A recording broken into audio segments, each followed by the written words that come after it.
Star-Spangled Banner yet wave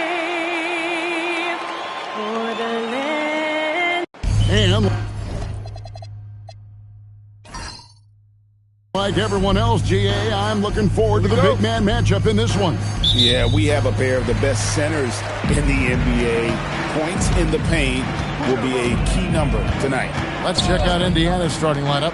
They've got Embiid. Michael Petrus is out there with Sarab. That's Elliott. Rebound by Joel Embiid.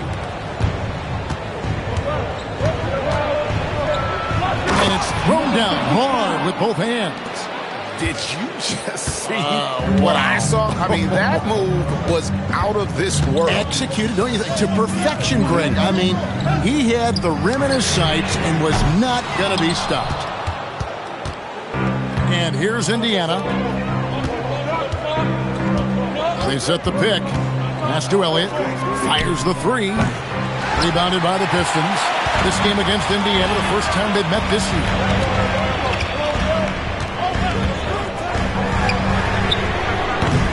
Again, the miss by the Pistons. And close to making the defense pay for the lax coverage that time. Embiid the screen. Fades away. And Sarr pulls it down. And you see the frustration on his face. He had a great opportunity there, and he blew it. First quarter of play with about a minute and a half gone. Buries it from three-point range. Well, not the start they were looking for, but they finally got their first field goal. Here's Sarab. Pass to Elliott from outside the arc. And Sarr pulls it down. Well, he's got a great stroke. That one almost dropped. And, Greg, what stands out most about Donovan Mitchell's game? I think it's his consistency. He's a fearsome scorer pretty much since he set foot in the league. And with his pull-up game, he can get his shot off against anyone.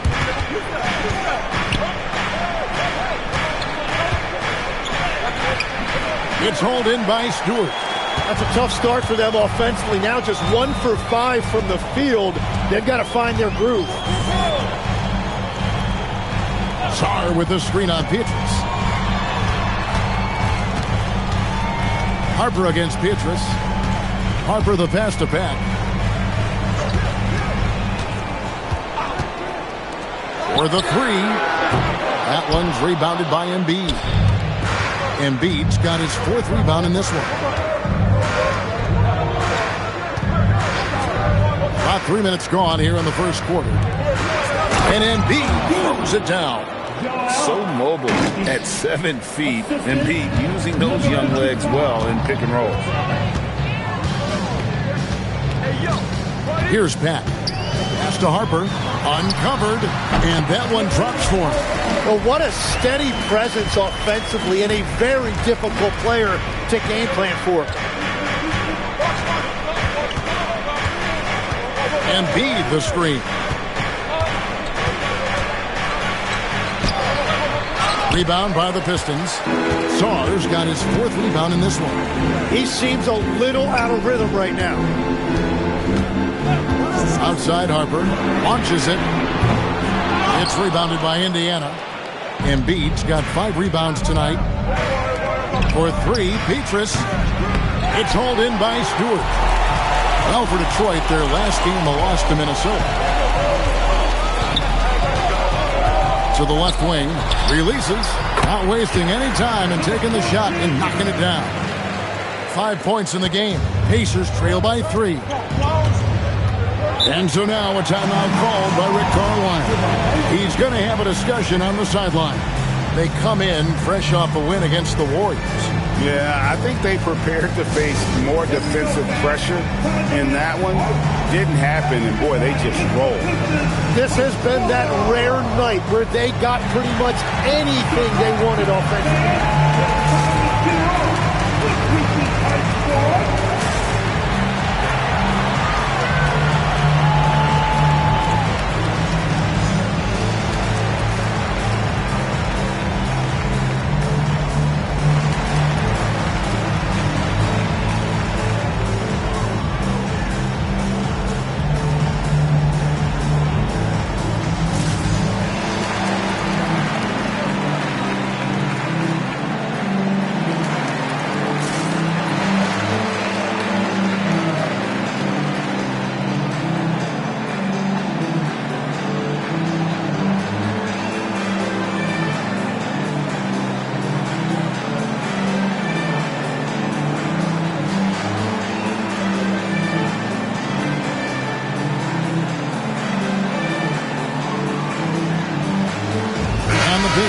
making a change here. Maggetti's checked in. Baker, he's checked in for the Pacers. Korver comes in for Sarab.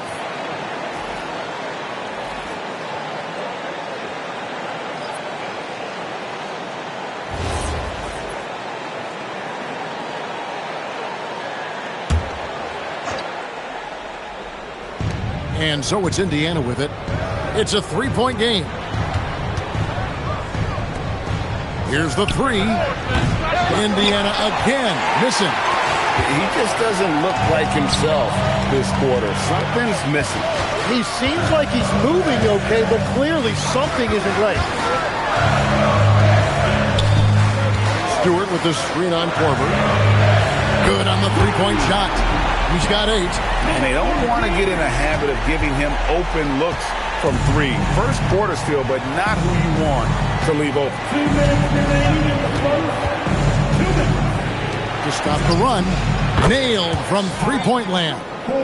And this is what makes Korver so effective. His ability to take and make shots quickly.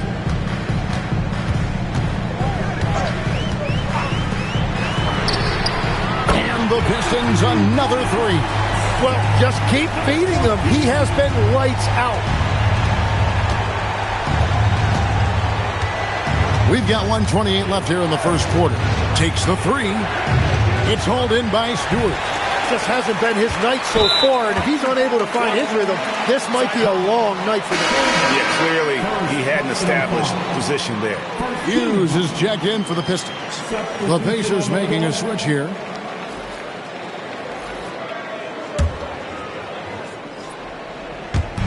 A minute 20 left in the first quarter of the game. Here's Pat. Still yet to score. Here's Maggetti. Nice shot from the wing. Oh, great ball movement there. Pacers trail by 8. Richardson the pass to Embiid.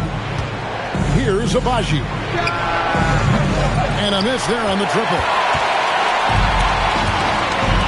Pass to Maggetti. A 3-ball. That one's rebounded by Embiid. Embiid's got 6 rebounds here tonight. Shot clock and game clock separated by less than 6 seconds. Here's Abaji. Oh my, he'll go to the line with a chance for a 4-point play. It's going to be on Larry Hughes. First personal foul. And this is his first trip to the line tonight. So for the Pistons, Nick Richards. He's checked in for Alexander Saar. Anderson comes in for Isaiah Stewart. And it's Harper in for Hughes. Indiana also making some changes. Baker, he's checked in for Elliott. Michael Porter comes in for Kyle Korver. And Dillingham subbed in for Richardson.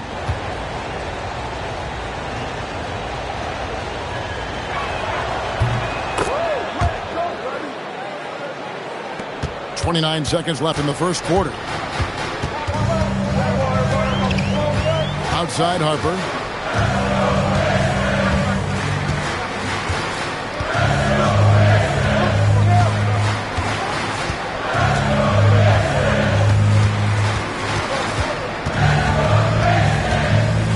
Maggetti outside. Lets the 3 fly. That one no good. And so the first quarter is in the books. Pistons ahead. They're up by 4. And we'll get things started in the second quarter when we return.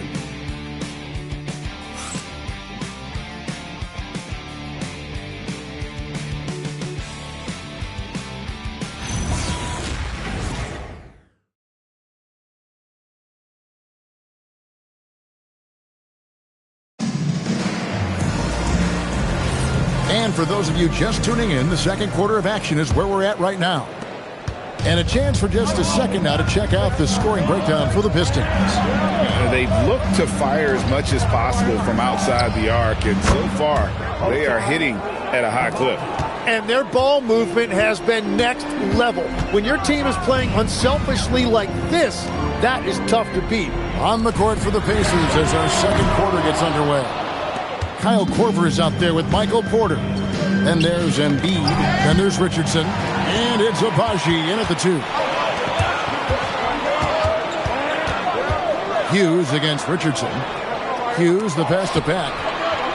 And the rejection by Embiid. And when Embiid is doing that, protecting the paint, he's as impactful as anyone in this league. And the Pistons making a change here. Shannon's checked in.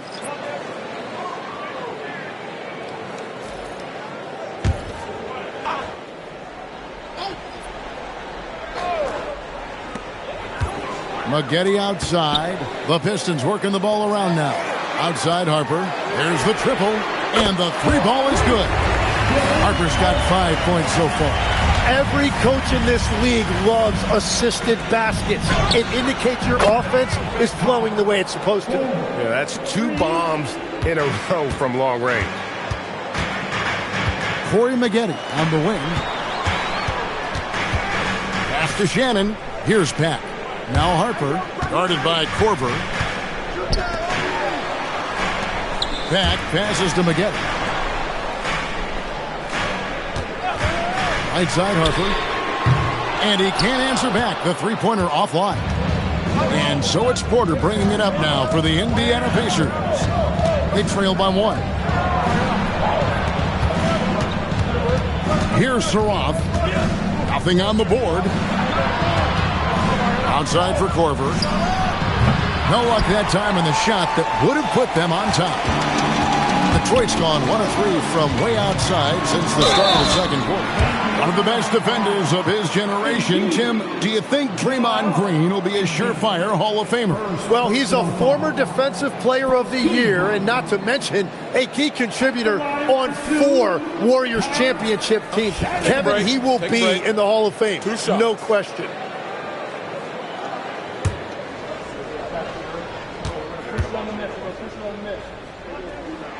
And he makes the first. When you think about elite offensive players, Tim, what's one area that can really put them over the top and into a completely different category? I think it's those guys that have a willingness to move without the basketball. If you have a willingness to run and cut and respace, it's going to create a lot of problems for a defense. Has that even become more of a thing now as you watch these high-octane space and pace type offenses? There is no question it's become something that's a priority for teams now, and I also think the ingenuity of these young coaches creates a better flow offensively if you're willing to run without the basketball. That's terrific. And so the timeout here taken by Rick Carlisle. He made the decision to huddle up with his guys and talk about strategy.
Checked in for the Pistons. Marion, he's checked in for the Pacers.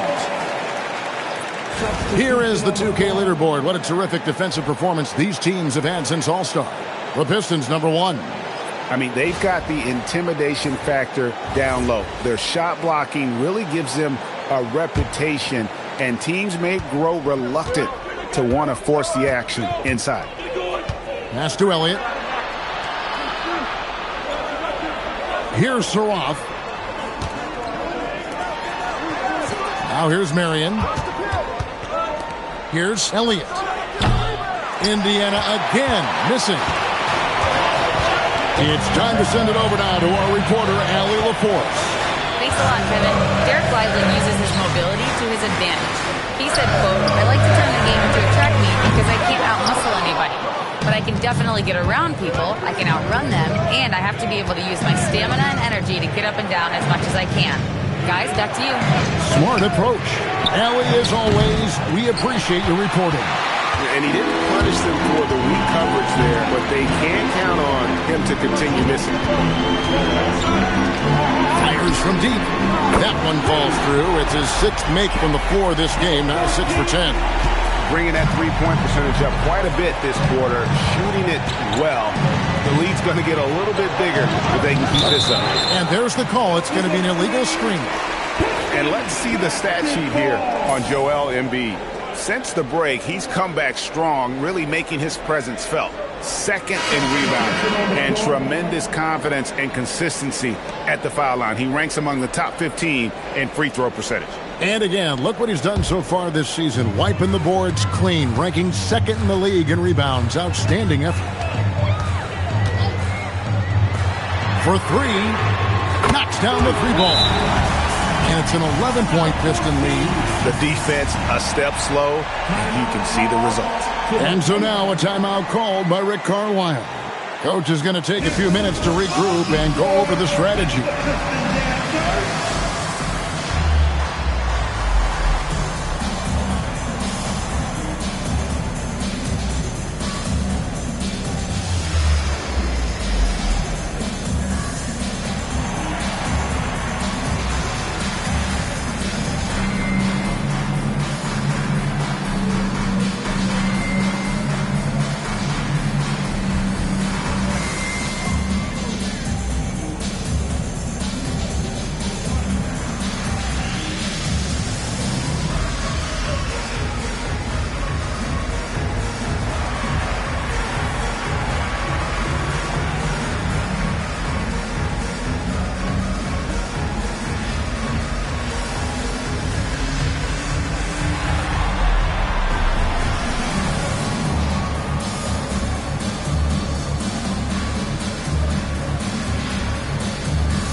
Pacers trail by 11.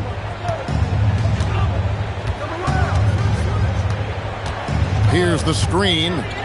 Out to the right wing. Trains the three-pointer. Elliott's got his first bucket of the game, and he's on the board for 3. And this is why Elliott is a valuable player for them. A lefty small forward with a lethal perimeter shot. And so the timeout here by J.B. Bickerstaff. He's going to take a minute here to get things straightened out.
He's checked in for Harper. Here is the list of players with the most boards in the league this month. The NBA's leading rebounders. Second, Joel Embiid. Alex Sarr, third. What a rebounding show these two have put on. That's exactly the kind of effort you like to see from your bigs.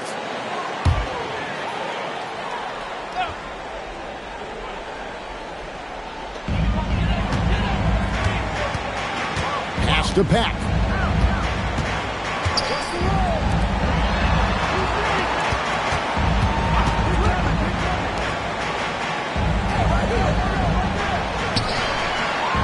Kick out to Mobley. Fires it up, and he gets the whistle. 2 free throws coming up. So, Tim, and I can see it in my mind's eye, you won that three-point contest back in '96. What's the key to success in that event in particular? Oh, yeah, what a great night. And I think, Kevin, there's a few things. First, I just think you've got to have a short, compact release, because then you're not going to rush at the end to make sure you get all 25 balls up. But I also think part of it, for me, I got to shoot first after the warm-up introductions because I was still loose. I didn't have to sit there for 20 or 30 minutes during commercial breaks. I think that helped me win the title that night. A little strategy. The Pacers making a change here. Abaji's checked in, and both free throws good for Mobley. Yeah, nice job of drawing the contact and creating opportunities at the line.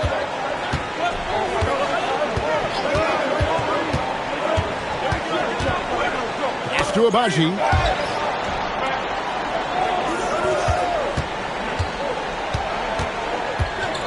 There's the pick. 6 to shoot. No good on the 3. You have to defend the three-point line. They got lucky you missed that one. Here's Pat. Stewart a screen.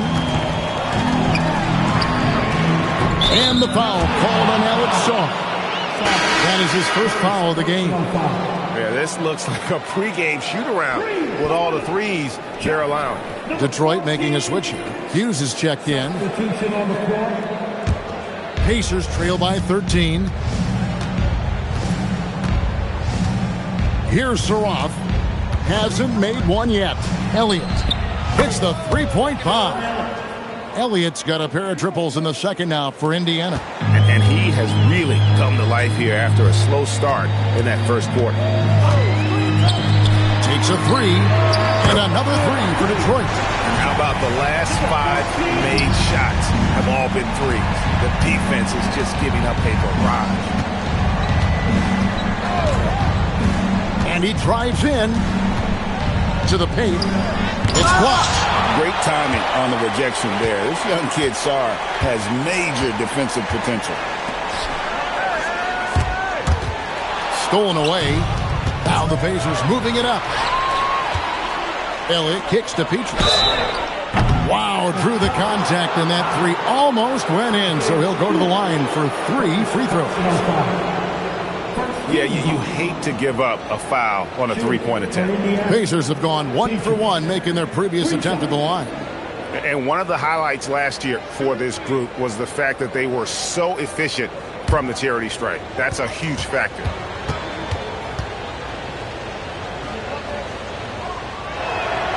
And he's good on the first of 3.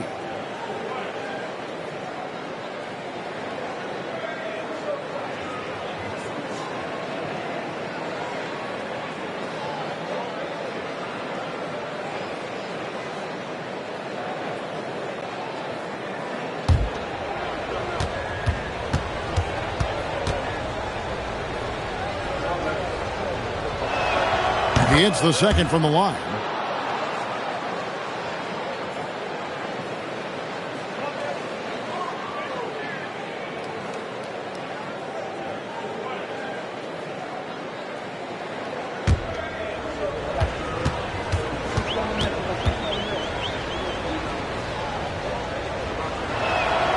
And he makes all 3. Here's Pat. Still without a basket. We've got a 9-second difference between the shot clock and the game clock.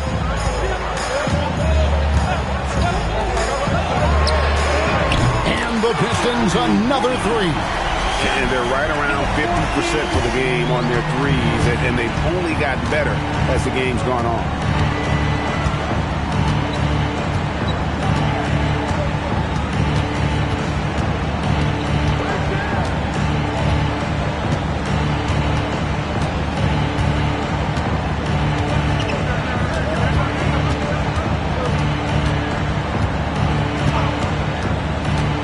To Elliott.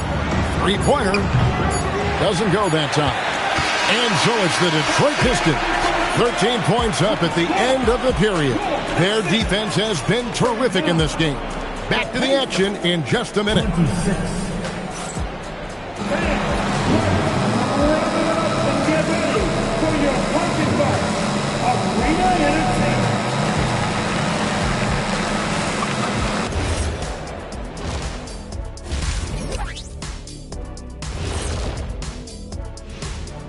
We'll get to the first half action in just a second, but first, You look at the Pistons, what you see is what you get.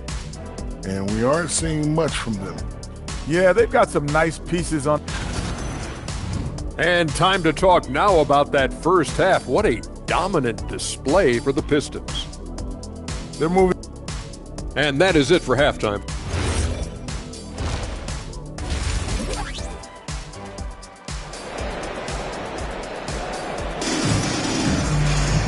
And there wasn't too much drama in the first half, but maybe things will tighten up here in the second.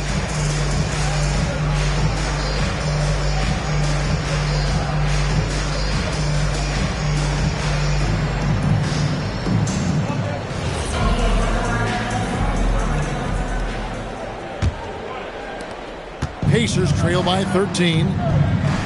They've got Harper.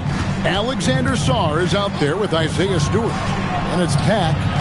That's the group for Detroit right now. You can't just stop when there's a pick set up. Gotta fight over it as a defender. Well, you just have to communicate those switches. If you don't, it's on you. Pulls it up. It's rebounded by Indiana. Here's Saroff. No scoring in this one.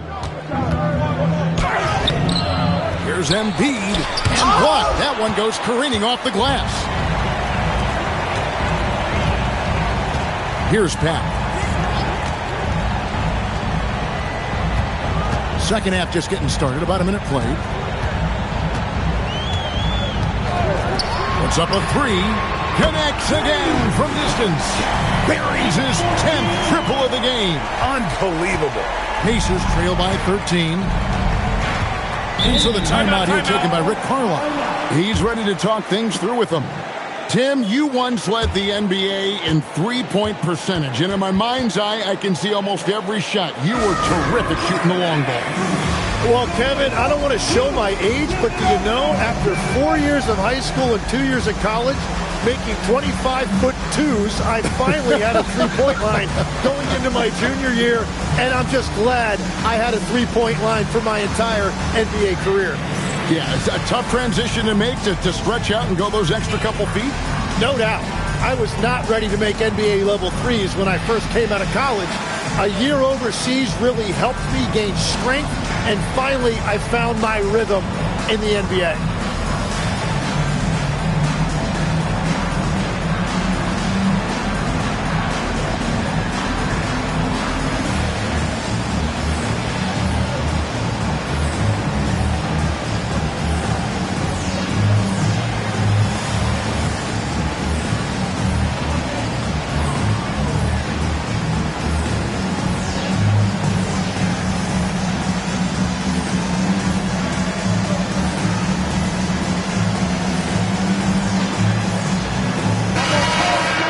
And now let's take a look at the 2K leaderboard as we've gotten into the second half of the season. These teams have become better and better, scoring points off turnovers. The Pacers fourth. And since the break, we've seen them ambush their opponents with that attacking brand of defense. And boy, have they reaped the rewards offensively. Pass to Saroff. Here is Elliott from downtown. Connects from three-point range. Elliott's got 6 here in this quarter. Bottom line, you need shooters on your team who can space the floor. Yeah, that's how you create that spacing, and that will open up a lot of options offensively. And the officials will call the illegal screen right there. Beyond the leaning, you could see his feet more set on that screen. Easy call. Also, the ball handler needs to wait until the screener's feet are set. From the arc. And it goes for the 5th time in 10 shots for him this game. Another bomb for him right now. His three-point shooting might be the key to cutting that lead. Now, he has quickly piled up the points by stringing those threes together. Trying to answer back, but that three is off the mark. Pacers trail by 7. Pass to Saroff. Here is Elliott. Fires for 3. That's his 6th field goal today, and that makes him now 6 for 11. That's a dozen straight points coming off the triple. Harper in the corner. And so the timeout here by J.B. Bickerstaff. Coach needs a moment to talk things over.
A touch over 2.5 minutes of basketball played here in the third quarter. Over to the wing. From outside the arc. It's rebounded by Indiana. Embiid's got 11 rebounds in the game. Yeah, just 25% to start this half. They're going to have to start getting higher percentage shots. Here's Elliott. Oh, good with the triple. And close to making the defense pay for the lax coverage that time. Pass to Pack.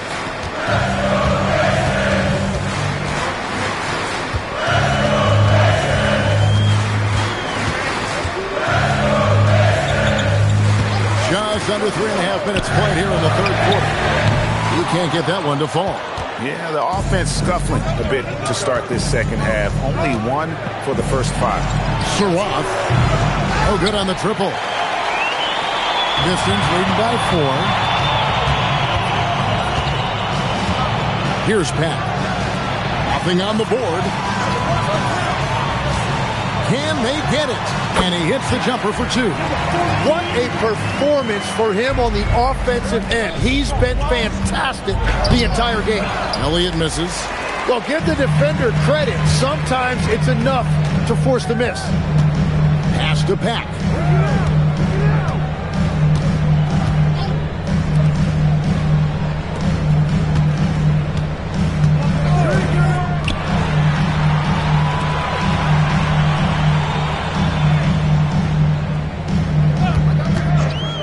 Shot clock at 6. Nailed from three-point land. And it's a 9-point Detroit lead. Well, he hit 4 threes in the first, and now he's drained 2 more here in the second quarter. Absolutely on fire from deep. Right now, let's take a moment here to catch up with Allie LaForce on the sideline. Well, basketball is a beautiful game, but Commissioner Adam Silver said the most important part from our standpoint is ensuring that there's always competitive tension on the floor. Fans like the physical aspect that comes with this game. We don't want that to be lost. Back to you guys. Keeping that edge. Thanks so much for the report, Allie. We've got 1:48 left in the third quarter of the game. Right wing. Embiid with the screen on Stewart. Pass to Surratt. Here is Elliott. Indiana needs to get a shot off. A three-pointer, no good. Pistons leading by 8. Here's Pat. Hasn't made one yet. Rebounded by Elliott. 1:02 left to play here in the third.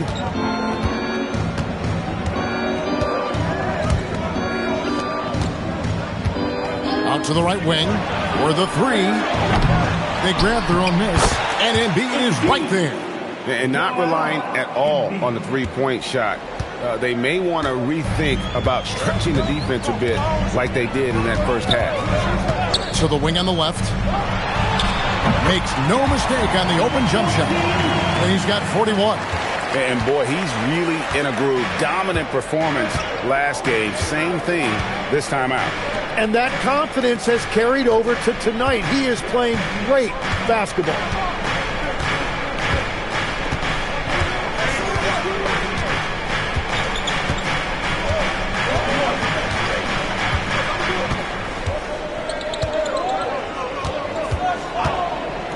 Pass to Elliott. Launches a three. Drills the three-pointer. Elliott's got 24. And he's just living out beyond the arc right now. What a weapon to have on the floor. And he's keeping the game within striking distance. I don't know where they'd be without his shooting. And we've reached the end of the third. Pistons lead by... And let's listen to head coach Rick Carlisle. Come on, we got to have some presence down there. Well, this has been a great contest so far, and I imagine the fourth quarter could have even more action in store for us. On the court right now for the Pacers. They got Saraf. Porter is out there with Baker. Then it's Elliott. And it's Abaji in at the two-guard. And play stops. Whistle on what looks to be an illegal screen. That's going to draw a whistle every time down the floor. Not even close to being a legal screen. Well, my feeling is you just want to make sure it's called consistently both ways. Pass to Elliott. Outside Porter. Cross contact on the shot, and now a three-point play chance as he'll head to the line. How about the strength from the big fella? Porter is used to having to power through contact. Kyle Korver, he's checked in for Indiana. The Pistons leading. Outside Harper.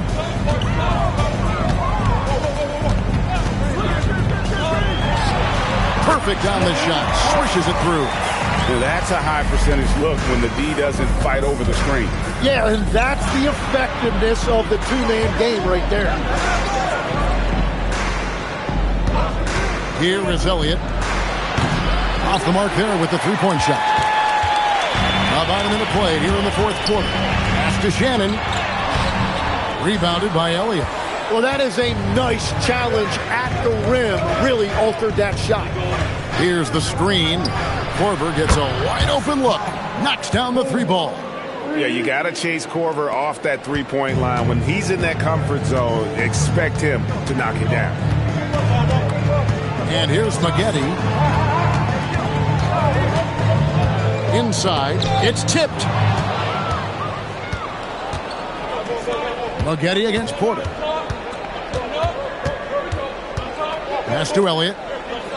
Indiana moving it around. Korver kicks to Porter to take the lead. And again, it's the Pacers from deep. Not everything fell for him in that first half, and now it looks like they're beginning to hit their stride.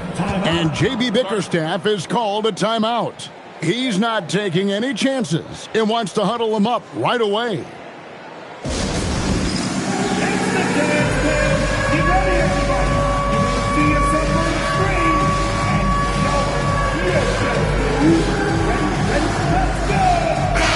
Right now, let's take a second to catch up with Allie LaForce on the sidelines.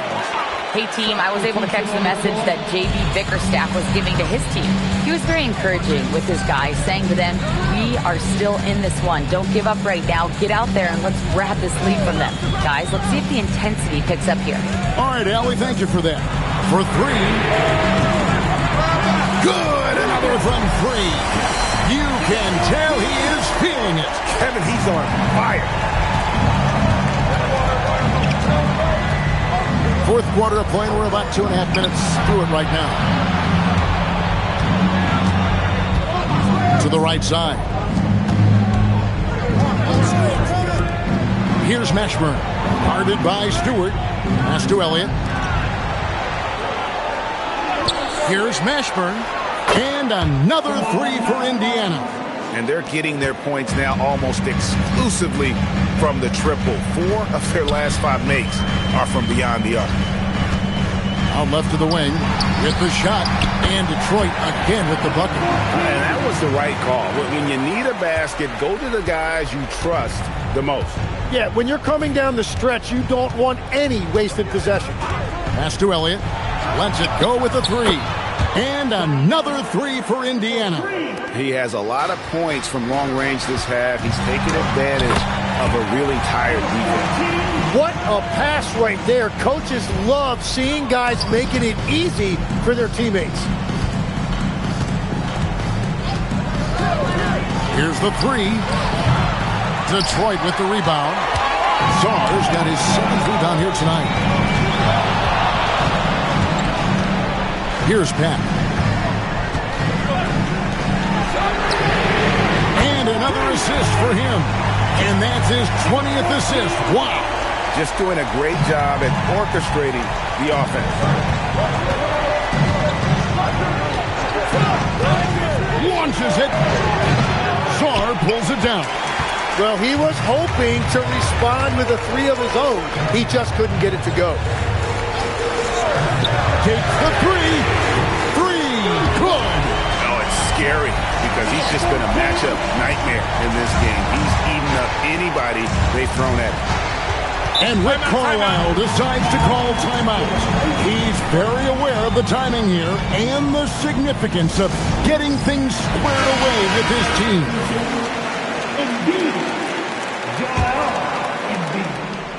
Number 55.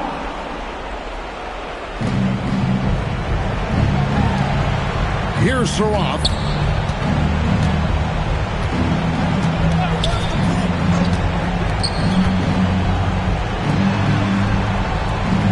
There's the screen from outside. Czar pulls it down. Yeah, I think he forced that a little bit there. Should have tried for a higher percentage look from the three. Catch up the three, and down goes the three. And they've done some nice work as we've come down the stretch here in the final quarter. And they've got a lot of momentum right now, trying to close this thing out. Outside Embiid. 141 left in the fourth. Bucket. How good is that? I mean, he can make a defender look foolish at times. Detroit leading by 6. Now Czar.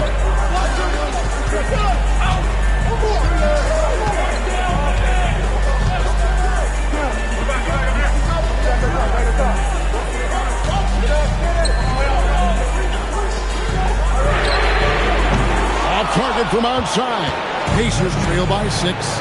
And not sure they've got enough time to save themselves. Yeah, this is one of those moments where everything is going to have to go your way. The shot misses. Detroit's gone to three-point range for 12 of their points in the final quarter on 4 of 5 shooting.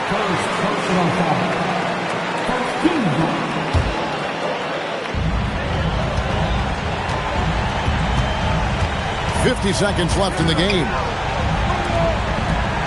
And now we've got the intentional foul.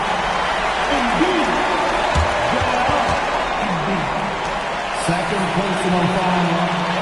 2 seconds. At the line for your Pistons. And he cannot get the first one to drop. Tough one to miss. One big thing you love about Alex Sarr, he's got that 7'4" wingspan, and as he gets older, he'll fill out that frame plus add to his game. And not as productive a trip as you would like, but they're still in a pretty comfortable position. 2-second difference between shot clock and game. And got it! Another basket. Just a magnificent showing for him tonight offensively. Buckets coming in rapid succession. And get this, guys. He's now tied for the third most 60-point games in league history.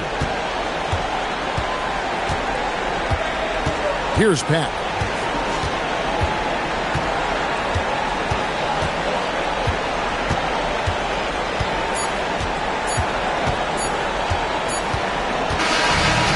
So Detroit takes this one by a big margin.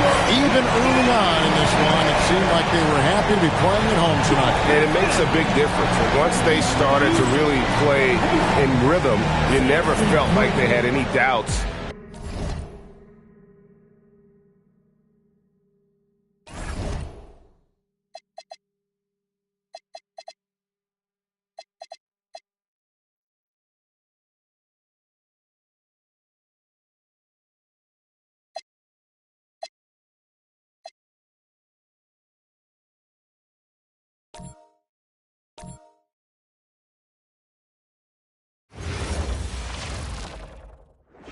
Oh, say does that. RJ, you look at tonight's matchup. So much talent between these teams. We're going to see stars on the court, probably some stars in the crowd too. This is a great night on the calendar. The starters for the Golden State Warriors. We've got Robert Williams, and it's Yao in at the center position. And he gets the bucket. I know what they say, defense wins championships, but you need some bucket getters too now. Williams, a screen on Levine. And a miss there on the triple.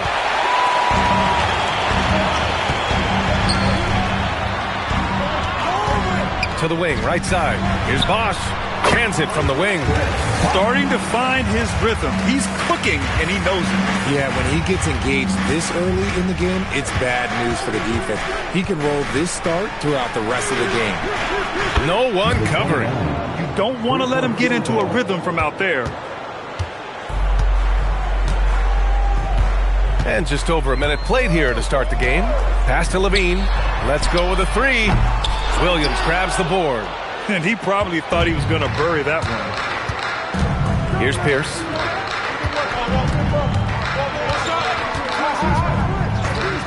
There's the triple. That shot missing. And just terrible defense. I don't know how he missed that shot. Here's Bosch. Drains the triple. Bosch has got 7 points. Pick works well there, but the defense left a lot to be desired. Yeah, that just comes down to a lack of effort. The defender has to do a better job fighting through the screen. And there's the lob. Yeah, shot is off. Looking for the spectacular and coming up empty. Just go to show how tight your timing needs to be on this kind of play. Pass to Bosch. And the three ball. Unable to get that one. Golden State has gone 1 for 3 from beyond the arc. And RJ, you grew up in Phoenix. I imagine still a lot of connections in this neck of the woods. Yeah, I was fortunate enough to win a state title in high school in this building right here. Look, some of the people still work here. Then I played my college ball just a few hours away in Tucson. They're down. Second chance effort, and it's good on the layup. Just taking it right to the rim, and no one was there to greet him. Easy possessions like that literally are just a gift. You just dream of them. He'll gladly take those. And the Warriors miss again. Phoenix leading by 6. Pass to Topic. The three is up. It's rebounded by Pierce. The Warriors have gone only 1 of 6 so far.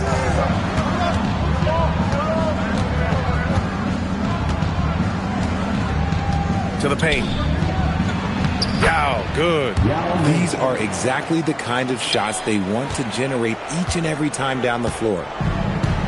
The Suns have gone 4 of 8 and looking in control. Pass to Bosch. Takes a three. Gets the three to fall. 10 points for him. And he has flat out taken over this quarter. Keep feeding the beast. Damn it, he's checked in for Topic. And quickly, the 2K leaderboard, showing the teams blocking the most shots over the last month. In third, Phoenix. These guys have been so impressive down low on the defensive end, denying shots left and right over the past month. And here in the first quarter, a little over 3.5 minutes played. Hits the trifecta. You give a shooter of his caliber that much time to seam it up? Oh, yeah, you're done. And stolen by Williams. Pass to Odom. So it'll be 2 free throws. He was fouled in the act of shooting. The officials were right on top of that one. First trip to the line for him here. And so he makes both from the line. The Suns have gone 5 of 9 from the floor. Pass to Bosch from the arc. And again, it's Phoenix from deep. And he's coming off a huge performance, and his confidence couldn't be any higher. And his coach knows that, too. When it ain't broke, leave it alone. Until someone stops him, just let him roll. Feed the interior. Good things will happen. Here's Dimon. The three is up. And Bosch gets it to go. Bosch has got 16 points. And this is how he shines. He's a big part of their floor spacing. Yeah, you got to know where he is at all times, especially when he's roaming around the perimeter ready to fire. And they waste no time getting those 3 points back. That's how you up the ante. Come right back at him. Yeah, I love the competitive fire right there. You drain a triple on us, and I'm coming for my revenge. The three. And the Suns get another three. As a big, unless you're a dedicated rim runner, you have to be some kind of threat from distance. Pass to Odom. Lets the three fly. A rebound by Bosch. The Suns lead by 6. 1:33 left to play in the first quarter. Here's Dimon. Still no points. Launches a three. Bosch, no good. Golden State has gone 3 of 7 from beyond the arc in the first. Fires the three. That miss makes him 3 for 7. For Phoenix, they've got 8 of 13 attempts to go. 56 seconds left in the opening quarter. And that one makes him 2 for 2. He's in his rhythm. And they've settled in quickly today. A nice flowing rhythm to their offense. Here's Pierce. From deep. Count it. His 4th bucket in 8 shots. Hey, he's doing whatever he can right now to pump up his teammates. The Suns lead by 5. Pass to Bosch. 4-3. And he gets it to go. He's 8 of 11 now. And he's made his mark on offense especially. They got to be thankful he's on their squad.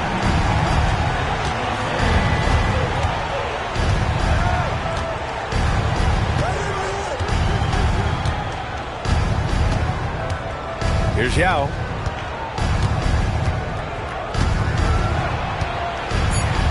Played it in with a nice touch off the window. Yao's got his 3rd bucket of the night. Pounding it inside early and often, setting a physical tone. And so it's the Phoenix Suns leading by 6.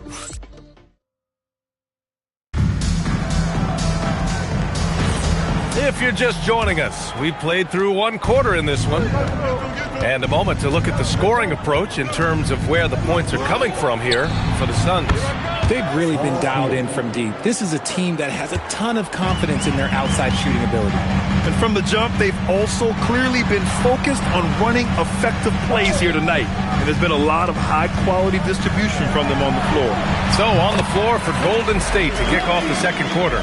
Jaime Jaquez out there with DeAnthony Melton. Then it's Toppin. Then there's DeAndre Jordan. And it's Pierce in at the 3. Pierce can't get to it. This has been a close game in a lot of ways, but they do have an edge on the board. Pass to Anthony from the arc. Warriors with the rebound. They're moving on after a tough loss they took at the hands of the Pacers. On the road, they got owned defensively. They just couldn't match the activity level of their opponent. Yeah, if you allow a team to shoot such a high percentage in their own building, you're going to have a big hill to climb. Back to Levine. Some nice ball movement by Phoenix. Anthony against Melton. Robinson for 3.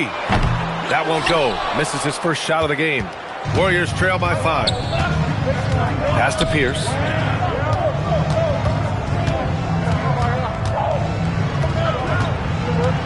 Back to Melton. Jordan with a screen on Anthony. Now here's Jordan. And slam dunk by Jordan. Oh, nothing soft about that. Was not going to be denied. Just took the dunk that was right in front of him. And that's his MO. Be physical, get in position for the putback, and throw it down. The defense got to know that's what he's looking to do. Flags checked in for Phoenix. Topic comes in for Anthony. Pass to Levine. Fires for three. Oh, just dropping it in.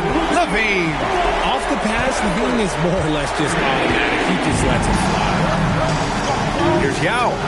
His fourth make in 5 tries. Solid start for him. When they get their opportunity to punch it inside, they don't hesitate. Phoenix leading by 4. Quarter 2 and just under 2.5 minutes gone by. Levine, good. We've seen the evolution of Levine as a three-point shooter. He's gained the confidence behind the arc, and he makes an impact there consistently. Melton passes to Yao. And the bucket is good. Yao's got 4 points in the quarter. That's why you keep your head up. If the assist is there, you can pounce. For Phoenix, they've gone 3 of 5 since the beginning of the second. On the wing, Levine. And the Suns getting another bucket right there. And he's carried them this quarter. A dominant offensive stretch. Warriors trail by 7. Now Melton. Yet to see a basket. 3-pointer. Boozer grabs the board. Grant Tobias Harris has been around the league. What's his best asset? You know, I think it's his reliability and versatility. Harris is always on the floor, having led the NBA in games played multiple times. And he just gets the job done. And Steve Kerr wants a timeout. You might have seen something and needs a review with his guys. Their first chance to take a look at the Suns this season. Yeah, we saw how combative yet enjoyable last season's series was. 2 very excellent teams going at it. It's always a marquee matchup on the schedule. I think it's going to be another fun set of games between them this year. And looking at the 2K leaderboard, since the All-Star break, here are the shooting guards averaging the most assists per game. 5th on the list, Nikola Topic. Yeah, and this is a group that really appreciates effective ball movement. They can create for themselves or anyone else on the floor. Yeah, it all starts with ball movement, Greg. And when your off guard has that kind of unselfish mindset that these guys do, it makes a huge difference. If you give him that kind of separation, oh, he's going to take full advantage. Anthony with it. Pass to Bosch. Another 3 for Phoenix. They're getting torched on the perimeter. 4 of the last 5 buckets have been threes. And here's Herter. And the Warriors with another 3. Whoo, this guy is as hot as they come from distance. Defensively, you almost have to pick him up once he crosses half court. Pass to Bosch. From downtown.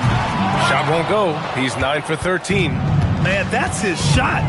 Maybe he was too wide open. There's a screen by Toppin. There's the 3. And the Warriors with another 3. His production from range has been nothing short of astounding.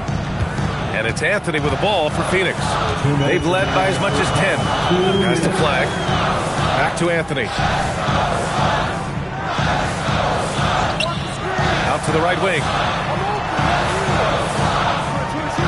Here's Flag. Takes a 3.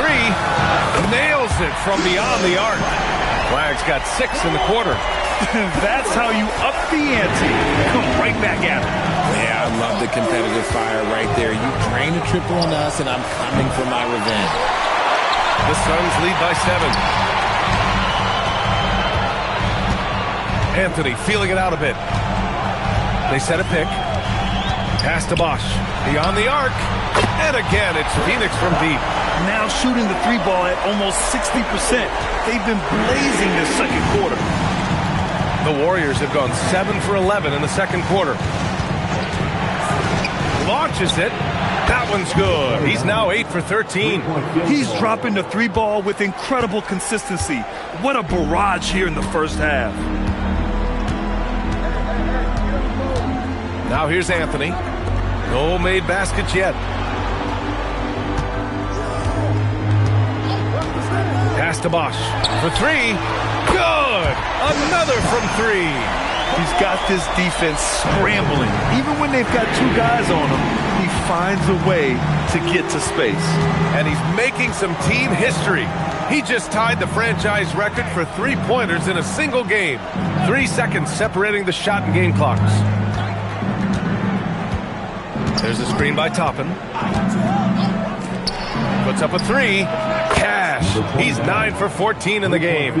For a wing, Herter has always been a very good facilitator. By no means a ball stopper. Here's Bosch. Three-pointer. The clock runs out, and we are headed to halftime. Phoenix out in front, leading by 7. Well, now we have some time to check in with Allie as always. Thank you. We'll be back right after the break for the third quarter here on 2K Sports.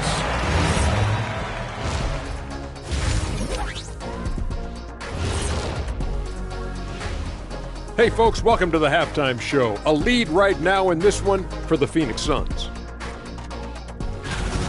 This is a shooting clinic. And if I'm their coach, I'm not changing one thing. Yeah, when a team is this insane, they make it look easy, just like... Let's shift gears now and see how things are stacking up in the Western Conference. You know, for the...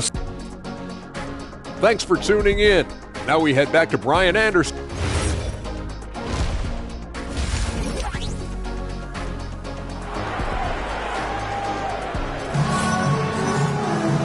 And if you're just joining in, one half is in the books, one half to go. Well, every year we see a few teams that exceed expectations, Richard. In your experience, what's the blueprint for an overachieving team? Well, a lot of times you see new coaching staffs unlocking a roster. Other times it's just healthier bits of competition. And don't forget, health is always a huge component. They've got flag. Topic out there with Zach LaVine. And it's Bosch in at the 4 slot. That's who's out there for Phoenix. They're in strong position coming down the stretch, and he is a big reason why. Puts up a deep three. The rebound by Bosch. Bosch has got his 4th rebound in this one. And they've just built this lead by attacking the boards. And there's the screen. The three. The Warriors pull it in. He didn't make them pay for that weak defense, but they just can't rely on him to miss those kind of shots. And from the sideline, let's catch up with Allie. Thanks a lot, Brian. Kyrie Irving is becoming the sage veteran. He said, quote, "I used to think leadership is a lonely thing, and it's not. It's surrounding yourself with great-minded, great-hearted people, asking them to push you at times and picking them up when they're not able to be their best." Back over to you, Brian. Great perspective. Okay, Allie, thanks for the report. That's a strong response from LaVine. You got to DM him from there. Just over 1.5 minutes have passed in the third quarter. Let's go with a three. And it's Phoenix with a rebound. Bosch has got 5 rebounds in the game. Pass to Topic. Outside LaVine. From outside the arc. Another three for Phoenix. Yeah, he's been turning himself into an absolute elite scorer. LaVine is at it again.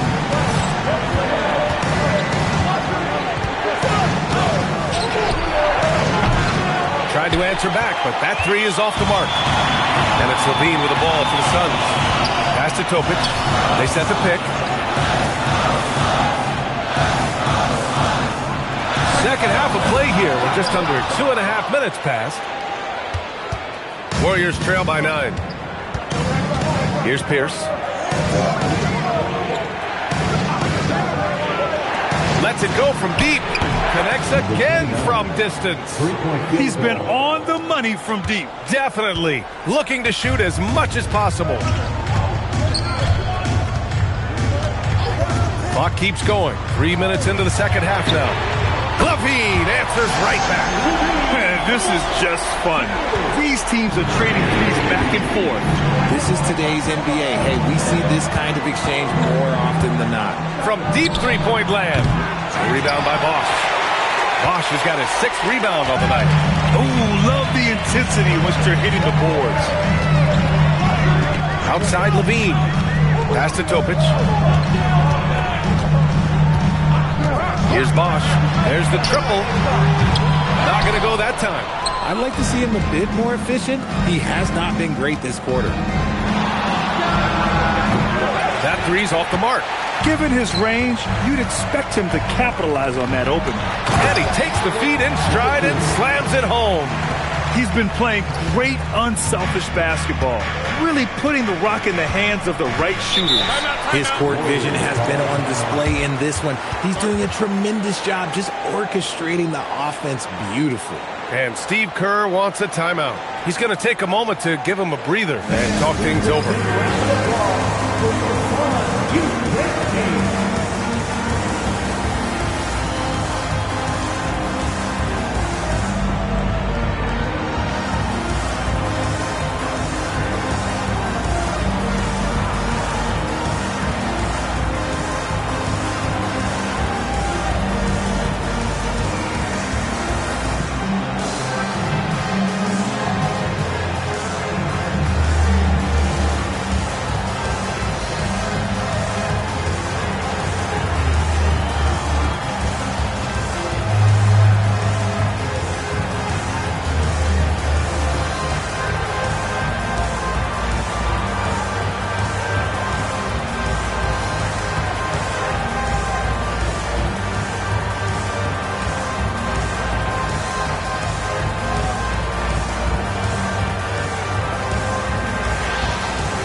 He's checked in for the Warriors.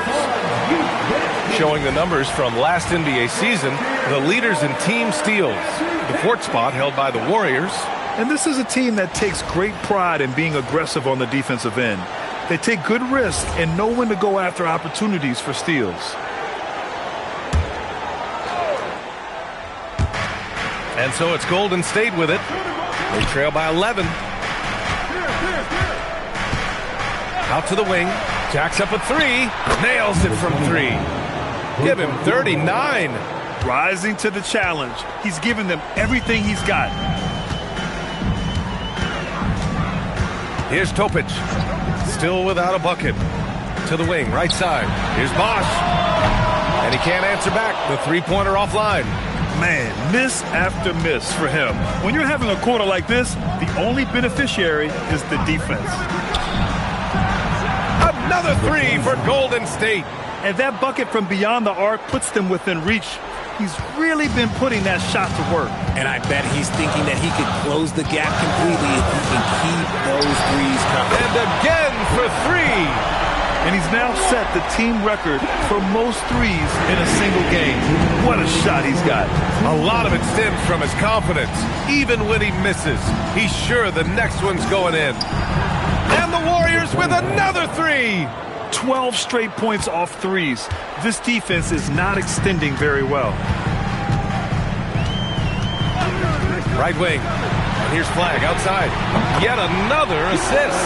That makes 15 assists. He has been one step ahead of the defense all game long. Williams, a screen on Levine. Takes the three.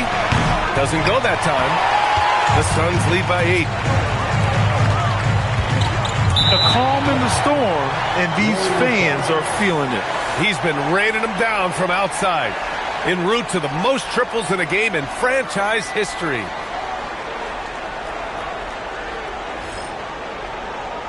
Jordan's checked in for the Warriors. Toppin comes in for Williams.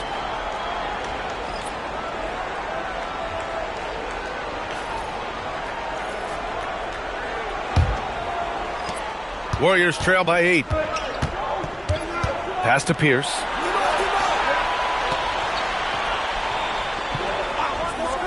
A deep three.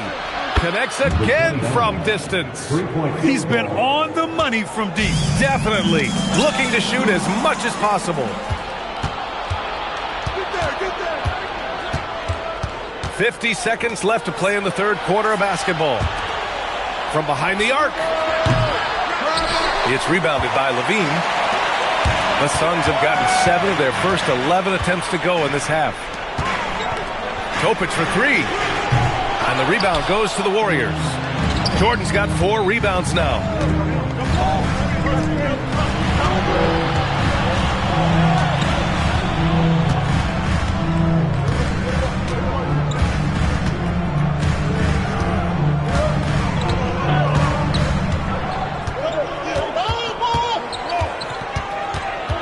Pass to Pierce. The three is up. That one doesn't drop. And a great show through 3 quarters as we enter the 4th. Who will carry the day? Phoenix out in front, up by 5. We've got more in store for you right after this.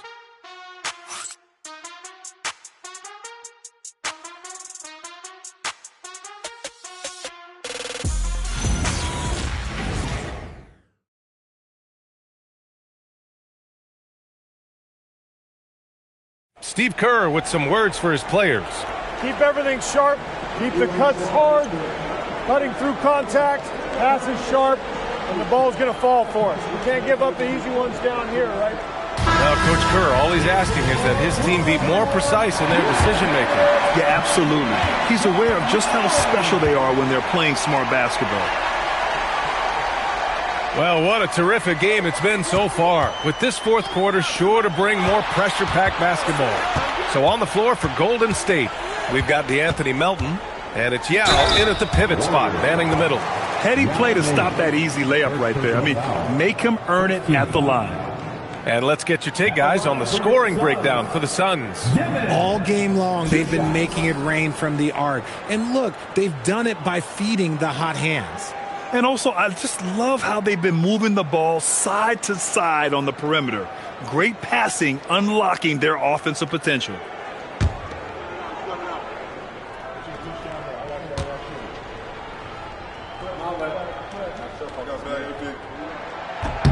The first one falls, and the Warriors making a switch here. Toppin's checked in.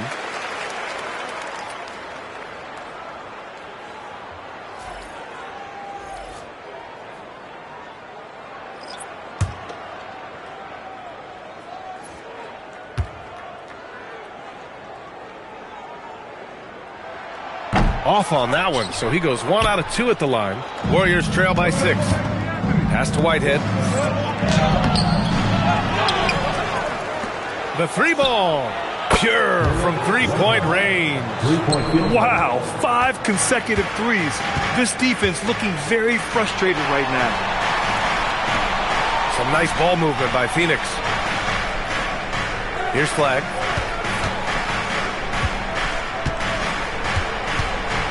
This one for 3. The Warriors pull it in. Melton outside. Here's Odom. And he hits it to tie the game. As the deep shots continue to fall, you can sense the frustration growing among these defenders. Outside Robinson. Pass to Flag. Here's the 3. Yao with a rebound. Yao's got 6 rebounds here tonight.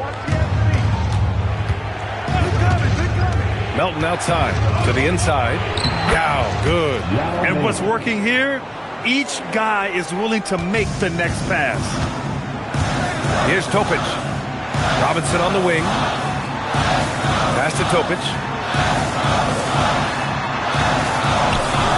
We're about 2 minutes into the 4th here.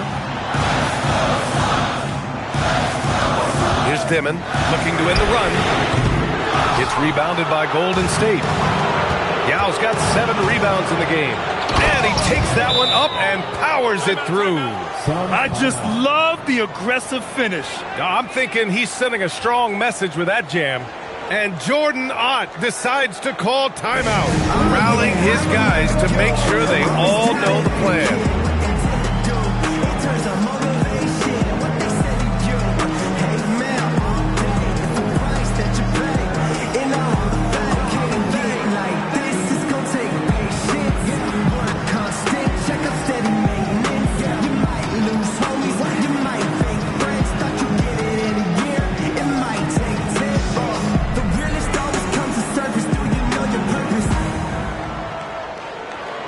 Oh yeah, I remember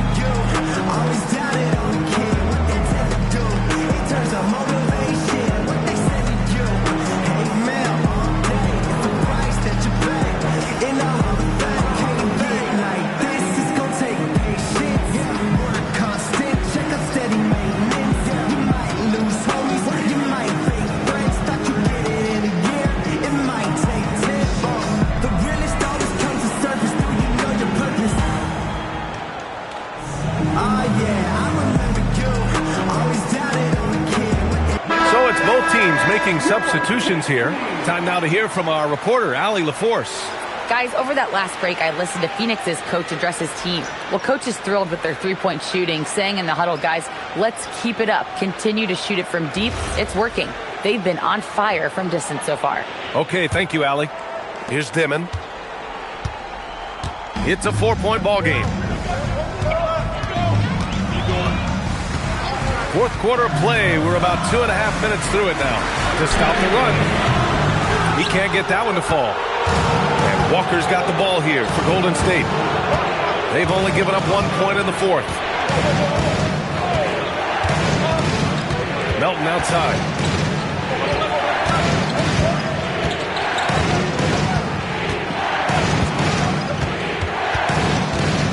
Pass to Yao.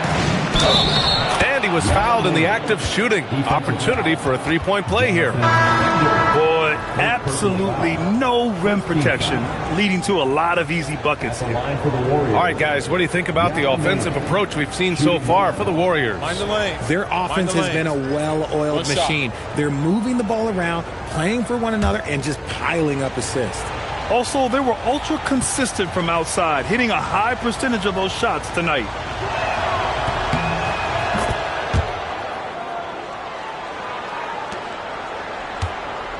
And we're about 3 minutes into the fourth now. The Suns trail by 7. It's intercepted. Here's Whitehead. Zach LaVine clears it away. The Suns have got none of their shots to go in this final quarter. 0 for 4. Here's Bosch. Sinks the tray. Bosch has got 39. Gotta fight harder to get over those screens. Yeah, as soon as these guys feel contact, they are just disappearing like they're not even there. You gotta show some fire and keep defending. Tried to come right back with a 3 of his own, but it's no good. Phoenix has gone 1 for 5 shooting from the arc here in the fourth. They set the screen. Over to the wing. Fires from deep. It's rebounded by Golden State. Yao's got his 8th rebound here tonight. A quick shot there. It's off target. For Phoenix, they've got 1 out of 6 shots to fall in this final quarter. Not ideal. Outside LaVine. Let's loose for 3. Money from 3. I-C-E. Ice. He has absolute ice in his veins. This guy, he lives for these moments. Unloads. Oh, connects again. My goodness. 50 for the game. Just putting on a show. And Jordan Ott decides to call timeout. He's decided it's time to clarify the situation, leaving little room for error.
Checked in for the Suns.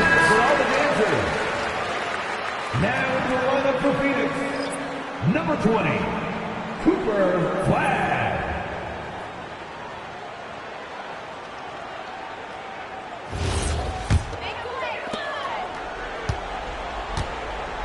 Here's Topic. LaVine outside to tie it up.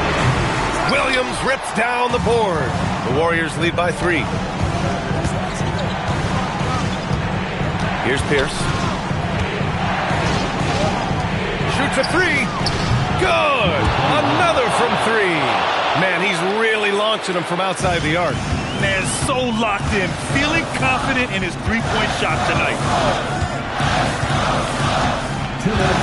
Here's Bosch. From downtown. Ooh, the shot misses. That's kind of a Hail Mary there.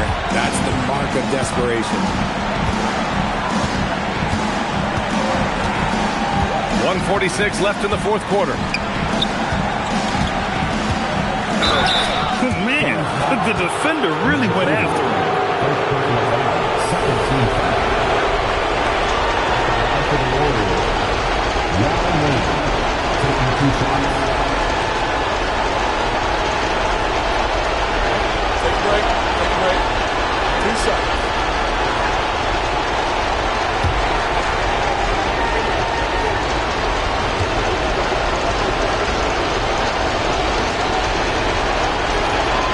So the first one drops, and that makes it a 7-point lead.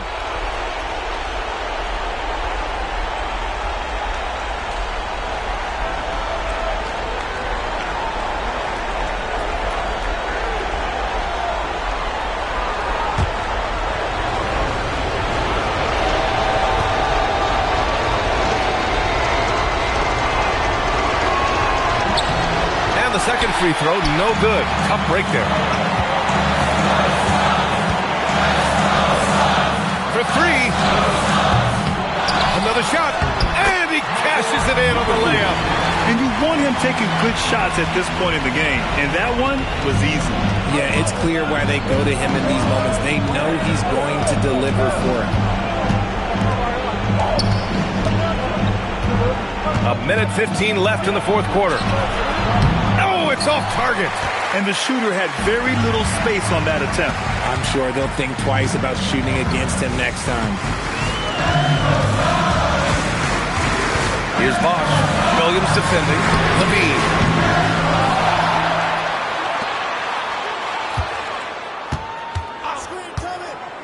Six on the shot clock.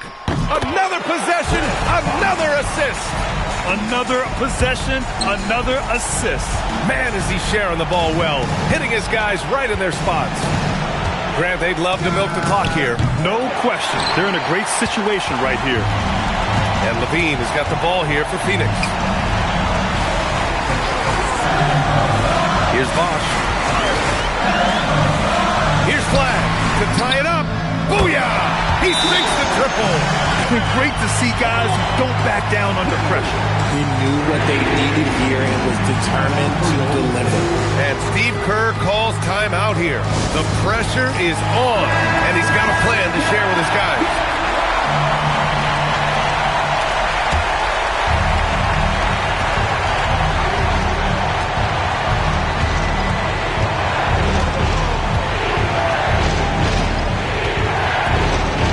Here's Yao.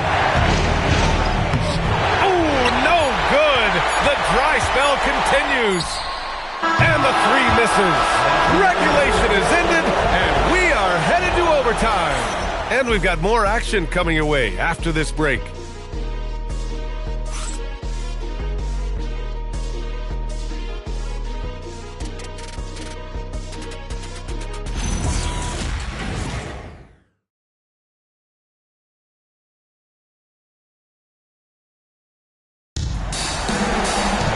Boy, these teams have battled tooth and nail for 4 quarters. Now we're headed to overtime. This one should be fun.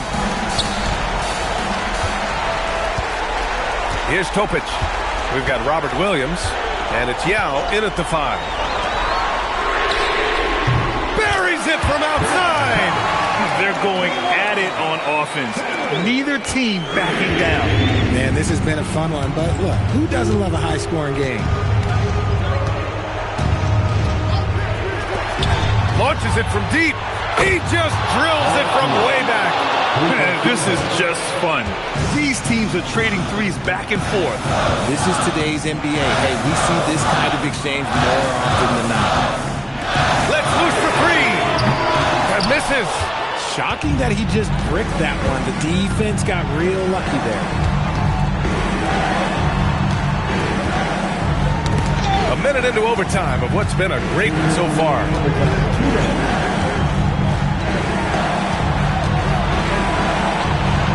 He's It's off from three. Phoenix has gone 1 of 2 from three-point range since regulation. Levine outside. Here's Bosch. Deflects the pass. Oh, and a fast break for the Warriors. And got it! Another basket! Oh, he's been absolutely ridiculous in this game. BA, it feels like he can't miss.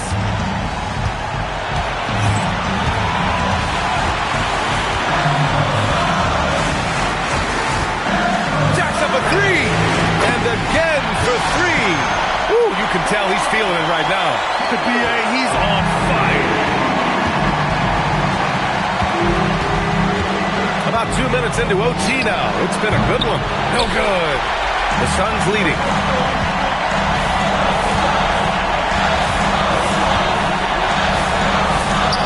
Footer on the way.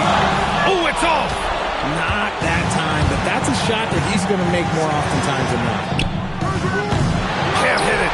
He's been tremendous at corralling misses all night long. It's because he's reading where the shots are going and getting to the right position. Just outworking everyone early on the glass. Using the glass to lay it in. Second chance points are always painful. Have to make the effort to box out.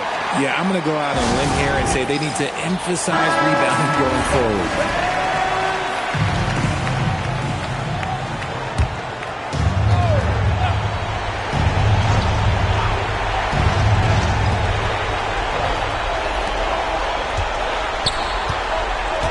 Here's the pass to Williams.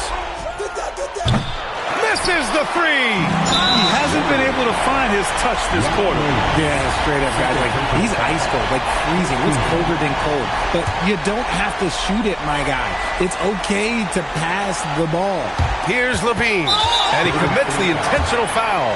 Getting a little desperate at this stage. I mean, the clock's the big factor. The line for your side, Zach Levine, taking 2 shots.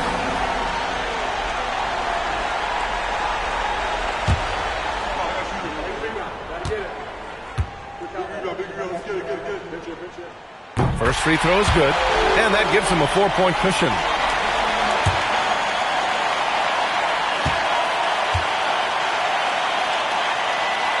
Second free throw, no good that time. He really wanted that one.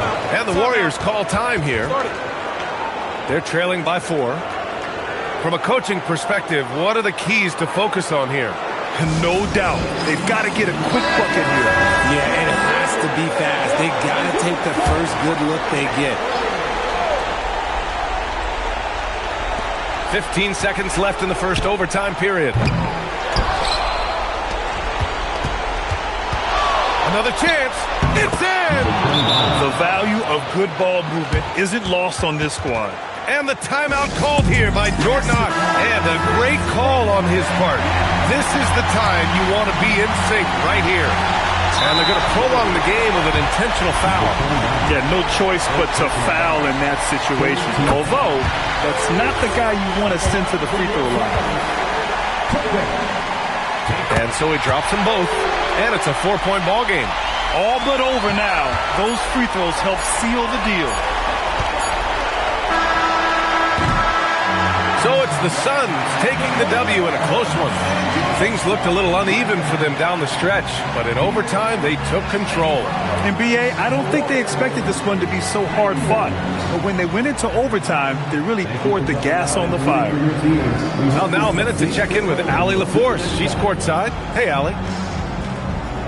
Tyler, we know you are never shy. What gives you that confidence to let it fly when the pressure... Allie, thank you as always. And that'll do it, folks. For Grant Hill, Richard Jefferson, and Allie LaForce, this is Brian Anderson thanking you for watching the NBA, presented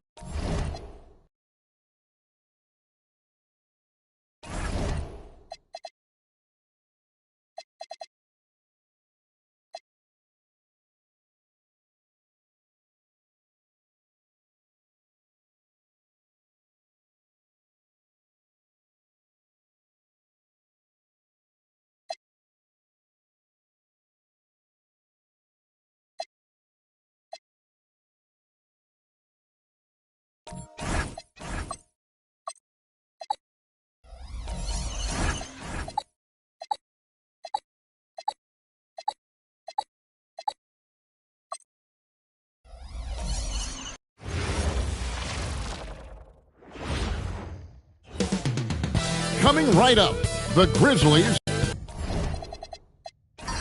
I think we can officially say at GA the playoffs are looming in the not-too-distant future. Yeah, and for most teams out there, there's still plenty of work to do. It's not just about qualifying for the postseason.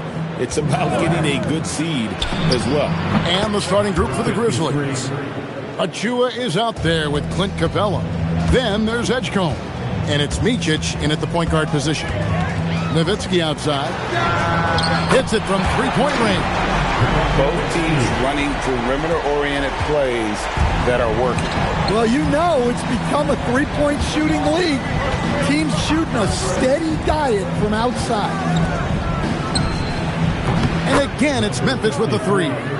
And they don't want to get in a habit of giving him open looks from three. First quarter steal, but not who you want to leave open. And he dunks it down. Excellent on both ends of that play. Yeah, the steal was sharp, but the slam topped it off. And that is why you want to run off turnovers. Get down the floor before the defense is set. The shot. It's good, only a few seconds into the shot clock. Nowitzki's got 5 points so far. Good way to start this game. You want to get him rolling as early as possible. Yeah, and I'll tell you what. If he gets into a good rhythm early, watch out. Took him no time at all on that one. He's got 11. Well, his offense is carrying them right now.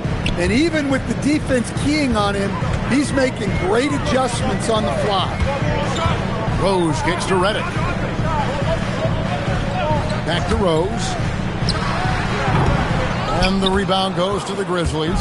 They want to keep rolling here following the win against the Thunder. And bottom line, they found ways to score. Credit the game plan going in.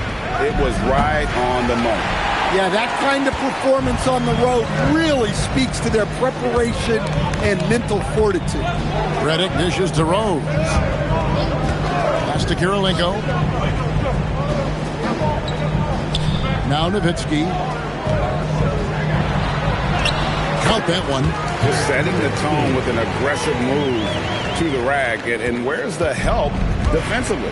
Well, when you are the aggressor this early, it is intimidating. Right wing. Screen by Capella. To the inside. It's deflected.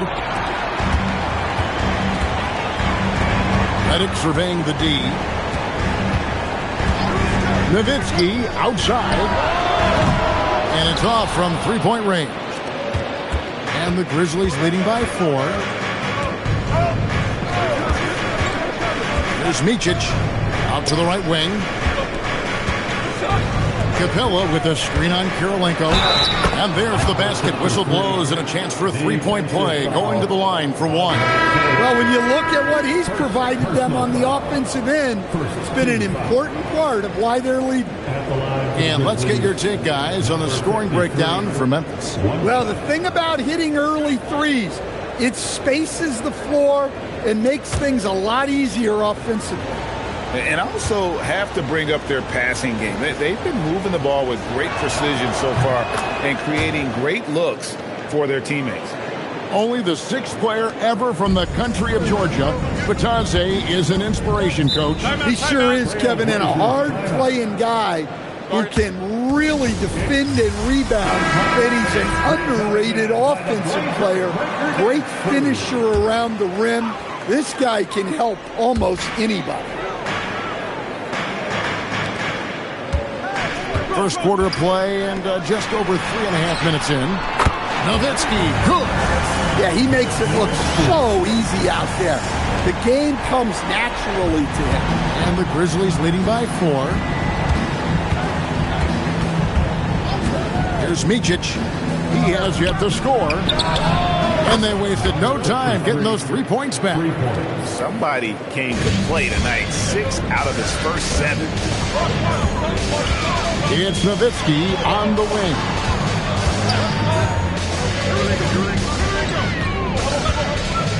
Back to Rose. Nowitzki looking it over. Shoots over Achua. And he gets that one to go off the front iron. Nowitzki's got 12 in the game. Now here's Rose. He's guarded closely. Here's Gallinari. Shooting foul as the whistle blows. He'll shoot 2 free throws. I know some would classify Derek White as underrated. Dan, what's your read on him? Well, Kevin, I would say he was underrated for a long time, but now I think we've all gotten smarter, and we all realize Derek White is one of the best guards in this league, period. I don't think he's underrated anymore, and I just think it took us a long time to catch up with how good he is. Well, he's been very good at the line, and we all know free throws can make or break you in the end. He's defended by Nowitzki. Pass to Westbrook. No good from outside. And the great shooters know when they've got enough opening to go for the 3. I didn't think it was a bad choice on that possession. Rose passes to Gallinari.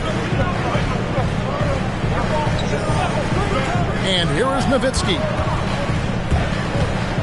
Knocks it loose. Westbrook with the steal. And stolen by Nowitzki. Rose gets a wide open look. That drops and it comes off an assist from Dirk Nowitzki. Nothing better than a hustle play like that. It gets the whole team amped up, sets the example for everyone.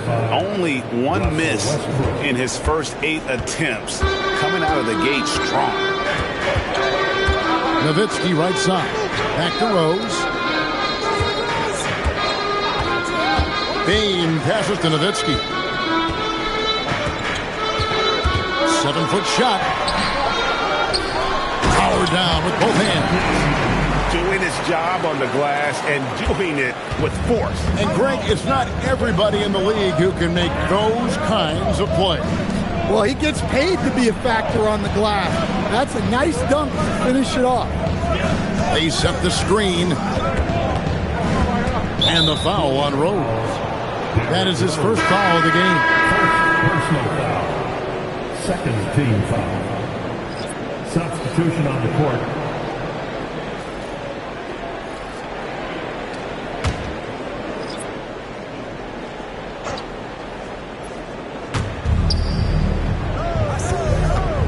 Gallinari covering. Williams, a screen on Gallinari. Whistle blows. Basket is good. So a chance here for a 3-point play. And their post play has been really solid right off the bat. For Memphis, they have shot just 1 free throw earlier. 1 for 1 in the game. Shooting 1.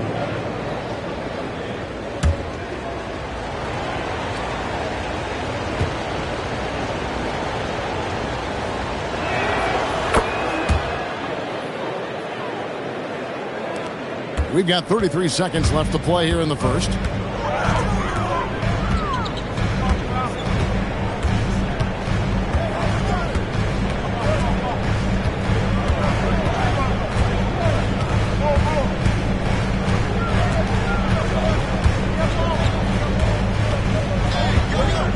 Gallinari left side. Outside Kirilenko. Over Hardaway, and he was able to put it up in time, but doesn't fall.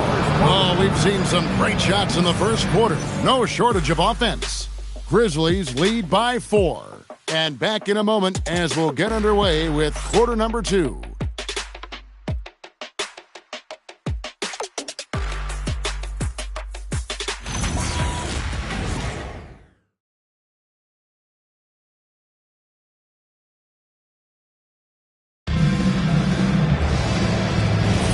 And thanks again for tuning in. If you're just joining us, we've played through 1 quarter of action so far.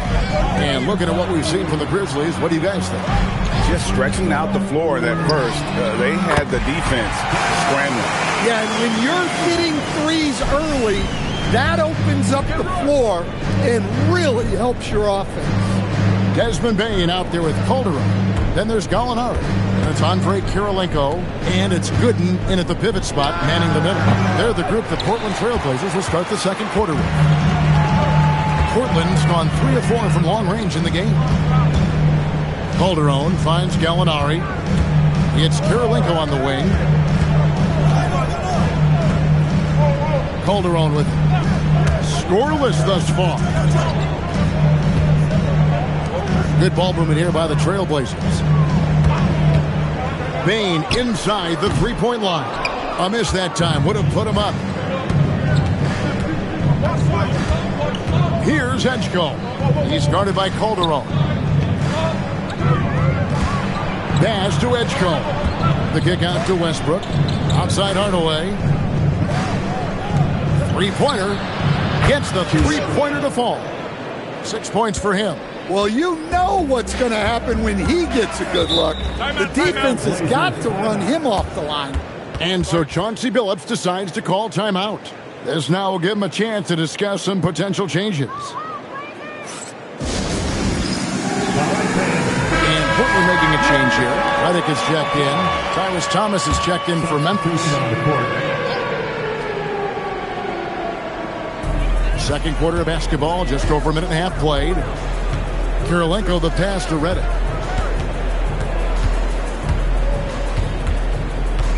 Outside, Bain. Back to Redick. Alinari outside. Gooden in the post. He's guarded by Williams. And that one's good by Gooden. And that's a lesson for the D. Fight harder on the glass. Yeah, they need to pay attention to the details. Second chance points are backbreakers. Bounce pass, Thomas. Williams finds Westbrook. Off target with his three. Looking at Portland, they want to turn it around after the loss to the Spurs. Rough game defensively. I mean, they lost a lot of the individual matchups, and the help was slow to rotate. And being slow on your rotations is a killer. There's not a team in the league that won't punish you for that. Now, here's Gooden. Clock at 6. There's Gallinari with the three. Drills it from outside. Gallinari's got 5. So, Stan, let me pose this question.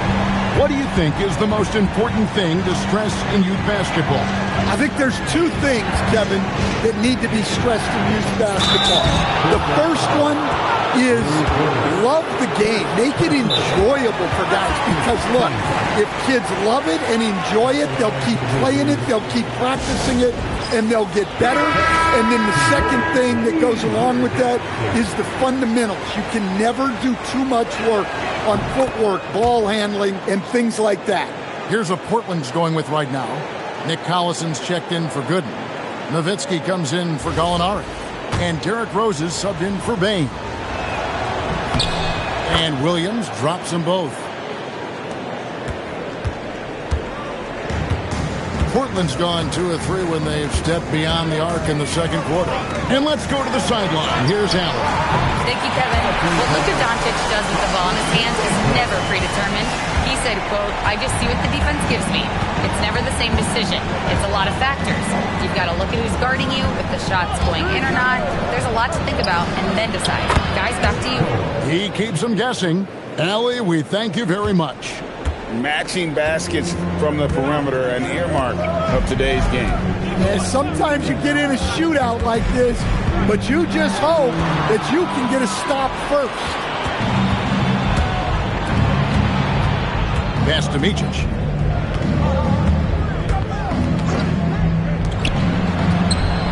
And again, it's Memphis with the 3.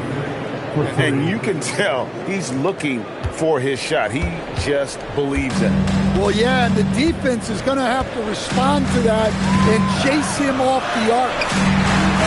And with that shot, the Grizzly lead is cut down to a point with the bucket from Kirilenko. Well, after a silent first quarter, this is who they needed him to be. This is why you never count a guy out. There's a screen by Achua. The 3. His second miss of the game still has him shooting 8 for 10. You know, Coach, how would you describe Scottie Pippen Jr.? I think, Kevin, Scottie Pippen Jr. is one of the most underrated players in the league.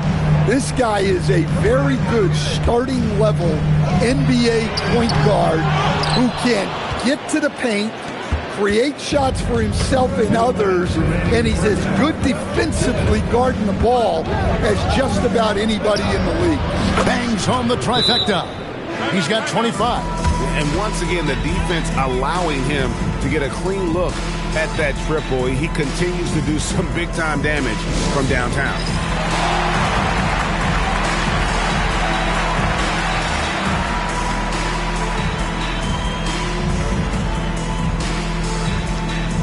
A different look now for Portland. Drew Gooden has checked in for Collison. And it's Gallinari in for Andre Kirilenko. The Grizzlies also changing it up. Clint Capella, he's checked in for Mark Williams. Hardaway is subbed in for Edgecombe. Pass to Rose from the arc. That drops and it comes off an assist from Dirk Nowitzki. Rose has got 5 points so far. Hey, if Rose can hit that shot, those driving lanes just get wider. And again, it's Memphis with the three. And wasn't sure he could keep up the pace he set from three-point range in that first, but boy, has he ever. Gallinari outside. And another three for Portland. And you can tell Gallinari has practiced at the arc for countless hours. The way he trusts his motion. Hardaway with the bounce pass. And again, it's the Grizzlies from deep. Well, he's been nothing short of fantastic this game, and he has his team in a great spot as this thing winds down. Nowitzki outside. They set the pick. Lets the three fly. And the Trailblazers another three. That's his third triple of the night, forcing the defense to extend out. Just 1 second between the shot clock and game clock. Gallinari covering.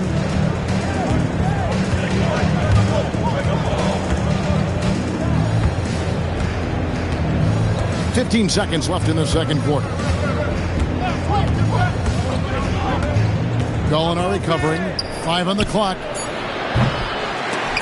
Trying to come right back with a three of his own, but it's no good. So that'll be it for the first half. Fairly even battle underway in this one. Memphis out in front. They lead by 1. From Portland. We're back in a moment. 42.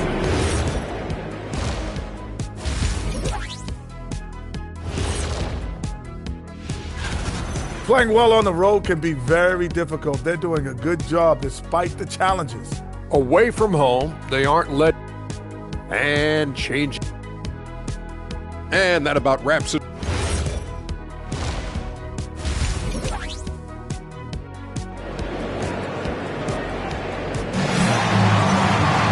And we're halfway through this one. Plenty of basketball left in a game that's been fairly even so far.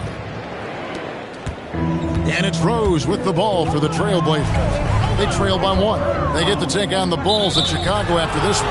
That'll be the first half of a 2-game trip. So on the floor for Memphis. Clint Capella is out there with Achua. Then there's Edgecombe. And it's Micic in at the point.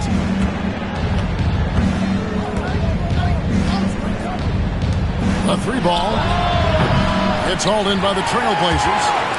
Doesn't register as a block, but he did everything you want defending that shot. Well, you know, sometimes the most pivotal plays don't always go on the stat sheet. And Capella sends it back. Well, if you bring it in the paint, you have to be aware of Capella. He's looking to swat shots.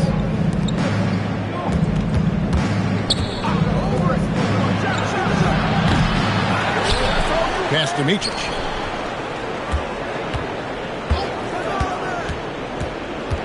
Shot clock at 6.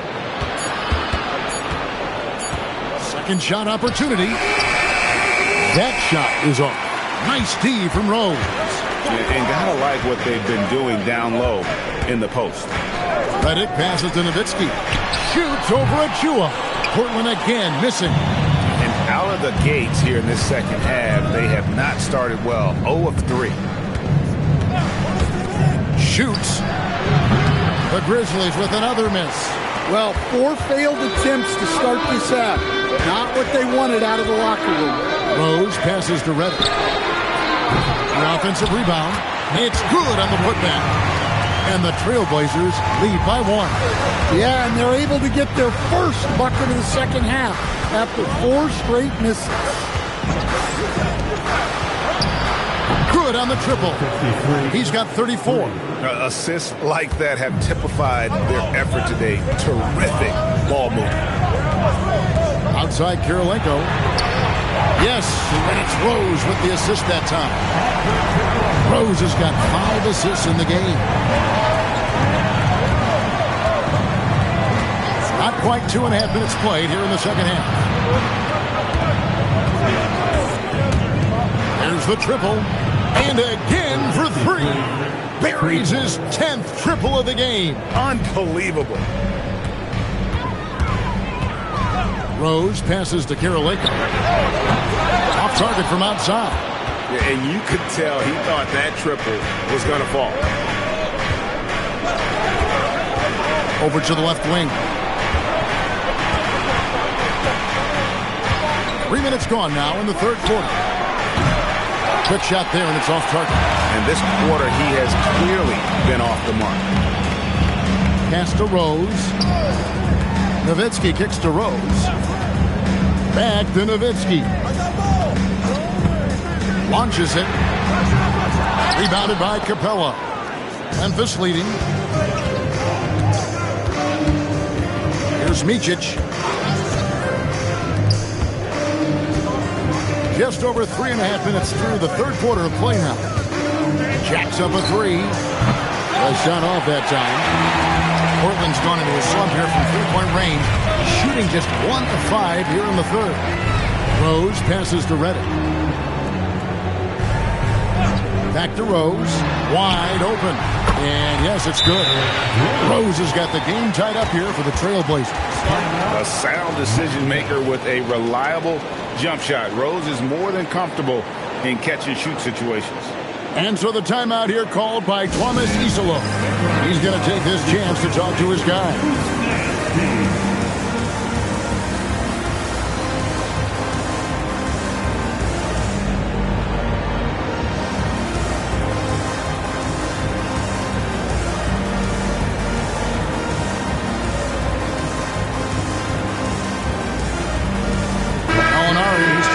From the Trailblazers.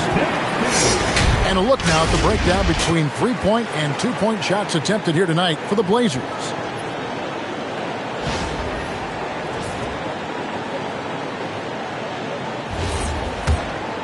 Here's Micic.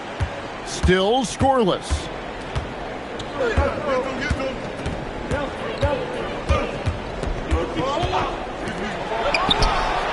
Buries it from 3-point range. The defense a step slow, and you can see the result. Trailblazers trail by 3. Nowitzki outside. Back to Rose. It's up a 3. And the rebound goes to the Grizzlies. Capella's got his 4th rebound in this one.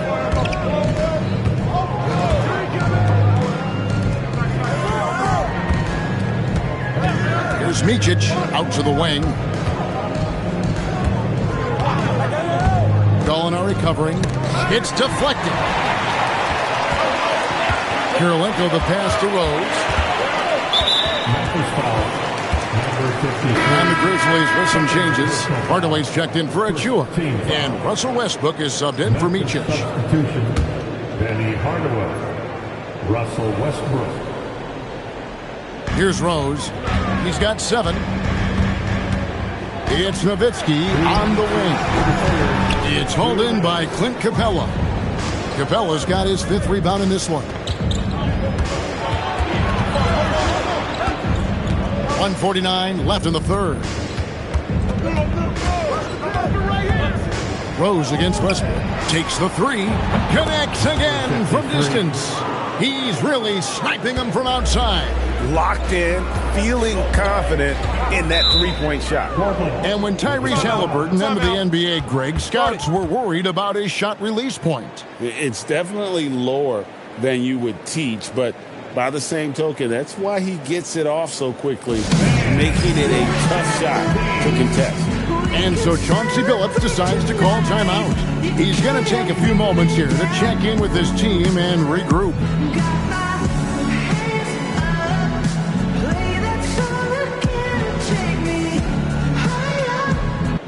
Gooden has checked in for Portland.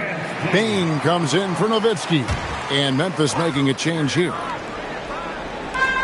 1:31 left in the third quarter. Pass to Rose.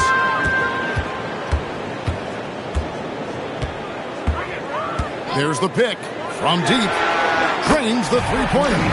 Rose has got 5 points now this quarter. Yeah, that's exactly how you want to utilize Rose at the point guard position. Run him off screens all night long. Now here's Thomas. Back to Hardaway. 55 seconds left to play in the third. Yes, that goes in. And that's what the pump fake's there for. Get your man off his feet and drive right around him. Rose kicks to Gooden. Molinari on the wing. And here's Rose outside. Great D that time from Westbrook. And the Grizzlies leading by 5. Back to Thomas. Memphis moving that ball around. Outside Westbrook. Pass to Hardaway. Westbrook with a screen for Hardaway. Offline with his three. The Trailblazers shooting 31% here in the third. Offensively, they are looking bleak. And Gallinari kicks to Kirilenko. Latrey, good on the three-point shot. Kirilenko's got 12 in the game. 1 second left. That shot, no good. And the game still closely contested as we end the third quarter. Grizzly. How about a look at today's State Farm assist of the game? And the definition of teamwork right there, guys. I mean, what great communication between them, and what a beautiful feed. Well, it's one of the core parts of the game. Reading the defense and creating an easy bucket for your teammate. That is pretty. 3/10 quarters behind us. One more to go. Thanks for being with us as we begin the fourth. They've got Calderon. Nowitzki is out there with Gallinari. Then there's Nick Collison, and it's Redick in its shooting guard. That's the group on the floor for Portland. And a moment here to take a look at the scoring breakdown for the Grizzlies. Well, they've been absolutely on fire from deep. And until the defense offers more resistance, the coaches are going to keep encouraging them to let it fly. And the other thing you notice is how committed they've been to playing with the pass. Constantly moving that ball from one side to the other. Drew Gooden has checked in for Nick Collison. And then Hardaway with the dunk. Averaging double-digit assists for a number of years. Ross can dish it. Nowitzki outside. Back to Calderon. Gallinari right side. Pass to Nowitzki. From downtown. Grizzlies with the rebound. Well, 3 triples in the first half, but he seems to have gone cold from distance since the break. Any chance you get, you want to put yourself in a position to succeed, and that's what he did there. Well, converting on those transition opportunities is just so important. Well, that is stifling coverage on the perimeter. That's how you stop a good shooter in his tracks. Pass to Williams. And here's Westbrook. Takes a three. It's good. Great play by Williams to set it up.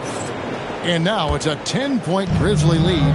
And this could be an area that changes how Westbrook plays the game. He was drive first coming out of college. Nowitzki for three. Nowitzki can't get that one to fall. Well, this period, he's been his own worst enemy, and now he's pressing. To the middle. Williams, that's good. Williams has got the lead up to 12 now for the Grizzlies. Man, just adding insult to injury. He just waltzes inside and extends this lead. Well, it's not going to get any easier if they can't improve their defensive intensity. They got to show some fight. All the energy is on the other side right now, and every miss just makes it worse. Their body language does not look good right now. They're deflated and unable to stop this run. Nowitzki kicks to Calderon. Pass to Gallinari. And we're about 3 minutes into the fourth quarter. Good. And the call on the shot that sends him to the line. That's on Mark Williams. And that's the right approach for Gooden. A solid rebounder and an above-average interior scorer. Taking 2 shots.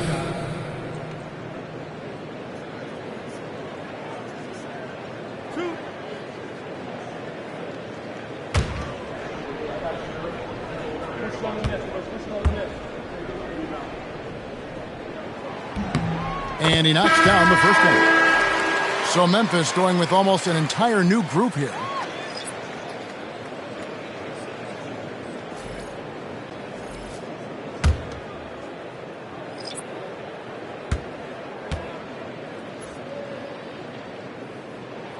So he gets them both.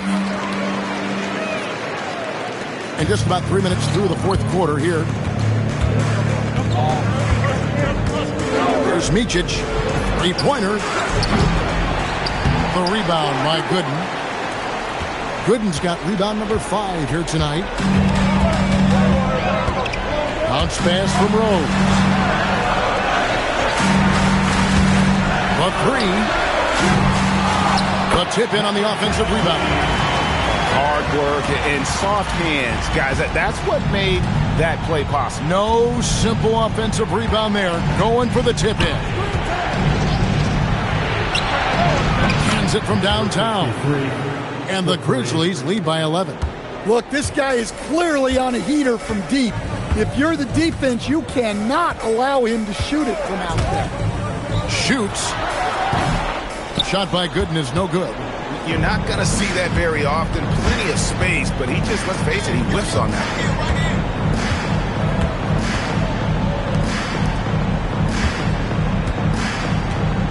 Here's Micic. Fires the 3. Good. Another from 3. He has been on the money from deep. Yep, definitely looking to shoot it as much as possible. And we've got a timeout called by Chauncey Billups. He has decided it's the right time to talk. Nowitzki's checked in for Drew Gooden. And now let's send it over to our courtside reporter, Allie LaForce. Guys, over the last break, I listened to Chauncey Billups address the team. Coach implored them to stay locked in mentally, telling the squad, quote, "I know you're tired, but we cannot make costly mistakes." It was a simple but important message. Allie, thank you so much. There's Micic. And there's the call on Precious Achiuwa. That's his first foul. Personal foul. First team foul. Trailblazers trail by 12. And here is Nowitzki.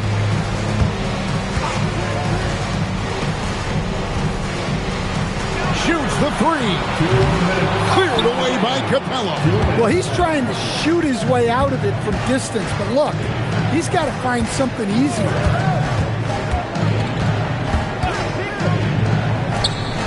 Oh, the one-handed hammer. Yeah, good footwork by Capella. Setting the pick and finding his spot. Now Nowitzki.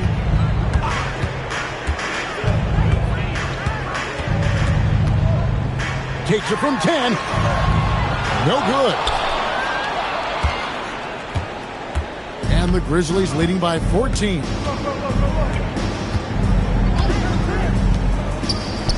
1:16 left in the fourth quarter of this one. And tonight's battle is going to end with a very clear winner, leaving nothing to chance. Impressive win for Memphis. A beautiful pass doesn't always get you on the highlight reels, but there were some spectacular dishes in this game. You know what? It was a team that was in sync and just trusted one another to take the right shots. And it'll mark their 4th win on the year. Actually, their 5th win on the year. Here's Micic.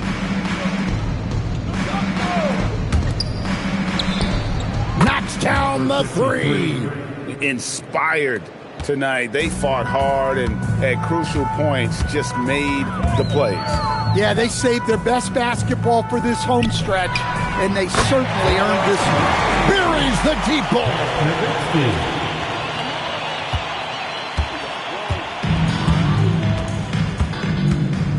Here's Micic.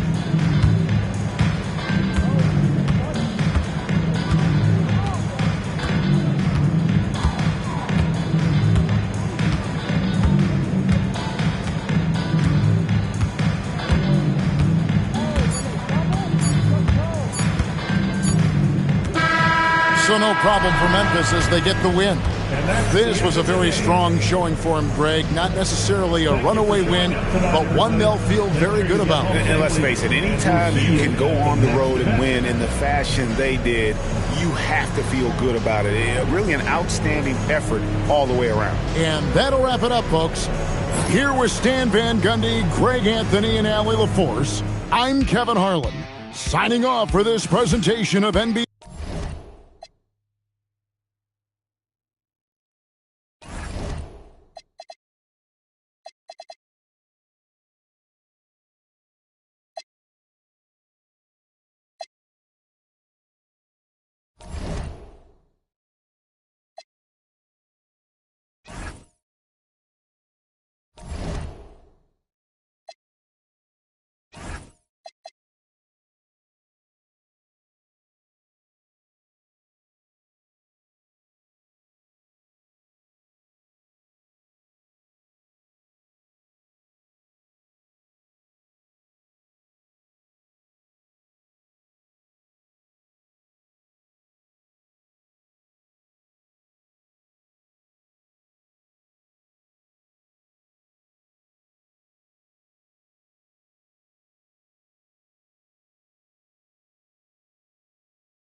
and going through their pregame warm-ups, trying to get loose and focused here before tip.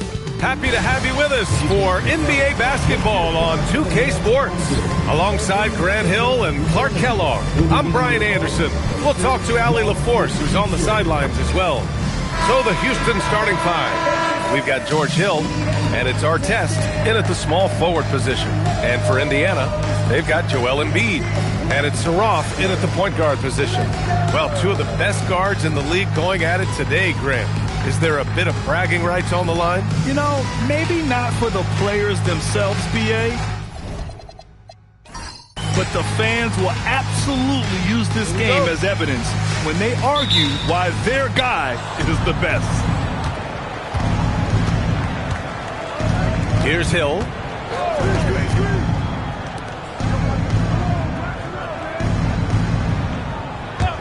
Lets it go from the wing.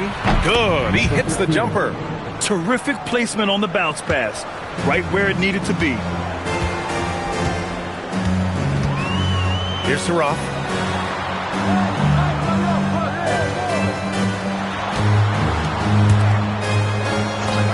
So nice passing by Indiana here. Pass to Elliott. Here's Saroff. Here's Elliott. Shot clock at 6. Fires the three. It's hauled in by Houston. This their first chance to take a look at Indiana this season. Winning the season series last year in a battle of middle-of-the-pack teams. Yeah, they were able to make the plays to come out on top, but it really could have gone either way, and you could say the same for tonight's game. Pick works well there, but the defense left a lot to be desired. Yeah, that's not the defense you need. You got to be tougher defensively. From the arc. Another miss. He's 0 for 2 now. And just around a minute and a half into this first quarter. The three is up. And Houston, another three. Defensively, you have to stay connected to him on the perimeter. Indiana's gone 0 for 2 from outside.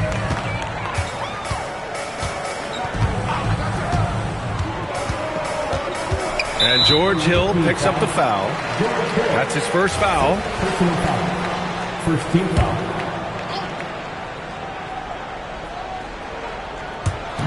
And here's Indiana now, looking for their first basket of the game. Pass to Saroff. Will it go? And Indiana misses again. For Houston, they've gone 3 of 3 so far from the floor. From behind the arc, drills it from deep. 11 points in the game. And what's working here? Each guy is willing to make the next pass. And timeout called by Rick Carlisle. And we might see some changes. Coach potentially looking to adjust. Well, you'd rather not put these guys on the line. The top free throw shooting teams in the last month. 5th, the Pacers. And looking at last month, this team really got it done from the charity stripe. Whenever you fouled them, they made sure to make you pay for that mistake. Jacks up a 3. And that's out of bounds. Indiana will retain possession. 4th in fast break points. And they place top 5 in points off turnovers. Not just causing havoc, but turning those transition opportunities into points. And looking closer at their free throw shooting last season, topping the league in that stat really shows you just how consistent this squad was from the line. Tries it from the top of the key, and there it is for him. Took a little time, but they get one to go. Maybe they're warmed up now. And here is Hill. Out left to the wing. 4-3. That one is off. He is just so deadly from out there. You expect that to fall. And first quarter, we're about 3.5 minutes in. And the shot goes down. And hitting from the mid-range here and early. I mean, really gives the defense just another thing to worry about. Well, they better be thinking about him. I mean, we know how dangerous he is. To the right side. Lets it fly. Joel Embiid pulls it down. That's a decent look for him. He just couldn't convert.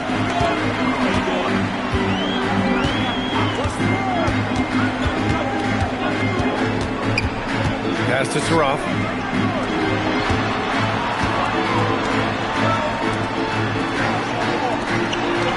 Here's Elliott. Clock at 6. Pulls up. Saraf can't hit. It can be tough to find space in the mid-range area. Probably should have passed that one up.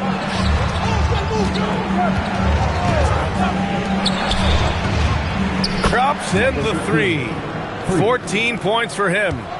When you let a team knock down that many threes, you know you're likely to be on the wrong side of a run. Pass to Elliott. From deep. It's hauled in by Houston. And it's just so hard to stop them when they're scoring at that level. They were efficient and didn't let up at all. Well, it's really hard to stop them when they're in a groove offensively, and they were in a comfort zone all game long in that one. So far, they're owning both ends of the floor. We'll see if they can keep this going. And, you know, nothing like getting an opponent on the ropes early. You love that if you're on that side of the scoreboard, and they are landing some haymakers now. And timeout called by Rick Carlisle. He'll take the opportunity to regroup.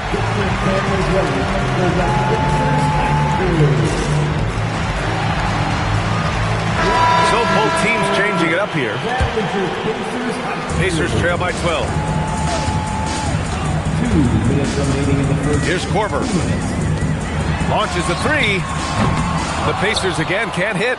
He's giving his all, but you can't force yourself back on track.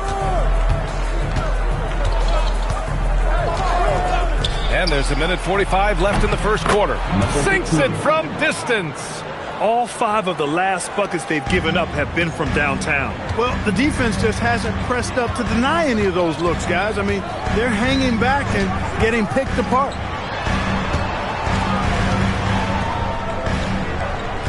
Down low. Now here's Anderson. Tipped.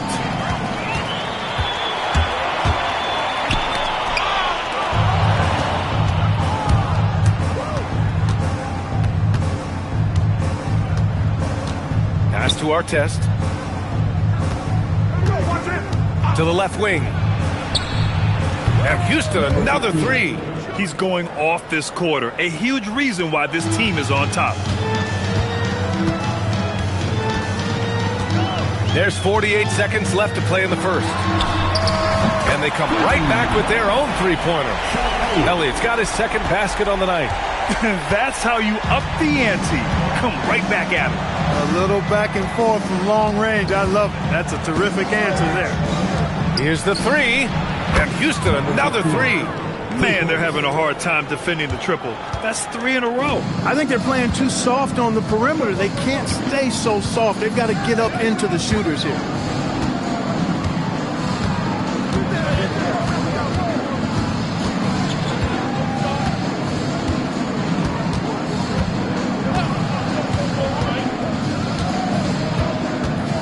Pass to Korver. Tried to answer back, but that 3 is off the mark. And so it's Houston, a sizable 18-point lead at the end of the period. They're communicating well and stringing together stops. Back after this.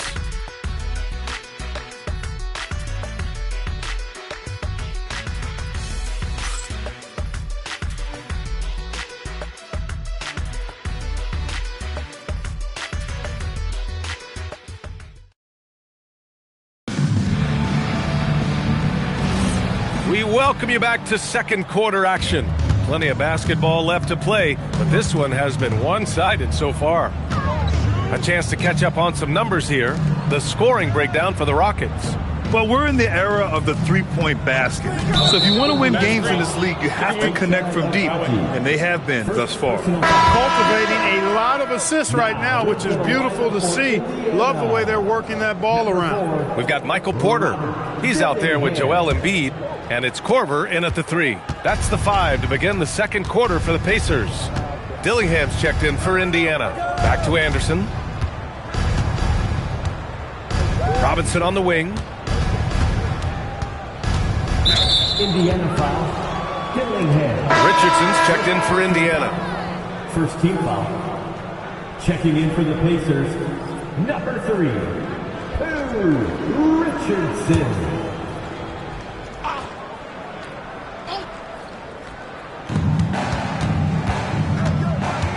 Outside, Anderson. Pass to Wagner.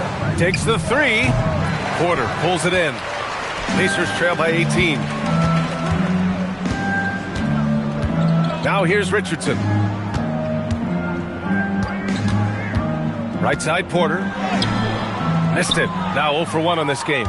He took it up strong, but the defense was ready for it. And we played just over a minute of basketball in the second quarter. Here's Kemp. And the foul is called. He missed it, so he's got a couple of free throws coming his way. It'll go on Michael Porter. Bringing major energy to the floor. Kemp challenges you. A nightmare matchup. Houston shooting their first free throws of this game. And that just has to improve, guys. I mean, the free throw shooting is something that has to get better. You're immediately putting yourself at a disadvantage when you shoot that poorly from the line.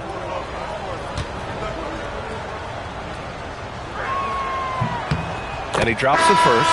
Grant, as the season draws to a close, most individual player stats are becoming more solidified. And that can affect players' mentalities, B.A., since certain numbers may bring bonuses or trade interests. Meanwhile, winning still has to be job number one.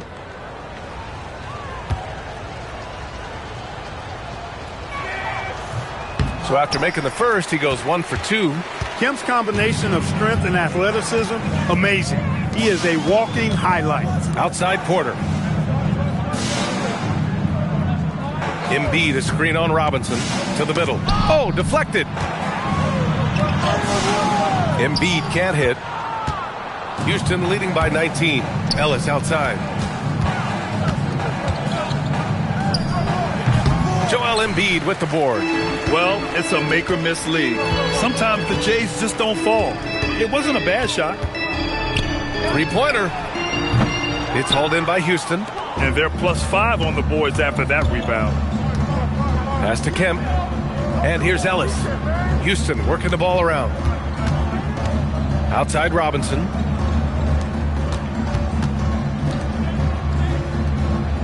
Here's Kemp. The three is up. Houston with another miss. From 7 feet away, Kemp with a rebound. Kemp's got 4 rebounds in the game. Here's Hill. Out of bounds. It'll be Indiana's ball. 5th for free throw percentage. And they're among the top 10 in the league in block shots. They don't concede easy buckets at the rim. Their big men play great help defense inside. And their defense is a huge part of their offense. The points off turnovers this team generates, it takes a lot of pressure off their half-court offense. All right, let's get a report from Allie. Hey, guys. Giannis Antetokounmpo is embracing his emotional leadership role. He said, before I was really serious and quiet, now I'm more vocal, smiling, having fun. It carries over. I love to lead by example, but I know that my voice carries a lot of weight. Brian, back to you. It sure does. Allie, thanks very much for the report. 19-footer. Another shot.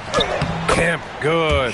Offense has been hard to come by so far. A much-needed bucket right there. Yeah, it's been a defensive battle, to say the least, partner. Good to see at least somebody got the ball in the basket. Fine. Oh, got that one up quick.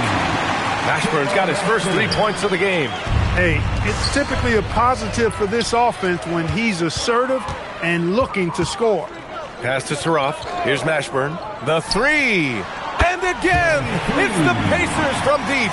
And after a scoreless first quarter, he's finding his offense. Hill with it. Hasn't gotten one to fall yet. Here's Artest. Sends it home from three-point land. This is just fun. These teams are trading threes back and forth. Nothing like answering back. One team gets 3, you fire 3 of your own. Boom. Launches it. Counted from distance. Mashburn's got 9. Backing up that last 3 with another 3. The defense has to stop giving them so many clean looks. And so timeout here by Doc Rivers. Coach probably just checking to make sure everybody's on the same page here.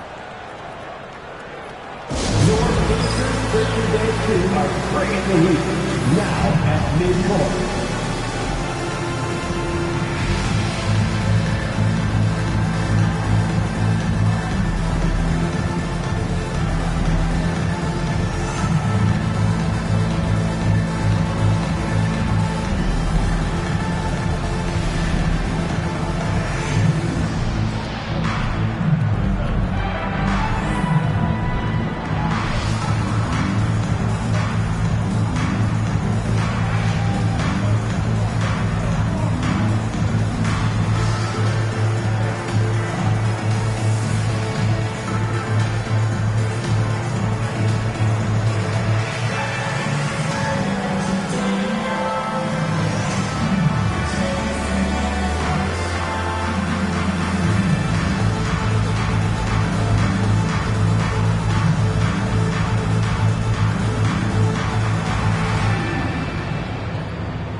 And with this break, we can see the teams that are wasting no time turning defense into offense.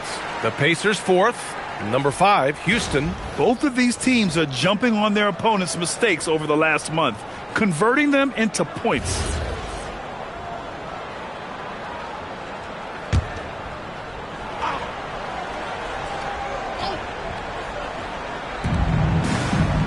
Wagner on the wing.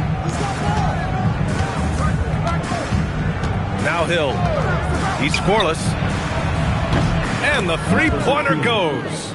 And this is how he shines. He's a big part of their floor spacing. And you know what? It's all about the long-distance game for him tonight. He's getting it done from out there. Pass to Saraf.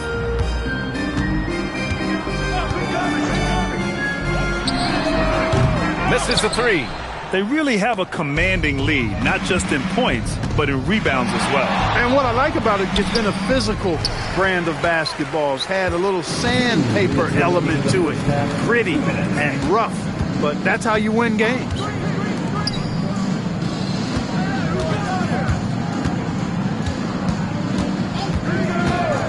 There's 1:47 left to play in the second quarter.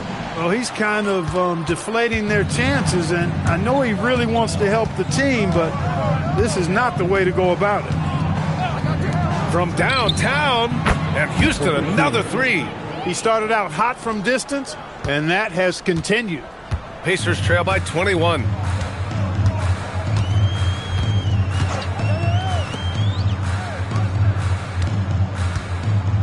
Pass to Elliott.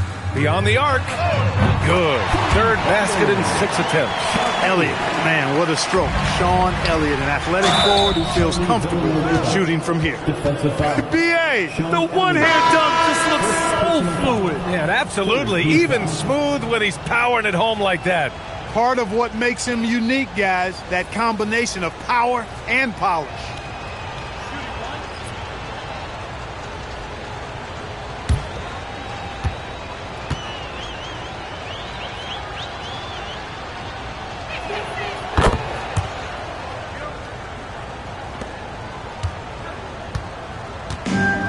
Indiana's gone 4 of 6 from outside. Looking sharp here in the second. Takes a three. And again, it's the Pacers from deep. 12 straight points off threes. This defense is not extending very well. You know, they're having free reign from beyond the arc. The defense is just not there. Connects again from distance. Buries his 10th triple of the game. Unbelievable, B.A. Unbelievable. Pass to Petrus. Here's Saraf. There's 25 seconds left in the second period. To the inside. And Embiid throws it down. Dropping the hammer. That's why Embiid looks to get deep inside position.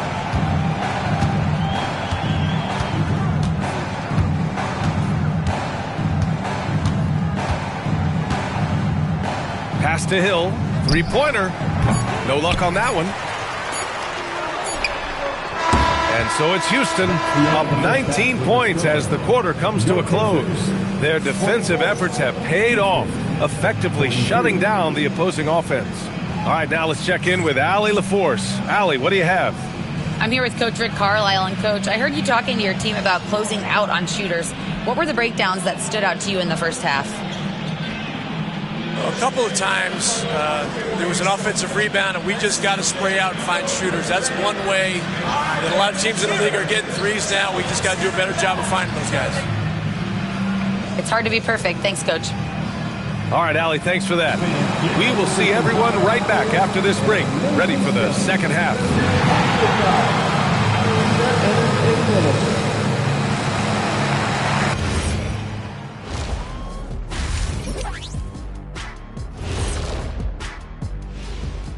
Welcome, everybody. Right off the bat, let's see which games are still to come tonight. And guys, allow me to digress. Anybody care to explain what I saw in the catering area a few minutes ago? No, Ernie. Shaq started it. I promise you, Ernie, it was not me. I never throw the first chicken wing. Yeah, I can't believe you just snitched Kenny. Well, I don't care who did it. You're both cleaning it up. But Ernie was Kenny. Changing focus now to the tough first half for the Pacers. If they watch film, they knew this was coming. But it's like the storm rolling in just surprised them. Yeah, it's hailing threes, and there's nowhere to run for cover. Appreciate you joining us. It's been our distinct pleasure, and I mean that. Let's now take you back over to the third quarter with Brian Anderson.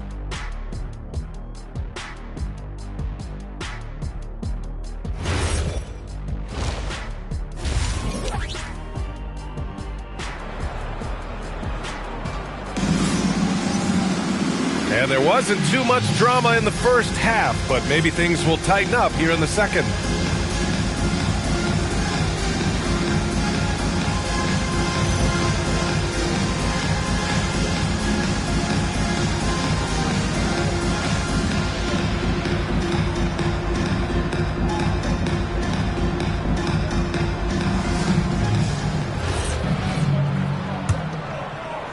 Pacers trail by 19.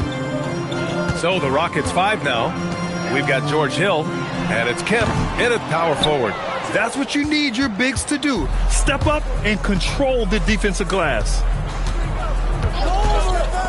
The three ball knocks down the triple.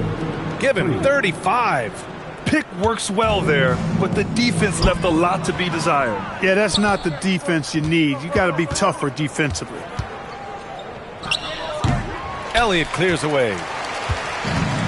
Well, the Pacers shooting just 35% from the floor. They set the pick. And he was camped in the lane there. He gets a 3-second call. And here for you now, a look at the NBA's premier setup men in the season's second half. Third is George Hill. And since the All-Star break, his passing has been incredible. Just finding his guys in their spots and playing the role of facilitator.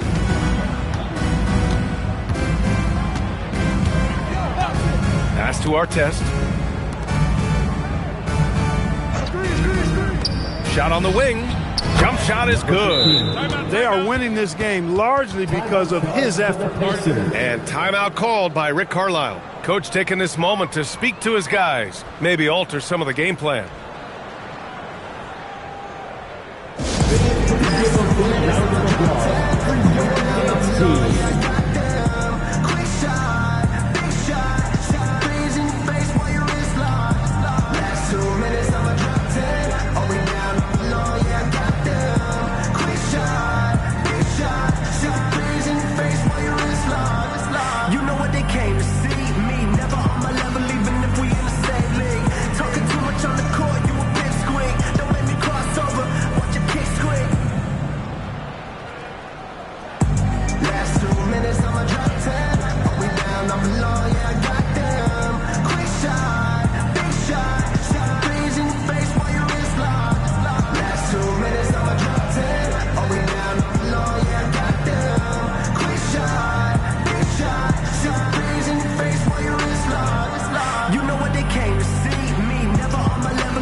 Descriptions more glowing than saying a player is clutch. What, in your opinion, Grant, enables a player to be that way? You know, B.A., it's about confidence and command. When you're able to process and execute under the pressure, both internal and external, that's when you have a chance to be clutch. A challenging stretch for Indiana here.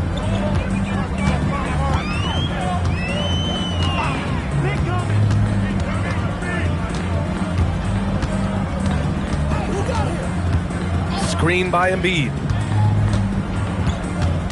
Away team foul. Number 13. First personal foul. First team foul.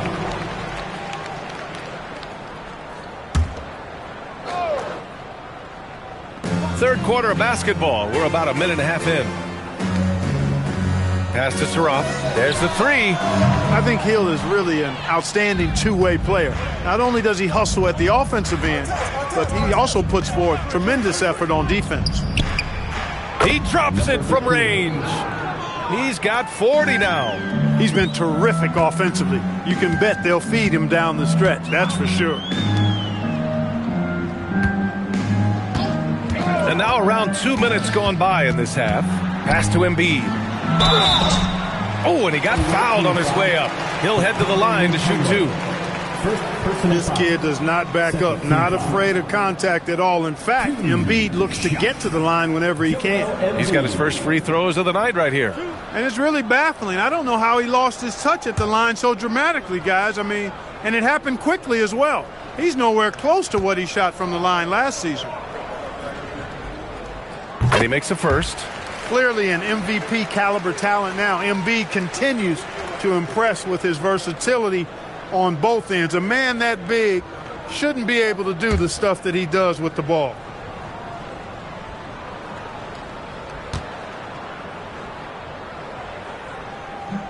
He's off on the second. Houston has gone 2 for 2 from deep here in the third. Outside, Hill fires the 3, and Houston another 3. They're getting torched on the perimeter. 4 of the last 5 buckets have been threes. It's hard for me to watch this. I mean, the defense practically giving them those shots. And he can't answer back. The three-pointer offline. Ice cold coming out of the half. That's 0 for 3. Well, we're into the third quarter. Just over 2.5 minutes played.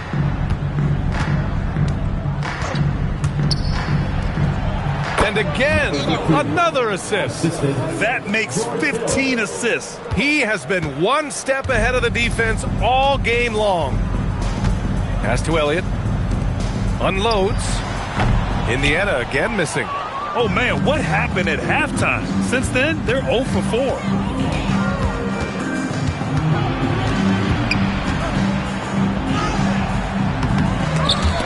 Indiana with a rebound. I thought he had that one. I think he did, too. Here's Saraf. Screen by Embiid. Oh, and there's the whistle on the shot. So 2 free throws for him coming up. Indiana shooting their third and fourth free throw shots of the night. At the line, for Indiana, number 55, 2 shots.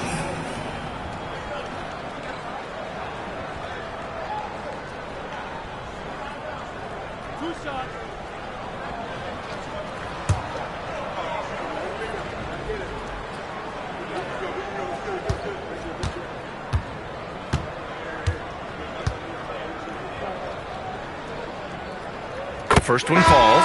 Indiana making a switch here. Porter Jr.'s checked in. Houston making some changes.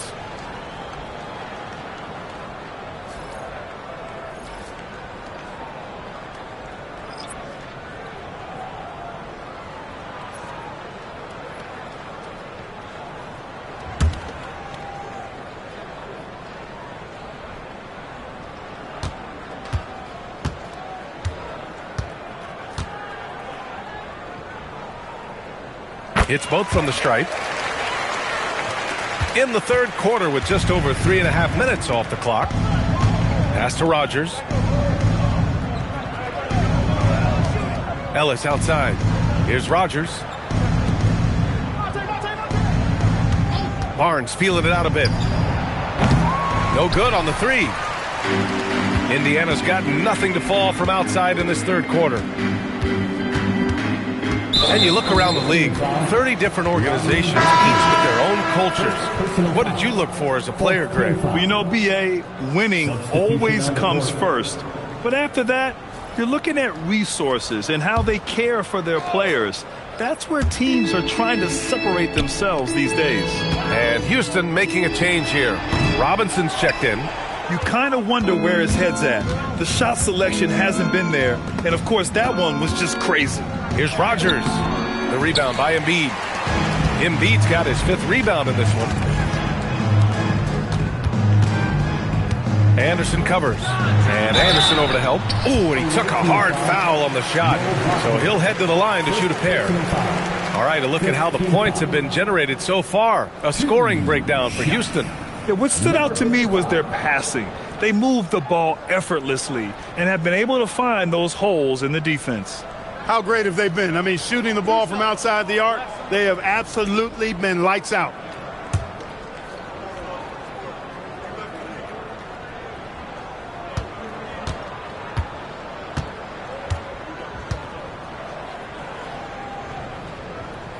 First free throw is good.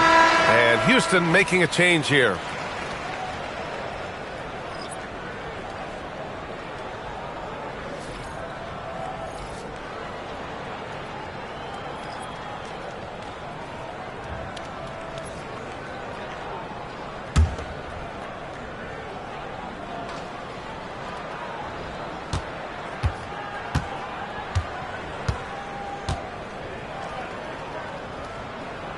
So he gets them both.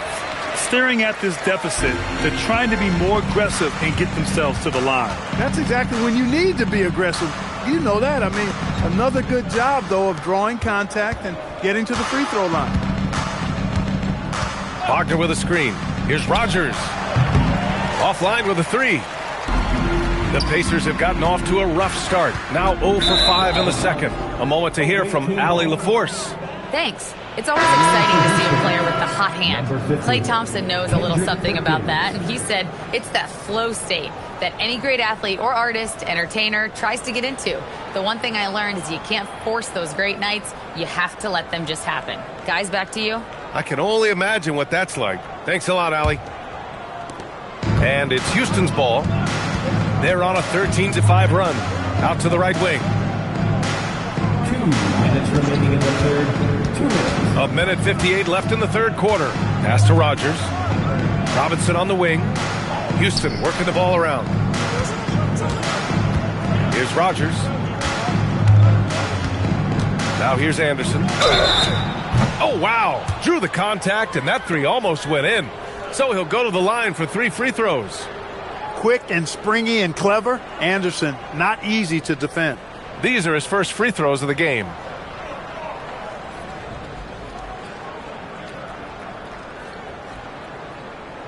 Three shots.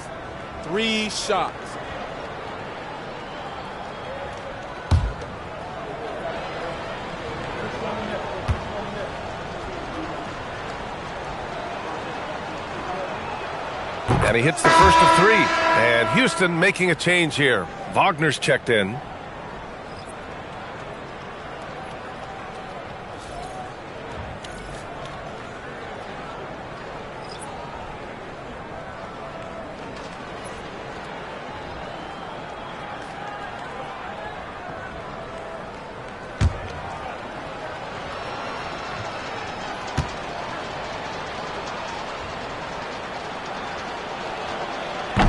And the second free throw is good.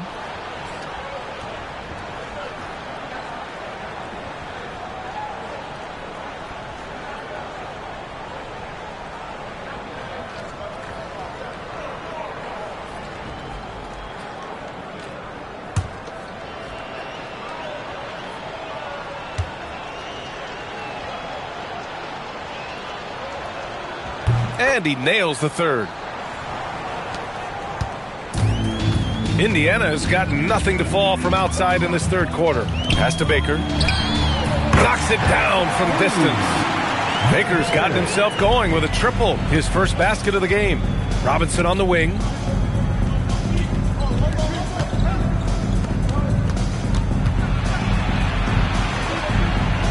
And we've got 1:18 left to play in the third. Outside, Anderson.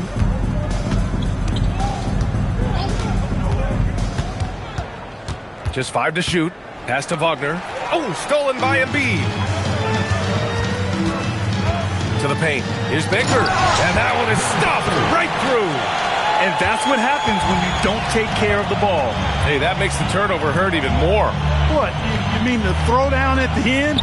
I'll tell you what, fellas. I mean, the highlight shows are going to pain them even more. Here's Villanueva.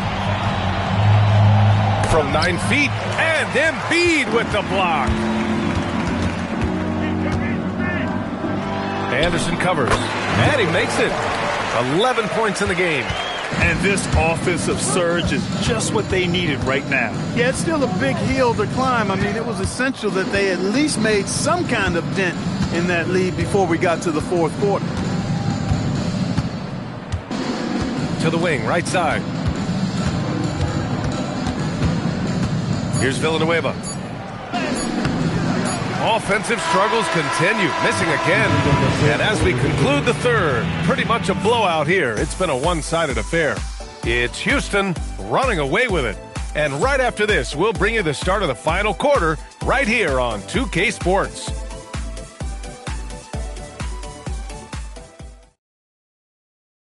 And it's time now to bring you our State Farm assist to the game. This is the definition of team chemistry. I love to see this kind of communication and connection between teammates leading to the perfect pass.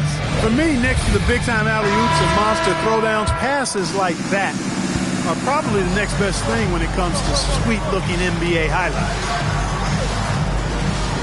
And there have been two very different performances from these teams today as we get going in quarter number 4. We've got Michael Porter, and it's Abaji in at the 2-guard spot. So that's the group out there for Indiana. Here's Rogers. Wagner, right side.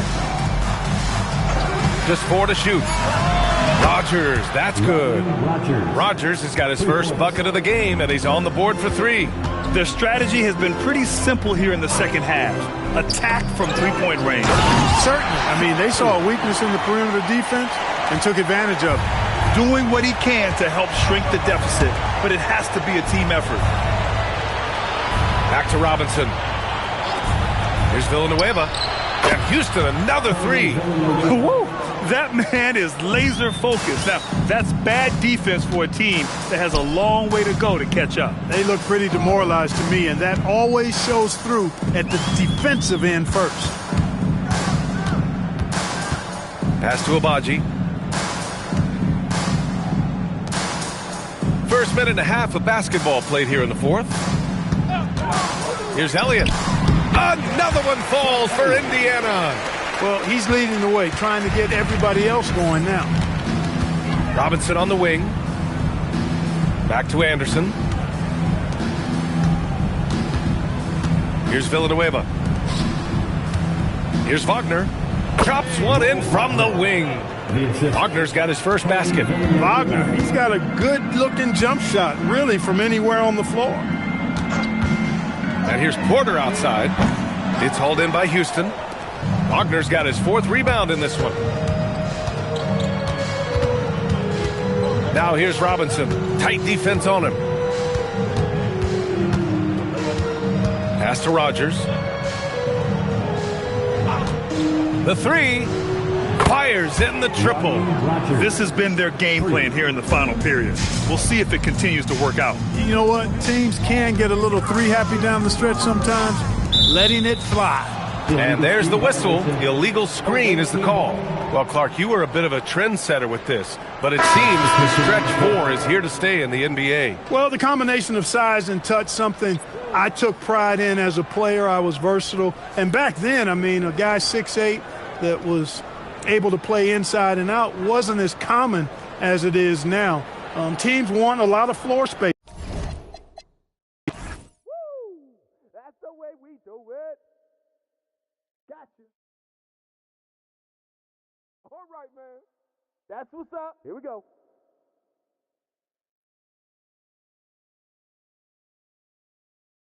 Ellis. Skip.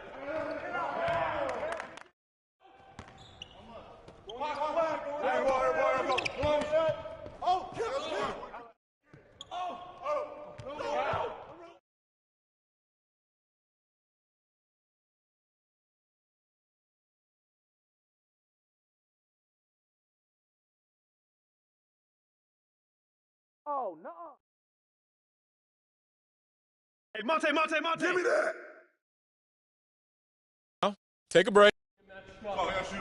Don't rush, man. You got it out. Corner. Hey, Ellis.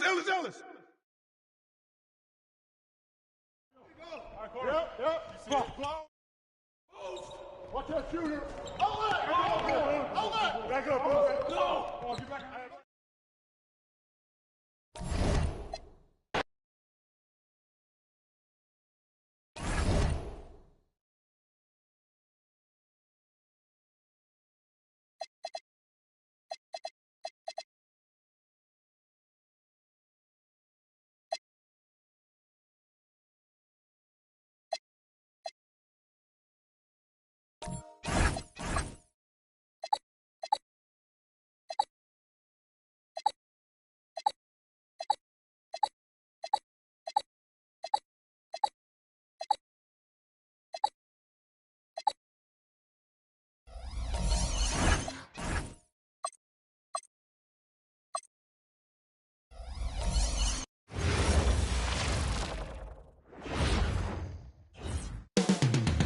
Coming up next.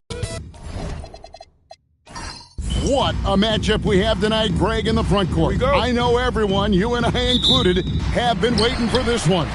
And when you got two of the best bigs in the league going at it tonight, it's must-see TV. I can't wait to call this one, guys. So the opening lineup for the Heat, we've got Anthony Edwards. He's out there with Shepard. Bamba is out there with Bailey.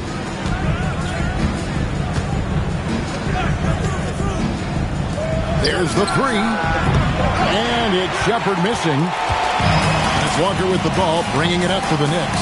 Let's check in now with our Allie LaForce, who's got a story for us. Allie? Earlier I spoke with Mike Brown. We talked about the matchup issues that Karl Anthony Towns creates for defenses. Coach said the combination of size and skill make Cat a tough cover. If you put a center on him, he can beat them with his quickness or his perimeter game. And if you put a wing on him, he can overpower them in the post. Kevin, back to you. Great work as always, Allie. Thank you. Edwards against Vassell. Pass to Kolek. Beyond the arc. That one's off. He starts the game with a miss. I'm shocked that didn't turn into 3 points. I mean, he makes you pay on those nearly every time. And we're about a minute and a half into the first quarter.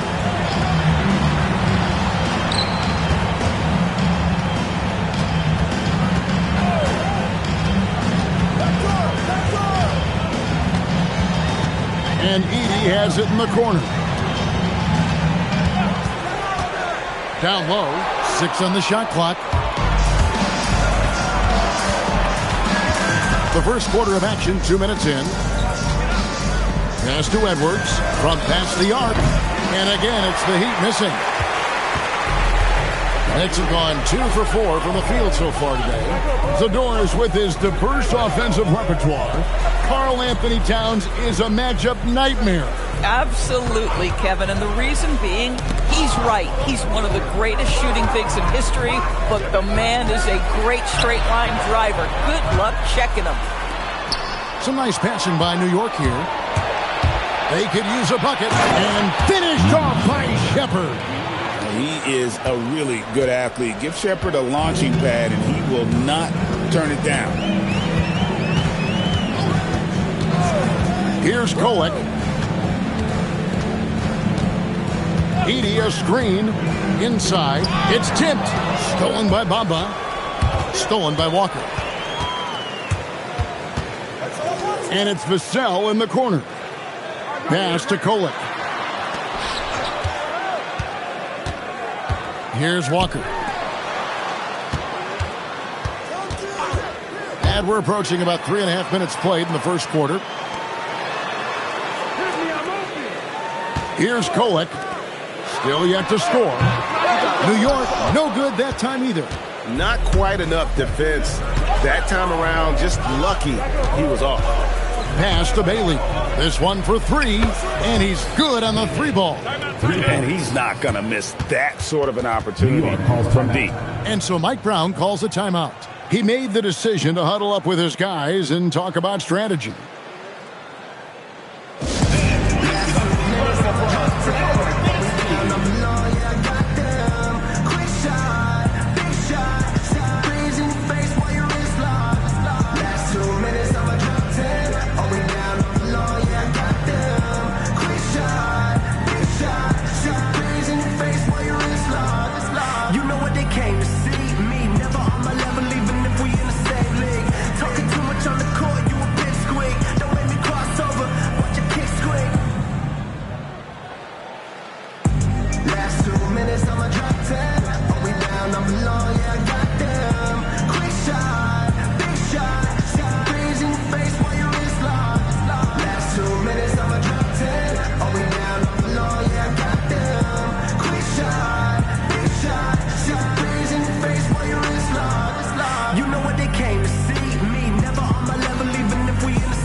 checked in for Shepard. While we're on a break, a chance now to bring up a list of the best small forward rebounders in the second half of the season. Third is Jarace Walker. You know, the work they do on the boards is such a big part of all these players' game. I mean, they play much bigger than the grand majority of small forwards in our league. Yeah, this is a very physical group of players, and all with a great nose for the ball. They don't shy away from getting down low and pounding the boards with the big guys. In fact, they just thrive on it. Edey gets the bucket. It's just certain guys have a nose for the basketball. I don't think you teach that. Great second effort there. Pass to Bailey. Back to Ivy. Now here's Edwards. Now Ivy. Edwards finds Ivy.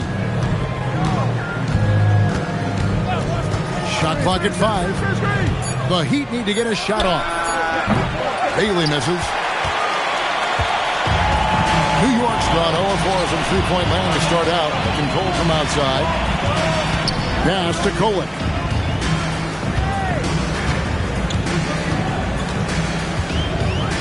Fires from deep. Buries the long-range jumper. 5 points in the game. This is the value of having those stretch bigs. Very hard to contest that jumper. Outside Edwards. Off target from three-point range. And they had some botched coverage that turned into no coverage. Pass to Kolek. Walker looking for an opening. Here's Kolek. Back to Walker. Fires the three. Rebounded by Bailey. The Heat trail by 4. Now, here's Ivy. Still without a basket. Wasted no time on that one. The work that Anthony Edwards is putting in as a shooter is there. That range shot so important. Nice three-point look right there. 1:03 left here in the opening quarter. Gets it to go from beyond the arc. And guys getting into a nice groove here, starting to feel it. And this is partly what the game has become, right? A matter of dueling three-point opportunities. And so good off the bounce. Edwards working on his shot off the catch, and it is paying off. Walker is screen on Ivy. 35 seconds left here in the first quarter. Pass to Edey. 2 free throws coming up, and they call the shooting foul. It goes on Mohamed Bamba. I mean, even from over here, you can see that one pretty clearly. New York shooting their first free throws. First trip to the line in this one. And they had a lot of success a season ago as a team, hitting about 80% of their free throws. For the Knicks, Beauchamp's checked in, and Curry subbed in for Vassell. The Heat also changing it up. Jokic, he's checked in for Bamba. Williams comes in for Bailey. And it's Ford in for Edwards. And both free throws good for Edey. The Heat trail by 3. Ford with the ball.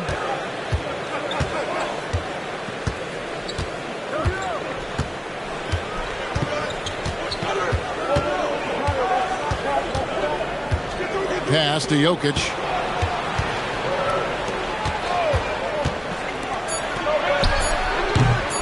The shot, no good. Pressured that shot by getting a hand up just as good as a block. And he did it without fouling, and that's become an art, changing shots without making contact. So at the end of 1 quarter of play, still a close game. Knicks lead by 3. And we'll be back shortly for the start of the second quarter.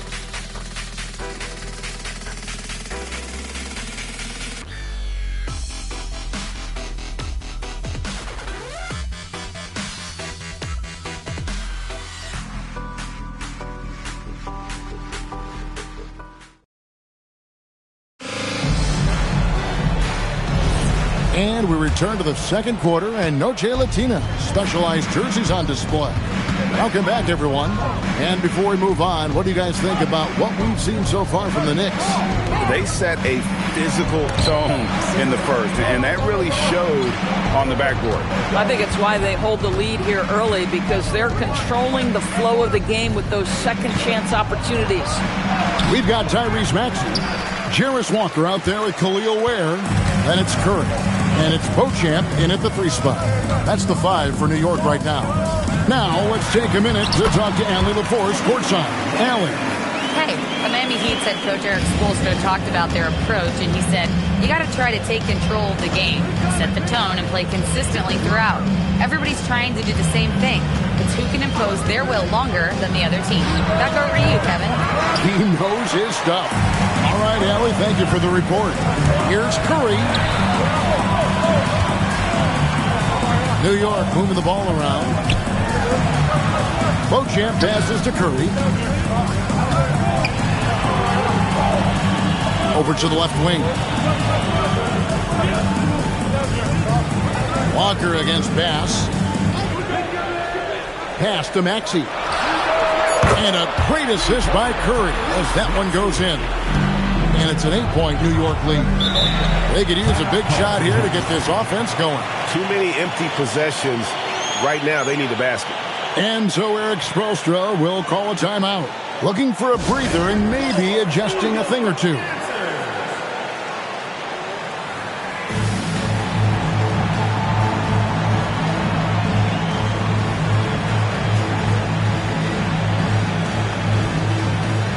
And New York making a change here.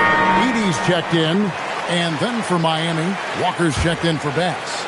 Morrow comes in for Patrick Williams. And Shepard subbed in for Jarrett Jack. Outside, Walker.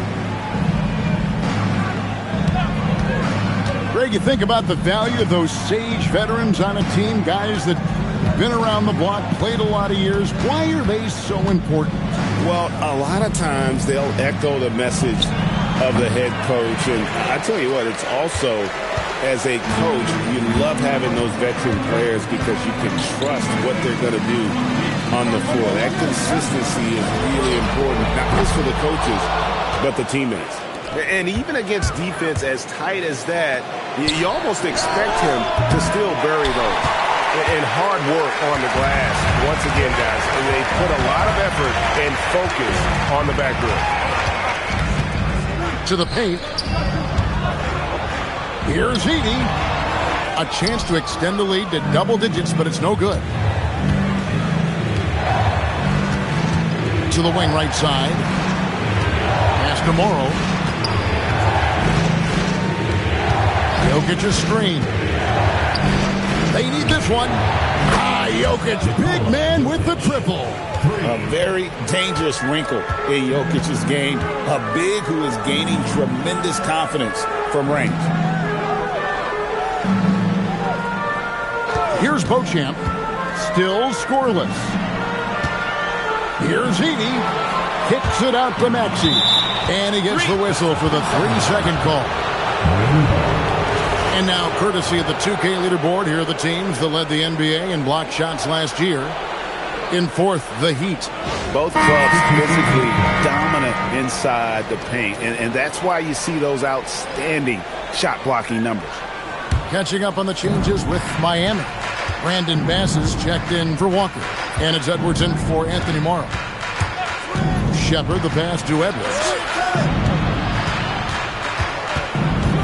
Jokic against Edey. Got a piece of it. Been a tough stretch for this guy right now. Looking a little out of sorts. They set the pick. Here's Kolek. Pass to Walker. To the inside. Lobbed up there. Oh, Edwards flies up and finishes the alley-oop. Anthony Edwards showing you, yes, I am a vertical threat at the rim. To the paint. Here's Edey. And the dunk by Edey. Kevin, he is tough to stop when he gets to the rim. Yeah, Greg, he can get up a few notches higher. Now Shepard. 9 points last game out. That one's in there. The New York lead is cut down to just 2 points on the bucket from Edwards. Yeah, first quarter, he's dropped 2 threes. Now he has another to his credit. The offensive skill set for Karl Anthony Towns, Greg is a 7-footer, is very special, to say the least. The outstanding shooting with the post play, and he's worked on his defense. He may never be elite at that end, but he ignites an offense. And Eric Spoelstra wants a timeout. This now will give him a chance to discuss some potential changes.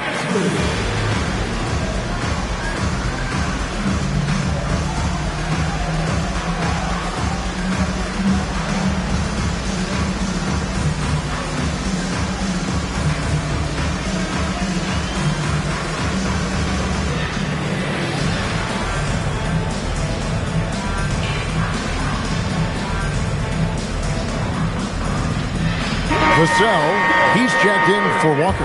And the Heat making a change here. The Heat trail by 5. Shepard with the ball. Edwards, the bounce man. Bailey passes to Edwards. Picked off in midair. Driving the lane. And that one's good. Poland. And the Knicks lead by 7. And a closer look here at the hustle stats for New York. They're really mucking things up for the opposition, racking up steal after steal, just not letting them develop any kind of offensive rhythm.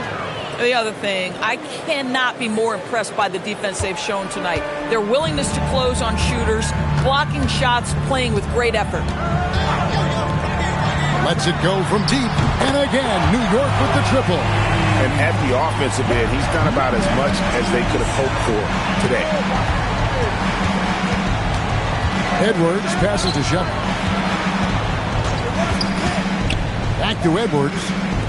Shoots the 3. And the rebound goes to the Knicks. Painful to watch, guys. You could see the frustrations mounting, unable to get into any kind of a rhythm whatsoever. I thought they were outworked and outplayed in just about every phase of the game. Maybe that's one of those situations where you say, hey, let's move on.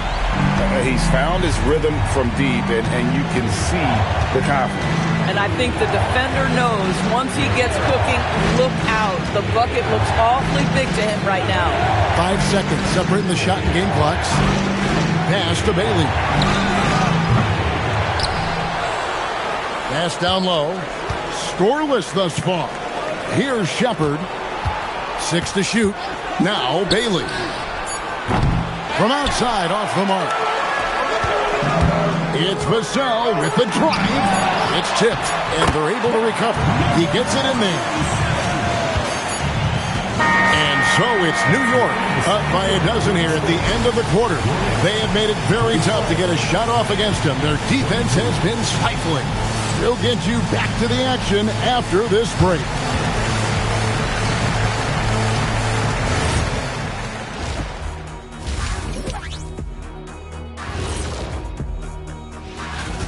To me, it starts with their effort. They have to become more active defensively to prevent easy look shot.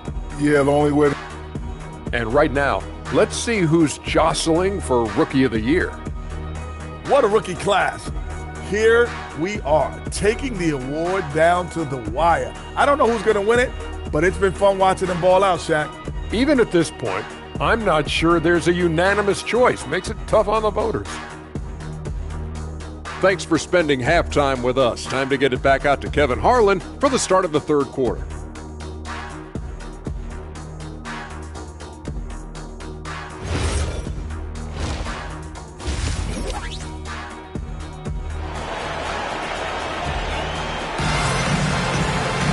And with the second half upon us, we'll find out if this game becomes the route that it's threatening to be.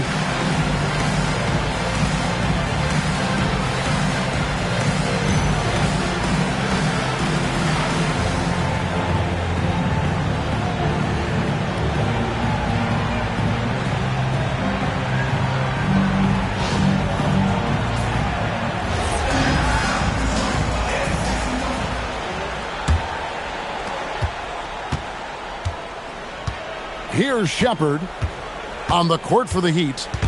Shepard out there with Edwards. Then there's Bailey. And there's Mohamed Bamba.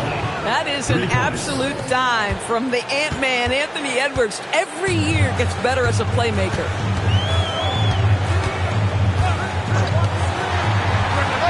And the Knicks hit again from deep. And an eye for an eye. Both teams working to stretch the floor. Well, that three-point shot just gives you so much room to operate on the offensive end. Now Shepard. They set the pick. Fires the three. Traps in the tray. Shepard's got 5. Extending out that range. Reed Shepard, this youngster, can shoot. Second half of basketball, just over a minute played so far.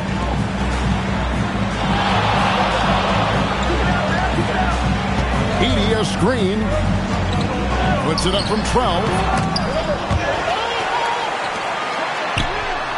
Sinks the triple. 25 points in the game. And they've shown effort and aggression in the paint, really right from the tip. Their rebounding edge right now, massive. Outside Edwards. Beyond the arc. And the Heat, another 3. Making a huge difference from deep tonight. That was a big-time shot. That's where the bulk of his offense has come from, and they're going to need a few more of them before this one's over. And so Mike Brown calls a timeout. He's going to take this chance to talk to his guy.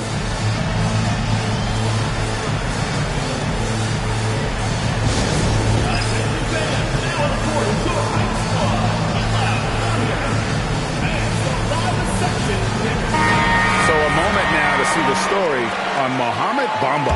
He had a strong showing last season. Second in blocks. And, of course, he's got a nose for the ball. He ranked in the top 10 in steals last season. And as you said, just a notch below the leader in blocks last season. He gives a tremendous effort. Absolutely one of the best rim protectors in the league.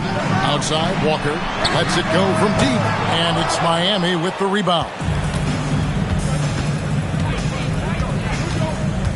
Shepard the pass to Edwards. Bailey with a wide open look. Good, and the assist goes to Edwards. Edwards got 3 assists now in this one. Here's Kolek. Well, we're into the third quarter, just over 2.5 minutes played. The 9-foot shot. And off the front iron, and in it goes. And so Eric Spoelstra will call a timeout. Coach is going to take a few minutes to regroup and go over the strategy.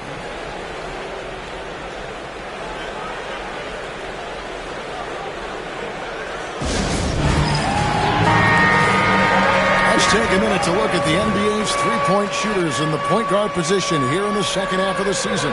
The 4th spot held by Reed Shepard. A lot of point guards in the NBA don't get enough credit for how well they shoot the basketball. So give this group their due. Some outstanding long-range shooters. You know, and having that element of long-range shooting ability makes them a tough puzzle for defenders to solve. You know, it's an invaluable asset for a point guard, and these players have it in a big-time way. It'll go, and the Knick lead is cut to just 5 points on the basket from Bailey. Out of their last 5 makes, how about all 5 from long range? Little under 2.5 minutes off the clock now here in the third. New York moving it around. Takes the 3. Drains it from beyond the arc. He has 30. He got loose from downtown the first half. Now has 3 here in the second. Unstoppable. Well, one thing the fans have come to expect from Jared Allen, Doris, some acrobatic finishes. What's amazing, Kevin, is you might be looking at the rim and there is no Jared Allen in your vicinity, and then a second later he's flying by and finishing. He's got great instincts. Offensive rebound. Edey gets the bucket. Not a lot of resistance on the inside, and they're taking full advantage. The Heat trail by 7. Shepard the pass to Edwards. Here's Bailey. Good, and the assist goes to Edwards. Edwards got 5 assists tonight. 12 straight points off of 3-pointers, and the D looks shell-shocked. Pass to Shepard. Here's Bailey. Offline with his 3. The Knicks leading by 4. Vassell outside. Outside, Walker. Edey with a screen for Walker. And the whistle blows. It's going to be on Anthony Edwards. That is his first foul of the game. And so Mike Brown calls a timeout. Coach is going to talk some things over with the team. Might be seeing something to adjust. So for the Knicks, Bojamp's checked in, and Curry subbed in for Vassell. Heat also with a sub. Patrick Williams, he's checked in for Shepard. 1:57 left to play here in the third. Shot clock at 6. And Beauchamp gets it to go. And I've been impressed with the unselfishness, but also getting guys the ball where they can do something with it. And he has shown a terrific feel for how the defense is playing him and then taking advantage of that. And there's the call on Curry. That's his first foul. So both teams making some changes here.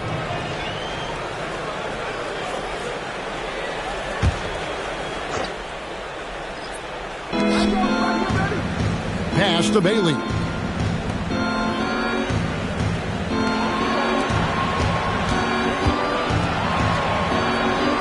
And here is Williams. Sinks the three-pointer. Williams has got himself going with the triple, his first basket of the game. Man, the triples keep falling, guys. That's 3 in a row. There's a good screen. Pass to Beauchamp. From deep, Maxey. Miami grabs the miss. There's some defense for you. For someone who's as good at shooting the 3 ball as he is, you need a defender who's equally good at guarding against him. Here's Beauchamp. He's guarded by Williams. Pass to Swift. Outside Curry. To the middle. It's tipped. In transition, here comes Miami. Here's Bailey. Score the basket. His 8th. 8 for 13 from the floor. I really like the way he's playing in this half. He looks so much more aggressive and confident. Maxey feeling it out a bit. Here's Swift. Back to Maxey. Over Ivy. And he got that one up in time, but doesn't go in. And we just finished the third quarter, and we've got a tight ball game here. New York ahead. They lead by 1. And we're just moments away from the start of the fourth quarter. Stay with us.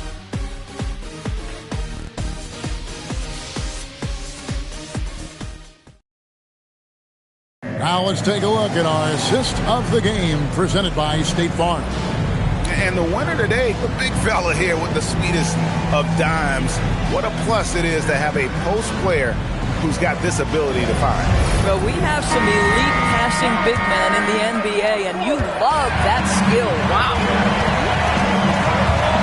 And with 3 quarters behind us, we start the fourth quarter in what is still anybody's ballgame.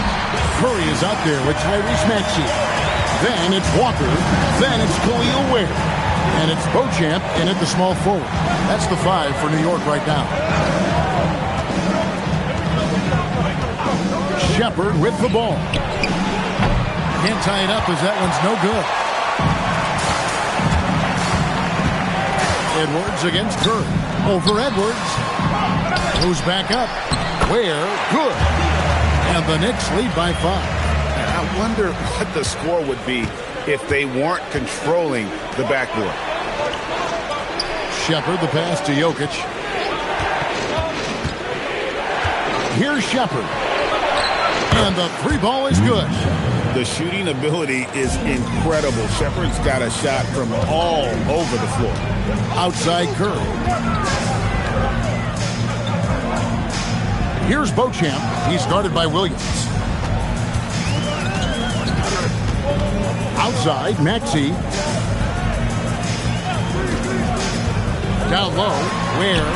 A good finish at the rack off the slick feed. Ware's got 4 this quarter. And they're forcing the ball inside, and it's working like a charm. Screen by Smith.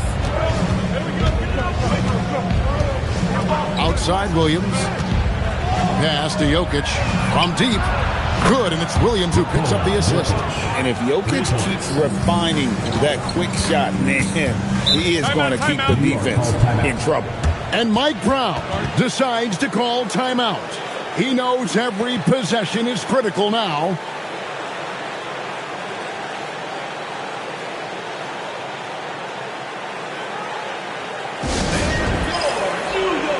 A different look for Miami. Mohamed Bamba comes in for Jokic, and Walker subbed in for Smith. It's time to send it over now to our reporter, Allie LaForce. Mike Brown was just reviewing the plan with his team. He tried to loosen the tension a little, asking his guys, are we having fun? I know I am. Just relax out there and follow the game plan. We've got this.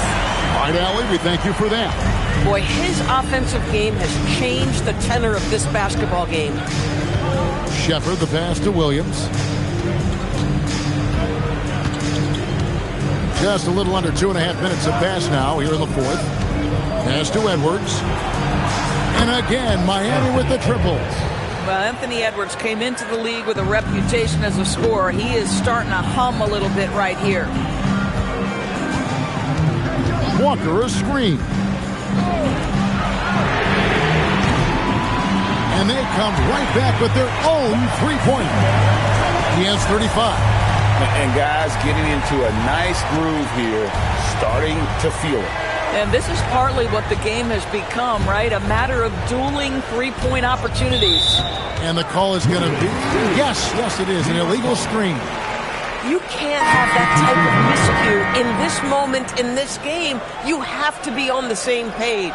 Vassell, he's checked in for the Knicks. The Knicks leading by 3. Here's Kolek.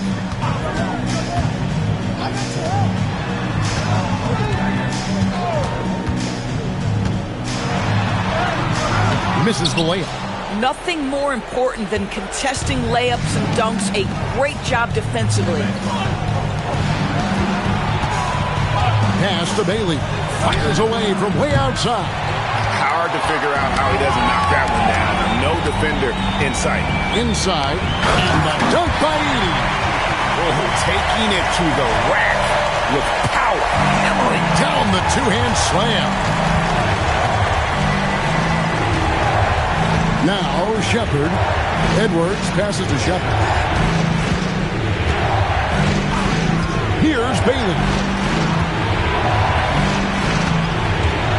Shepard with the ball.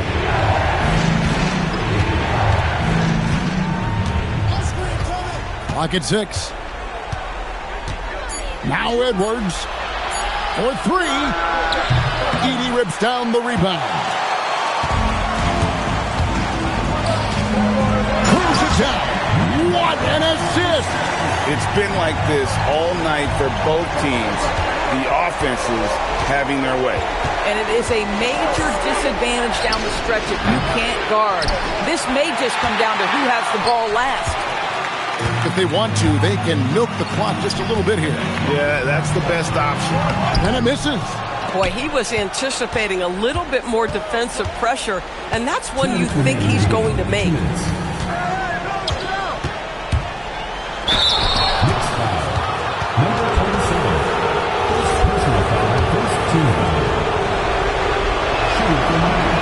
And that hurts as he doesn't get the first one to fall. Trying to focus now on the second. And the second of 2 is good. That turns the lead to 6. You know, he doesn't shrink the lead as much as he should have. That hurts a bit. And so it's Mike Brown here calling timeout. Clearly, he's got something his players need to hear. And immediately.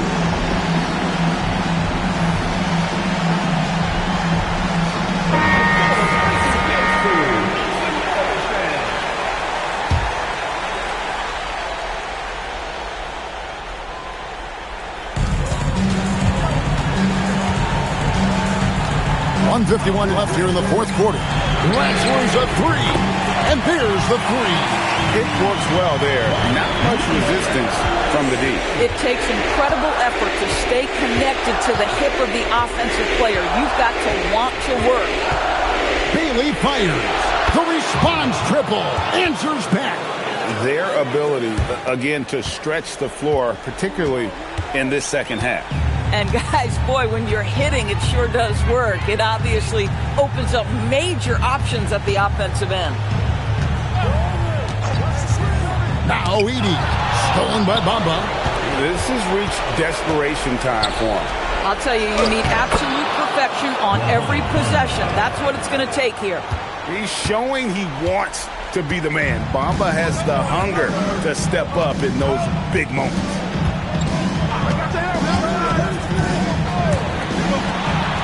So they foul intentionally. Number 42. First personal foul.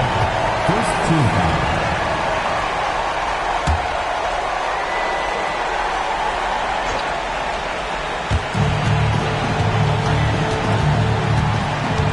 .52 seconds left to play here in the fourth. And Bamba comes to help. Anthony Edwards. Second personal foul. Second team foul. Taking 2 shots.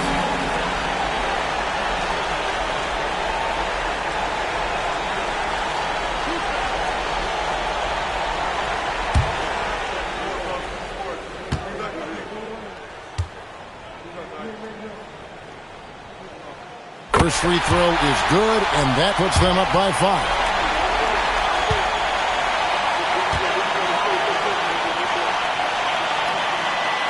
And he cannot convert on the second. That misses. And I'm sure he would like to have had all of those, but he's still able to pad the lead. Saves him with the putback. Well, excellent pursuit of the basketball by Mo Bamba. Love his effort there. Now the Knicks with it. They've held a 12-point lead earlier. And we'll have a timeout called by Eric Spoelstra. This is a huge moment, folks, in this game. And he wants to be prepared. And let's get your take, guys. What's the strategy? And usually you want to go for the 2-for-1 here to maximize the clock. We've got 28 seconds left in the fourth quarter, and so they choose to intentionally foul. First personal foul. Third team foul. It's the first. That gives them a 4-point cushion. 2 shots. And he hits both free throws here. So now it's a 5-point game. 2-possession game now. I mean, those were really important foul shots. And timeout is called by Eric Spoelstra. It's a chance for them to regroup and refocus. On the court, your star, Jsk.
From deep.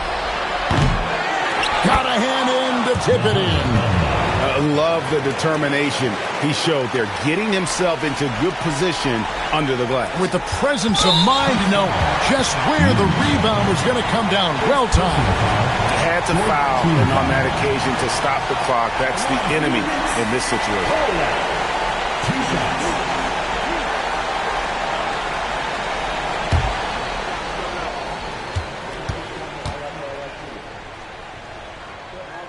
So the first one drops, and that gives them a 4-point cushion.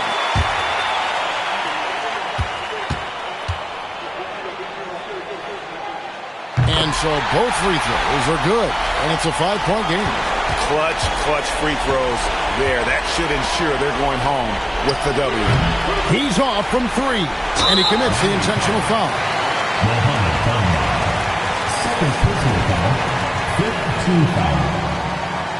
At the line for 2, Devin Vassell.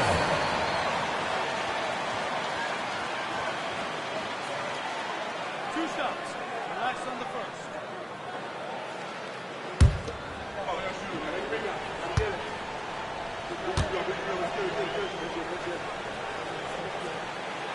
And no good as the first free throw, missing for him. We'll see if he can nail the second.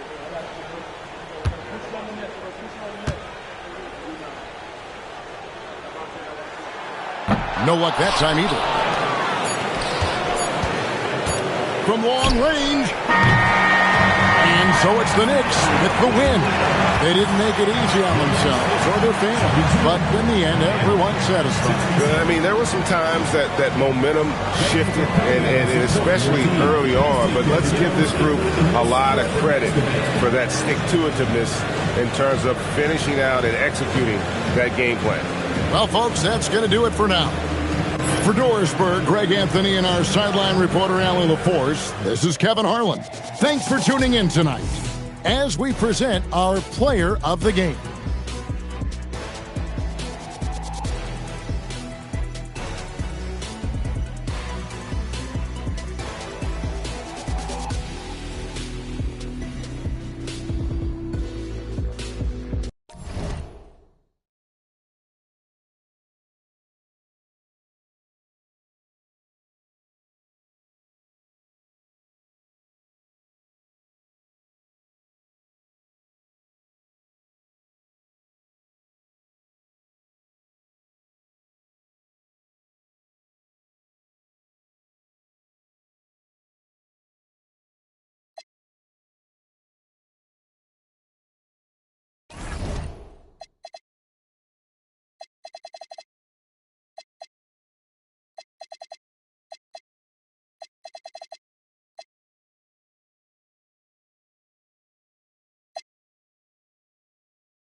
When it comes to these two teams, Grant, you have to expect they'll be relying on their front courts to get it done here.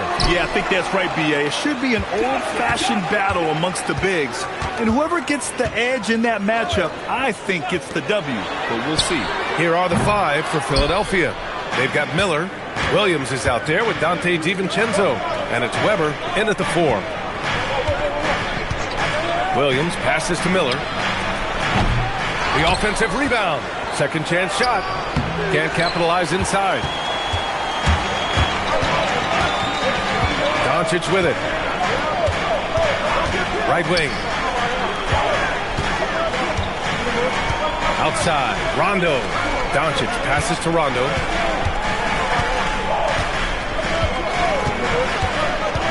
Over Williams. Goes back up. Deflected. And now the Sixers on the break. Here's Miller. That one drops for him. This is how you begin a game. Set the tone right from the jump. Always good to see the ball go through the net early. You know there's not a lid on that thing. Blocked. And that's out of bounds. Dallas will retain possession.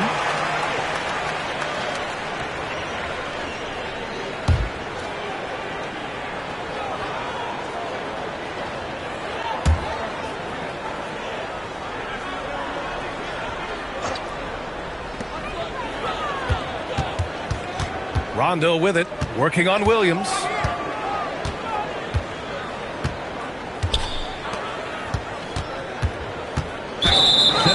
Foul. Williams. First personal foul. First team foul.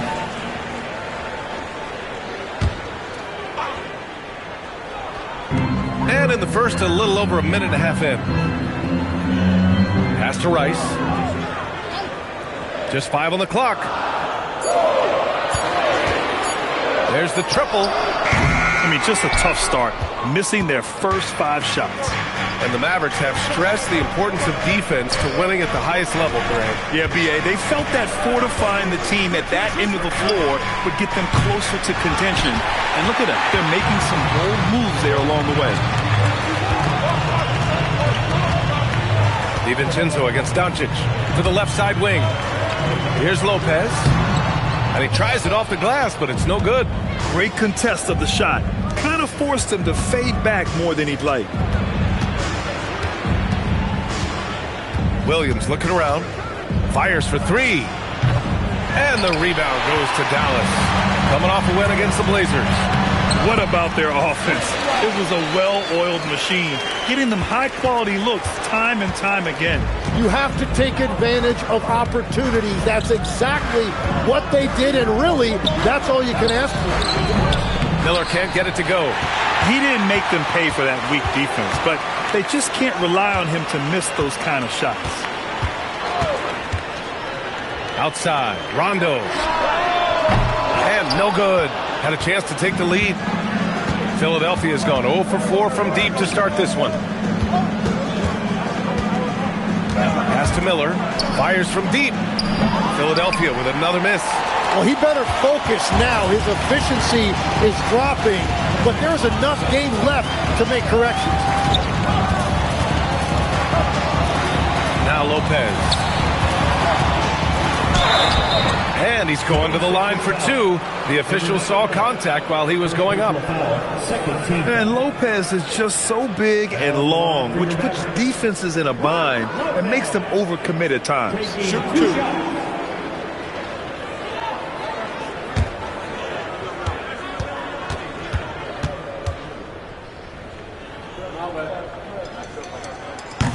And the free throw is good. Now leading by 1. You know, Brook Lopez has consistently evolved as a player, adding layer after layer to his game and making himself a threat on both ends.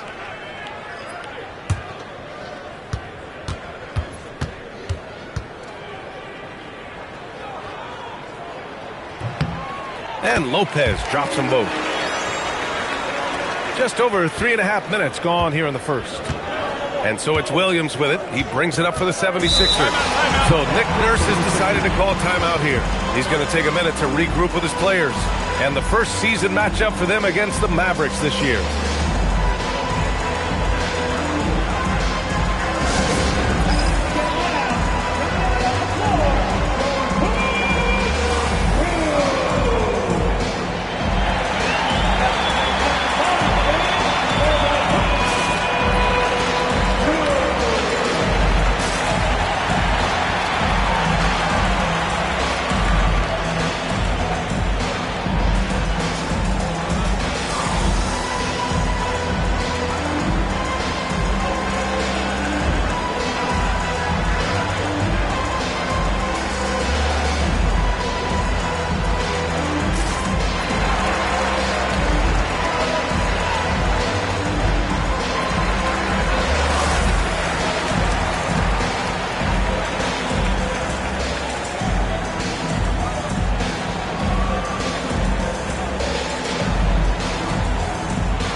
a chance to take a look at the teams that are wreaking havoc with their defense this past month. Second, the Mavericks.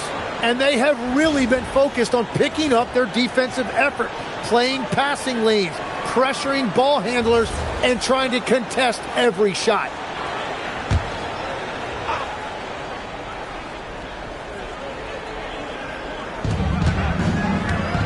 Weber passes to Williams. Here's Turkoglu. Puts up a three. Count it. 1 for 1 to start the game. You don't want to let him get into a rhythm from out there. The Mavericks trailing.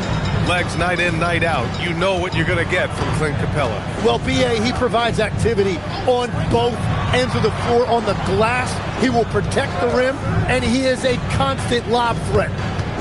Now here's Doncic. No points so far. Marked it down low that time. Got hit with the 3-second call. And the 76ers making a change here. Okongwu's checked in.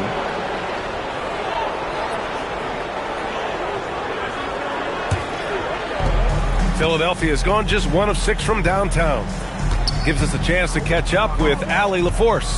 Thanks a lot, Brian.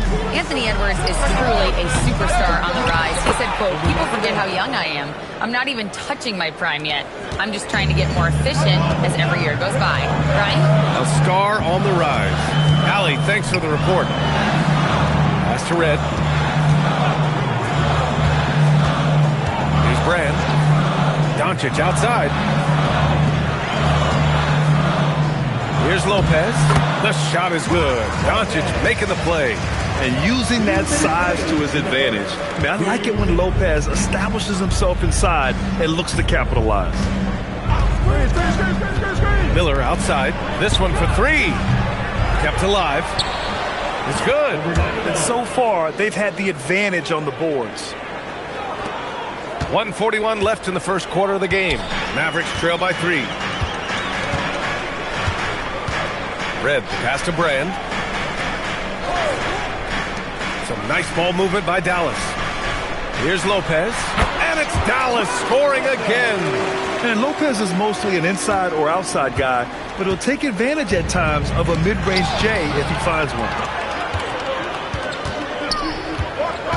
Here's Red. Williams defending. Doncic outside. Pass to Lopez. Picked it out of midair.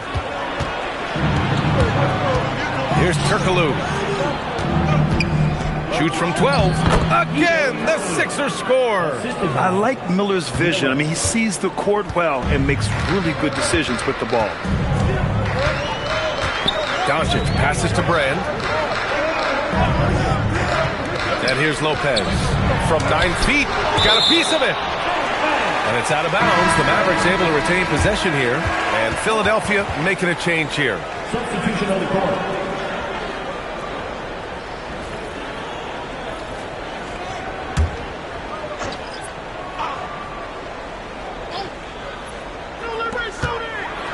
Pass to Brunson. Here's Red. Let's go with a 3. Rebound by Philadelphia. Weber's got 4 rebounds now. Now here's Okongwu. Here's Turkoglu. He's got 5.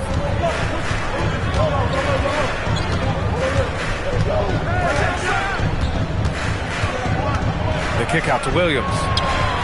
He buries it from 3. Now it's a 6-point 76ers lead. Well, that's a tough matchup because he's skilled and relentless.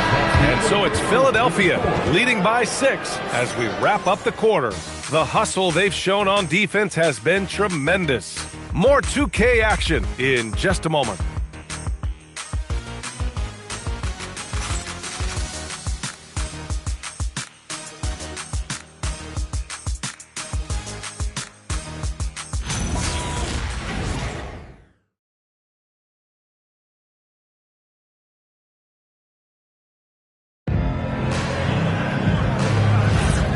Thanks again for tuning in. If you're just joining us, we've played through 1 quarter of action so far.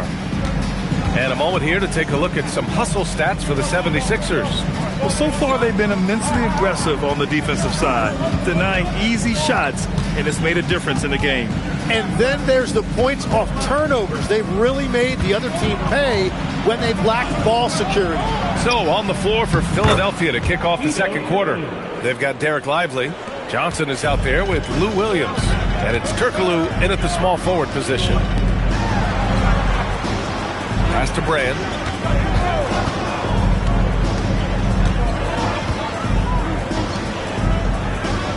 Brunson against Williams. No good that time. Excellent D there from Lively. And they've just built this lead by attacking the boards. Ooh, took him no time at all to get that one. Weber's gotten his first bucket of the night. Well, Grant, we know teams are hunting triples like never before. What's the line before you get a little three happy, though? Well, B.A., I don't care how well you're shooting it. If you have an opportunity to get to the rim, you have to take it. And here's Brunson from the arc. Ooh, Brunson with the triple. You know, some threes look better than others, and Brunson's lefty stroke from three is a beautiful thing. Outside Johnson. Pass to Lively. Williams looking around. Tried to come right back with a three of his own, but it's no good. Mavericks trail by 7. Outside Brunson. Here's Brand. Covered by Lively. Rejected by Lively. Here's Weber. Pass to Williams. And Jalen Brunson gets the whistle that time. That's his first foul of the game. So Nick Nurse has decided to call timeout here. He's going to take a moment to give him a breather and talk things over.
With some changes.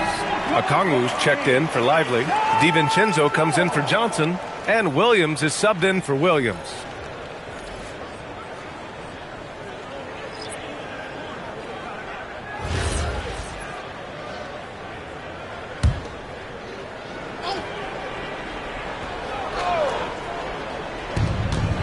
Pass to Weber.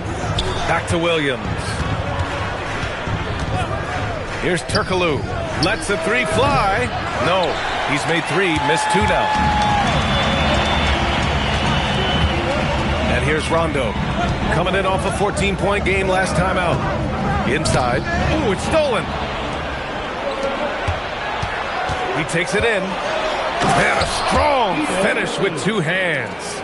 And that's what happens when you don't take care of the ball. Hey, that makes the turnover hurt even more. All it takes is a half second of carelessness, and someone will be rocking the rim going the other way. Using all of that size to create leverage and rip down that board. All right, Tim, let's focus on Bilal Coulibaly. 6'8", 7'2" wingspan. My goodness. And tremendous tools for a wing defender, B.A. He was a late bloomer, and he's still working on his skill level, but if that comes along, watch out. Pulls up on the wing. Another shot. Rebounded by Turkoglu. Philadelphia leading by 12. DiVincenzo, pass to Williams. Here's Turkoglu. Now here's Williams. Pass to Turkoglu for 3. No good on the shot. Things just don't seem to be clicking for them offensively. Yeah, they really need to find a way to get back on track. Here's Rice. No good with the triple. And that's exactly how tightly you have to guard him every time he steps to the arc. He's just that good. Pass to Turkoglu. Lets it go from deep. Can't get it to fall. That miss makes him 5 for 9. Mavericks trail by 12. Outside, Rondo. Rebound by Philadelphia. Well, the defense was solid, but usually I expect him to make that layup. And here is Williams. Turkoglu, the pass to Williams. Now here's DiVincenzo. The three is up. Williams misses. And he almost made them regret defending him so loosely. Here's Patterson. DiVincenzo covering. And that's out of bounds. Last touch by DiVincenzo. So Jason Kidd's decided to call timeout here. And we might see some changes. Coach potentially looking to adjust.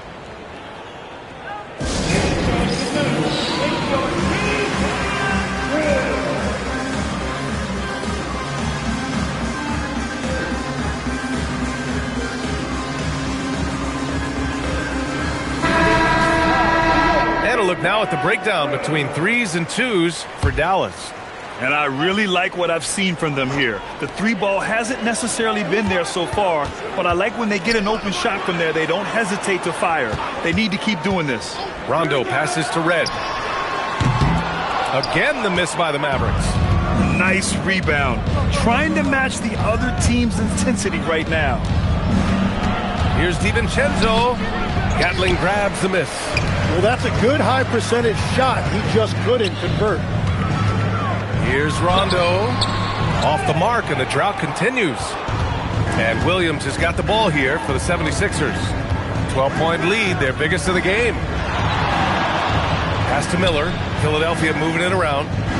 Outside, DiVincenzo. Okongwu finds Williams. Picked up by Okongwu. Williams misses. Dallas has gone 1 of 4 from three-point land here in the second. Outside, Rondo. Red. Yes, sir. Great play by Rondo to set him up. Red's gotten himself going here. His first points of the game on the deep ball. There's 42 seconds left in the second quarter. Outside, DiVincenzo. And right away, they match it with a three-pointer of their own. And the 76ers lead by 12. Dallas has gone 2 of 5 from distance here in the second quarter.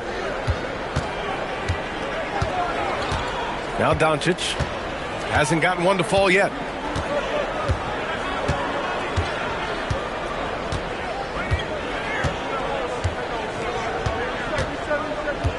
Pass to Gatling.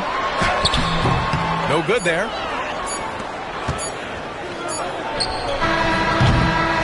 And so it's Philadelphia now holding a 12-point lead at quarter's end. They've had incredible success defensively, taking away good looks and pressuring shooters. Let's send it court. Okay, Allie, appreciate it. And folks, we'll be back after halftime to begin the third quarter.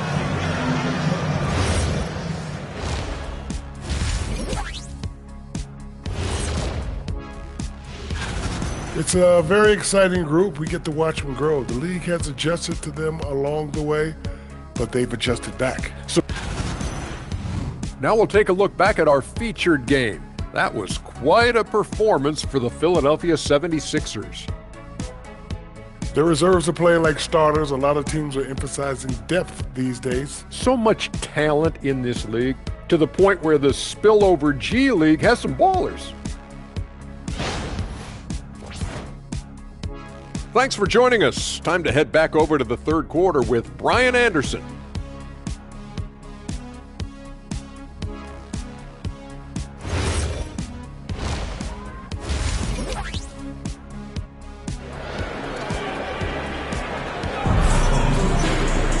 And as we dive into the second half, we'll find out if the next 2 quarters are any different from the first 2. So far, it's been a runaway. The Sixers lead by 12. Rajon Rondo out there with Luka Doncic. Then there's Brook Lopez, and it's Rice in at the 3. That's the lineup out there for the Mavericks. Love the confidence from this young man. Miller's so quick off the catch. Rondo with it. Doncic outside.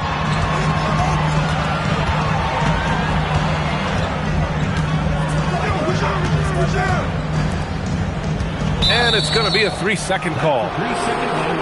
And with some time here, let's see which teams have been terrors in transition over the last month of play. In third, Dallas. And lately, they've not only been forcing turnovers, but capitalizing on them on the other end. Hustling hard to convert every time. Miller outside, from outside the arc. That shot off the mark. And it's been a tough game for him with his shooting. Fortunately, the rest of the team has picked him up, and they have the lead.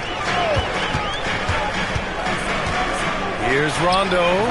Wasted no time with that shot, but it's off the mark. Philadelphia leading by 15. Williams finds DiVincenzo.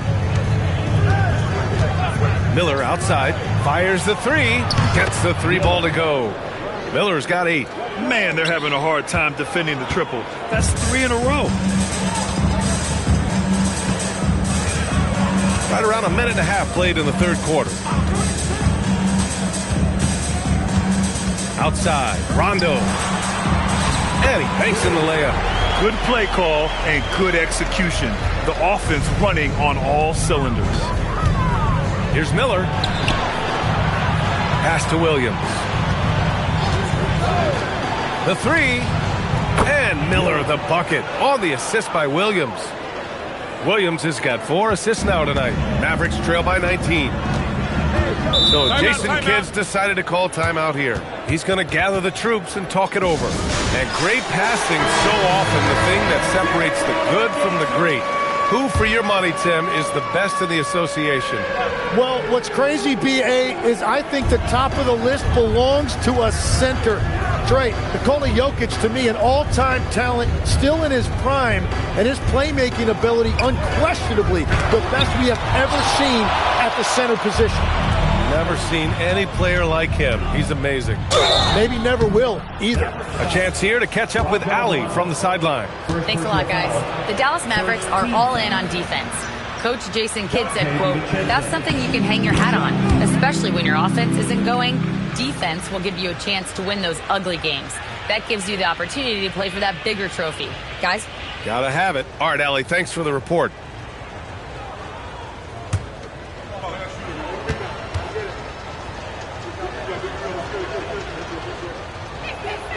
No good on the second free throw.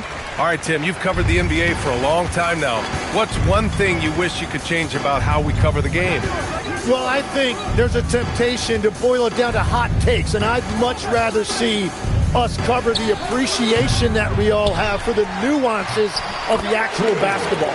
The game has never been more skilled than it is right now. Totally agree. Those are the kind of effort plays that endear you to the coaches, your teammates, and these fans. That's a great look. His teammate was on the move, but he put it right where it needed to be. Doncic outside. Here's Lopez.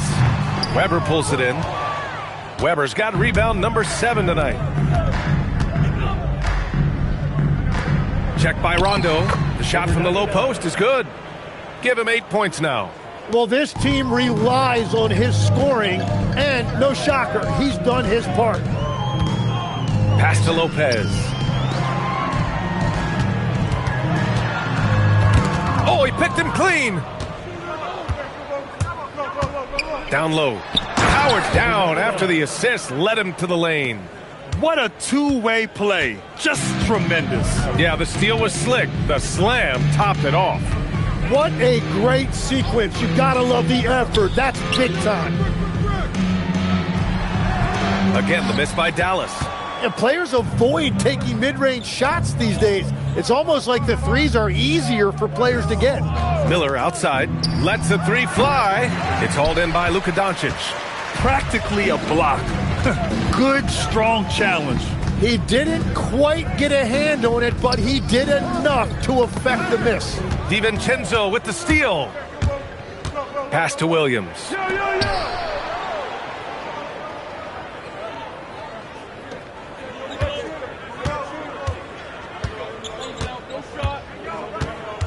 Here's Miller. Puts up a three. The shot no good. Here's Doncic. Still without a bucket. Doncic on the wing. Lopez, the screen on DiVincenzo with the step back. Doncic with the bucket.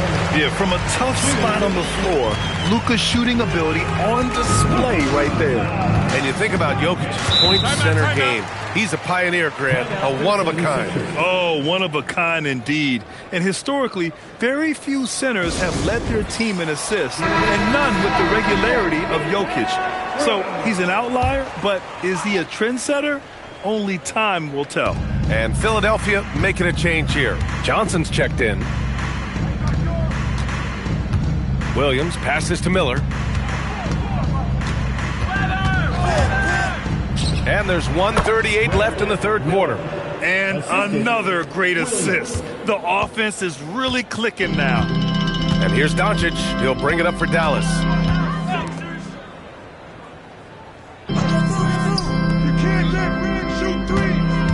Here's Red. Goes up on the wing. Another one falls for Dallas. He's done a great job filling up the box score, but so far it just hasn't been enough. He needs help. Miller outside. 4-3. Knocks down the long J. Miller's got 16 points. All of a sudden, he's balling. Halftime adjustments successful so far. Pass to Red. Takes the three.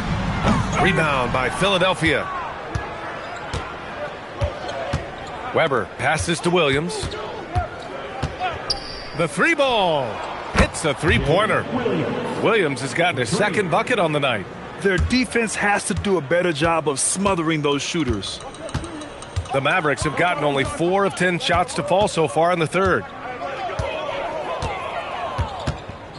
Doncic feeling it out a bit.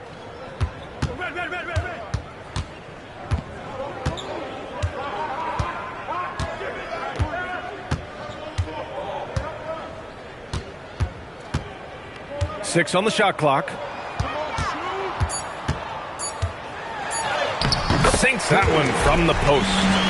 6 points for him. And so it's Brandon Miller making highlights for the 76ers. Absolutely carrying the offense. He ends the quarter with 14. All right, stick around. We'll be right back after this.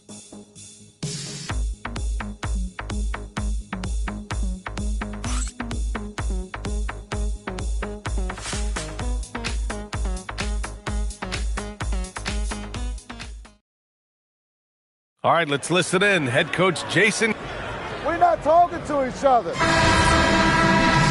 And as we head into...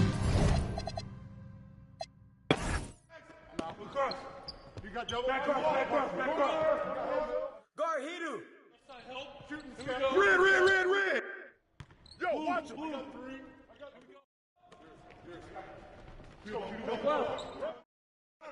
Corner. Next screen, I got you. Here we go. Get it going.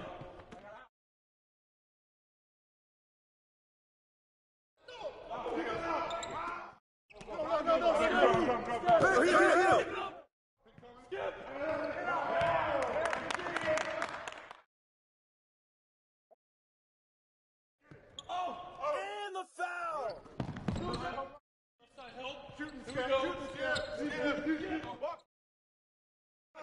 Corner. Next screen, I got you.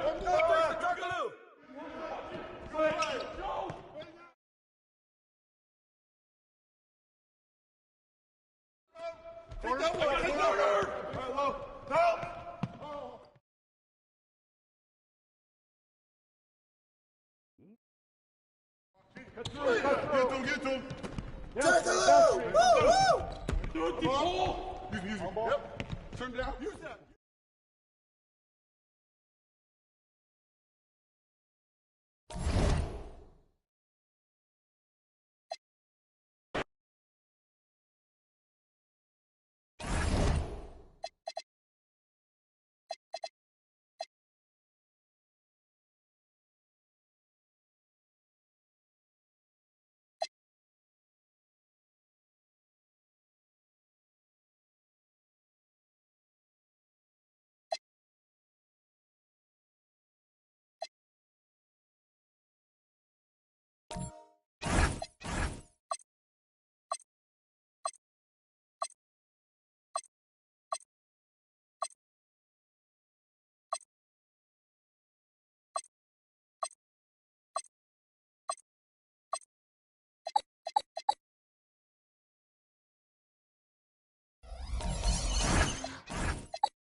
And both teams going through their pregame rituals, getting loose well before we're underway. Greetings, everyone. Welcome to 2K Sports and another exciting edition of NBA basketball. Tonight, we'll see the Utah Jazz as they play against the Detroit Pistons here at Little Caesars Arena. Alongside Greg Anthony and Stan Van Gundy, I'm Kevin Harlan. Allie LaForce will be our reporter tonight on the sideline. And checking out Utah's opening lineup, they've got Dunn. Tyrese Halliburton is out there with DeAndre Ayton. And it's Okogie in at the two-guard spot. The three-pointers right on target. With the season winding down, GA, what's key for a long playoff run, do you think? Kevin, one thing is health, right?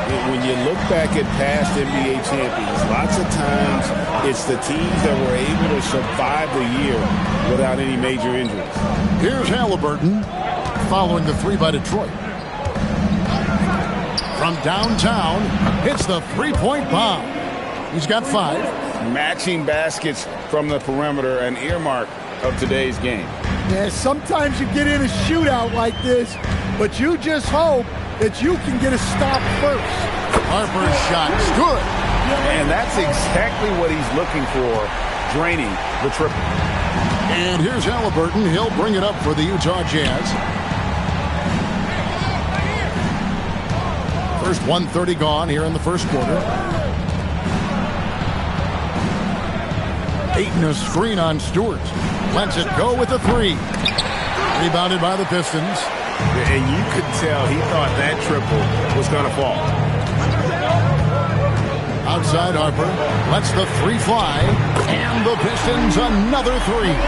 Good way to start this game. You want to get him rolling as early as possible. Yeah, and I'll tell you what. If he gets into a good rhythm early, watch out. Puts up a deep 3. Here's Ayton. Good for the basket. Starting off 1 for 1 with that shot. Well, Ayton has always been a solid offensive rebounder, and he's got the numbers to back it up. Stewart with the screen on Halliburton. Lets it go. Harper, no good. Yeah, tough to make those jumpers when you are guarded that closely. Just over 2.5 minutes played here so far in the first quarter. It's good from long range. Overall, this quarter, he's getting good looks, and he's taking advantage. And maybe more than any team in the West, GA, the Jazz, really committing to the rebuild. Well, in the West, it seems like you got 13 or 14 teams all trying to win now, and it just doesn't work that way. So it's not just about talent, it's also about timing. Pass to Halliburton.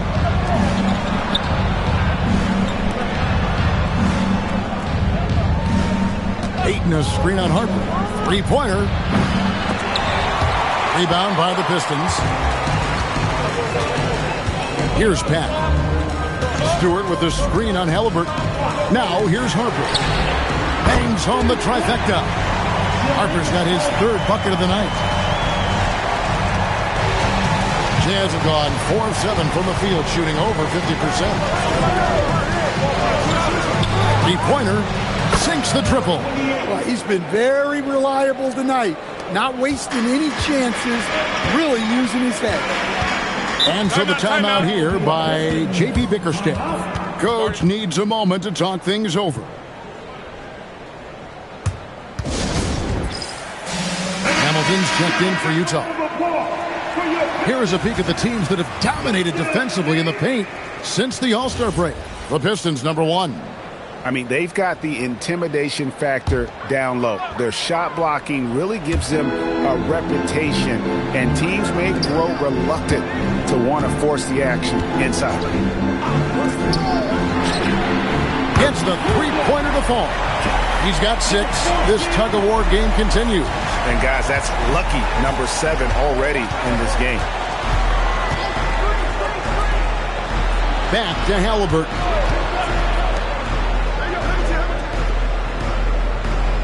Ayton a screen on Stewart. And it is flushed down with a nice jam. And once he gets clear off the screen, there is no stopping him. No, not when there's a flush waiting to happen. Well, give credit to the screener there. That's how you help free up the teammate. Harper's shot is good. And you can tell he's looking for his shot. He just believes it. Well, yeah, and the defense is going to have to respond to that and chase him off the arc. And the Jazz, another 3. Matching baskets from the perimeter, an earmark of today's game. Yeah, sometimes you get in a shootout like this, but you just hope that you can get a stop first. And so it's Halliburton who brings up the ball for the Utah Jazz. Pass to Dunn. Now Ayton. He's guarded by Harper. We've got 1:28 left in the first. Here's Pat. Back to Harper. Wasted no time on that shot, but it's off the mark. Utah's gone 4-7 from three-point range so far in the first. Dunn sets a screen for Halliburton. Shoots the 3. That shot misses. The Pistons have gone 6 of 10 from the field in this ballgame. Pass to Harper. Sarr sets the screen for Harper. Another miss by Harper. Jazz have gone 7 of 11 from the field to begin the game. 5-second differential between the shot clock and the game clock. This one for 3. Got it. Number 7 on the night. 7 for 11 from the floor. Good job of stepping up to the plate there, seizing back the momentum for his team. Yeah, plenty of lead changes in this game. It's gone back and forth.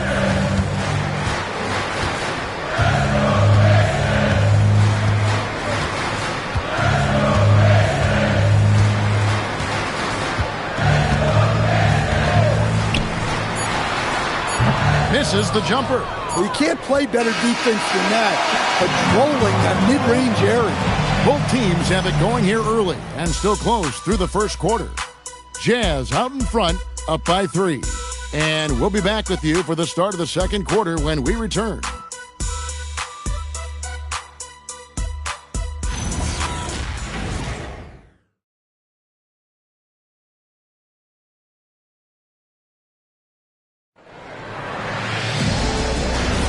And this has been a fairly close game through the first quarter, and we'll see what happens here in the second.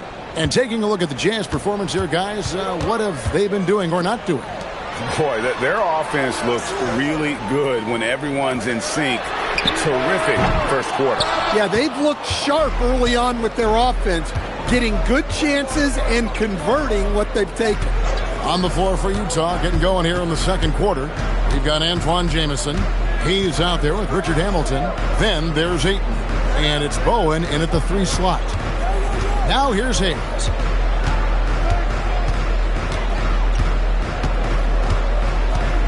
Jamison with a screen on Harper. 6 on the shot clock. Trains the 3 while he's being fouled, and he might be able to make this a 4-point play. Defensively, they just look out of sync, not closing out on the threes in time. And the Pistons making a change here. Hughes is checked in. Utah also making some changes. Gortat's checked in for Jamison, and Okogie subbed in for Hayes. Here's Richard. He's covered by 8. Pass to Harper. And here's Maggette. That falls. Nice feed that time from Harper. And that's a huge shot there. The three-pointer and the foul. Not the kind of defensive play they were hoping for. Detroit shooting their first free throw of the night.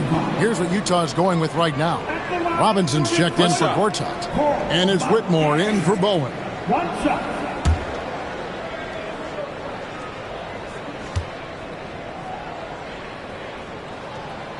Well, you think about clutch players, Greg, you think scoring. But is that accurate? Or can clutch be in any facet of the game? It's in all phases.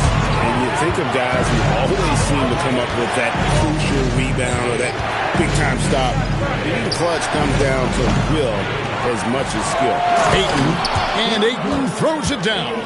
Good cleanup there by Ayton, using his reach to get the rebound and finish the job.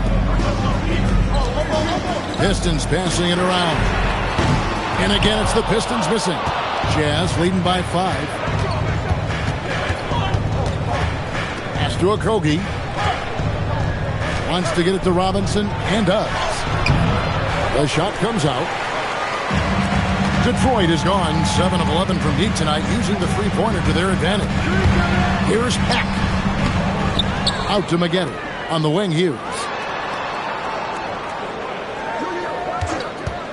Another shot, and it's Ayton with the rebound. Utah's gone 1 of 2 on three-pointers here in the second quarter. And Whitmore throws it down. And when he gets downhill, Whitmore is a force.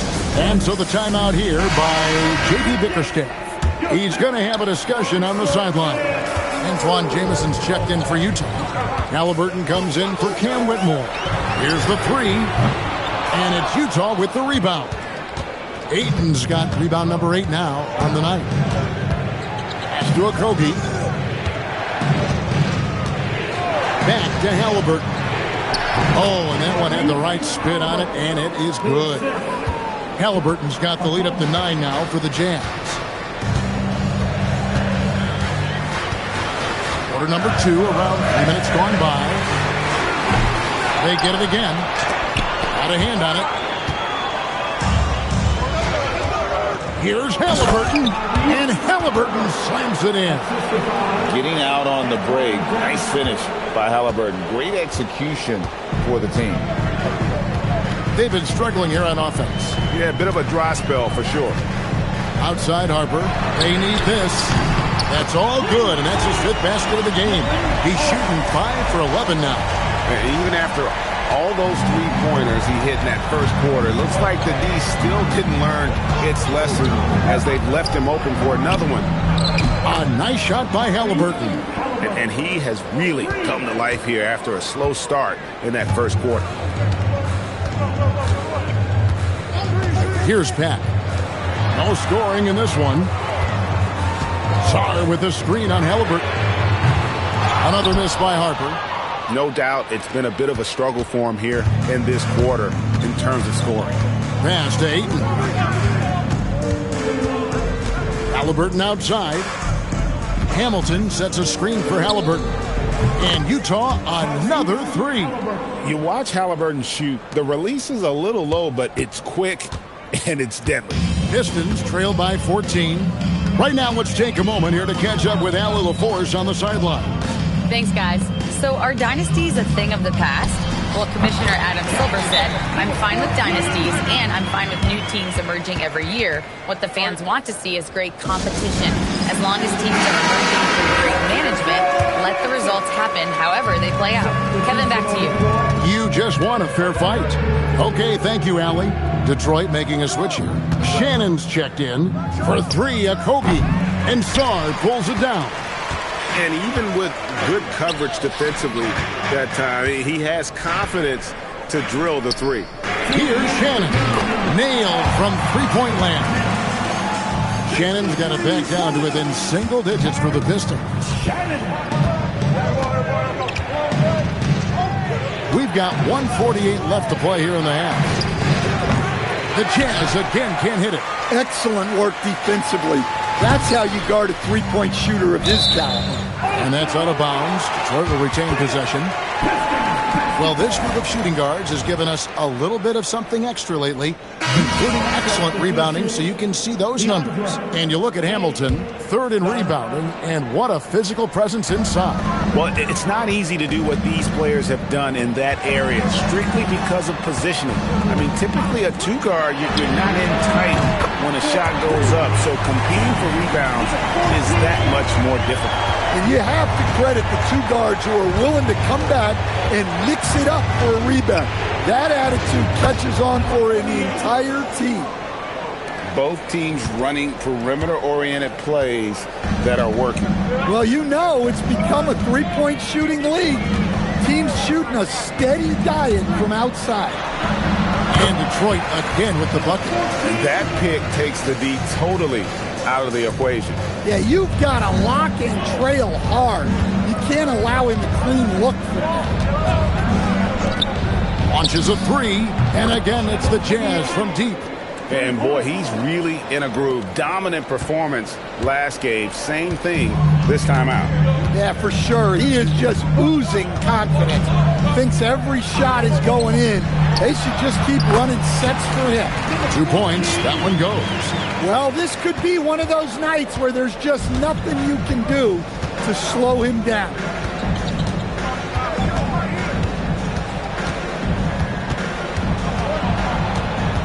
Guarded by Stewart. Halliburton deciding where to go with it.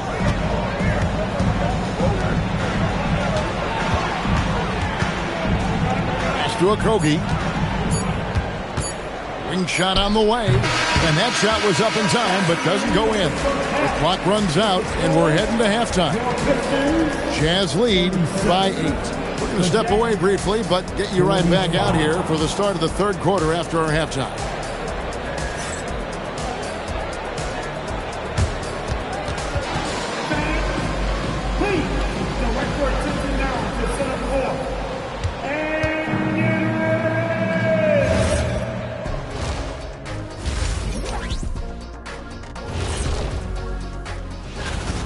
Dominant performance from this offense. As a fan, you just have to admire it and see what they're doing. Yeah, they're hitting. Next up, guys. Thanks for spending half.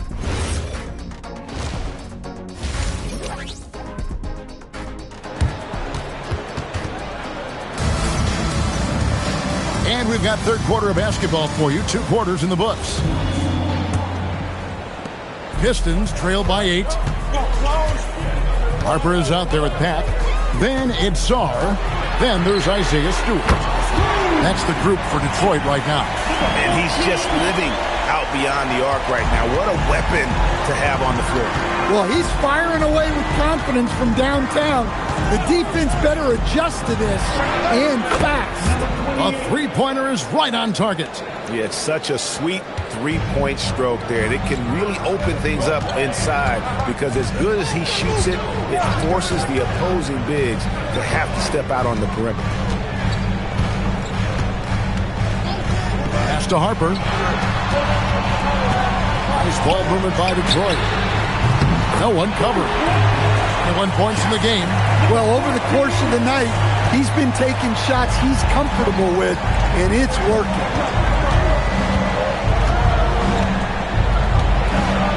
Back to Halliburton.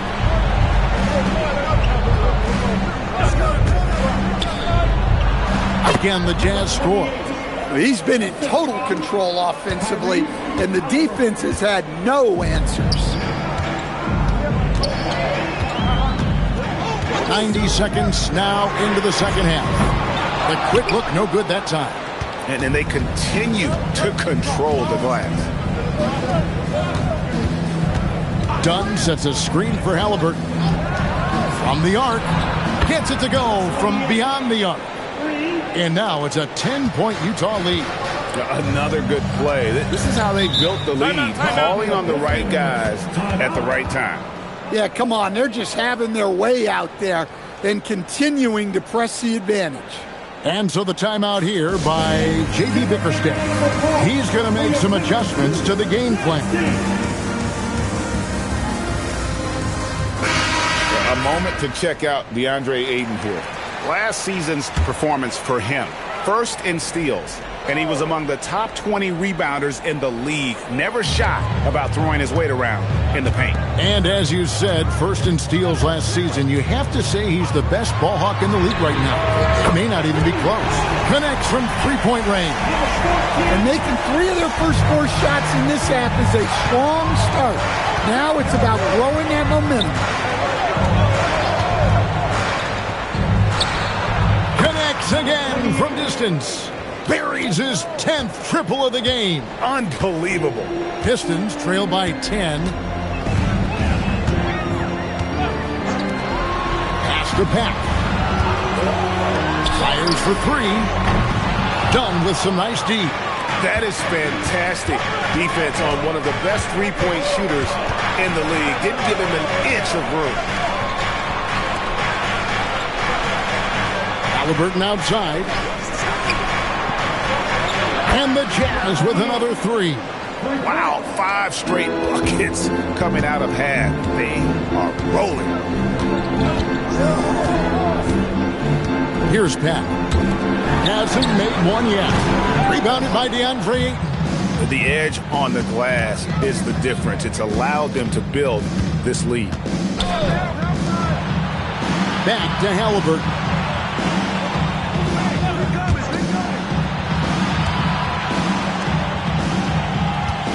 To Okogie. Now, here's Dunn. There's a screen. Here's Okogie. Fouled on the shot and picks up 2 points. So 1 free throw coming up.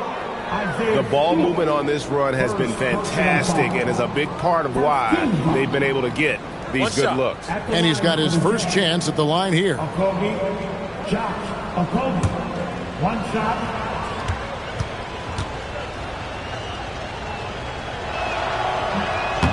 On the free throw, no good.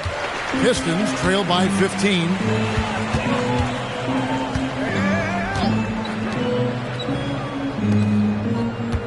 Stewart with a screen on Halliburton. And another assist.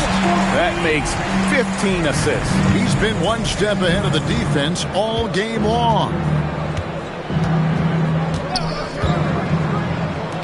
From outside the arc, sinks the three-pointer. And he has 42. Look, this guy is clearly on a heater from deep. If you're the defense, you cannot allow him to shoot it from out there. And so the timeout here by J.B. Bickerstaff. He's ready to talk things through with them. And the lack of rim protection, top of the list. Well, if you're just going to let them score inside at will, you might as well pack your bags. And the Jazz making a change here. Hamilton's checked in. Pass to Pack. Puts up a 3, and he's good on the 3-ball. Well, there's no question he's carrying the load in this quarter, but he's going to need some help.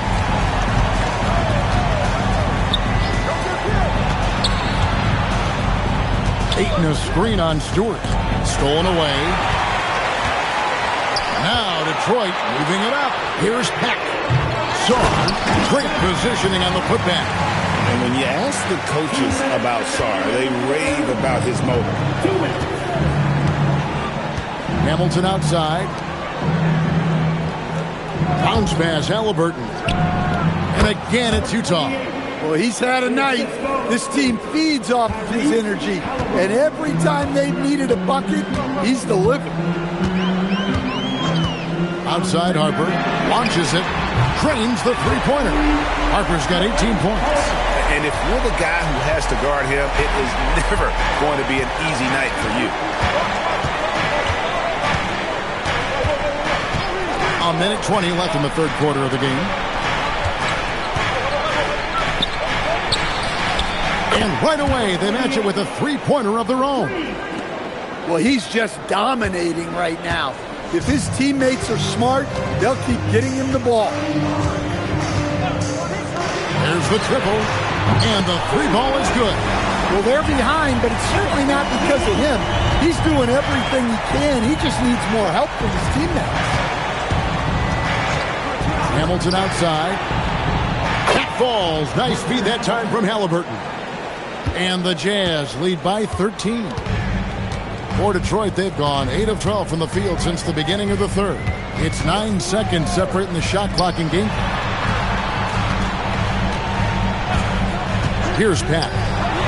Nothing on the board, and he gets it to go. Just a heroic scoring effort from him this quarter. He's doing everything he can to will them back into this game. And here's Hamilton.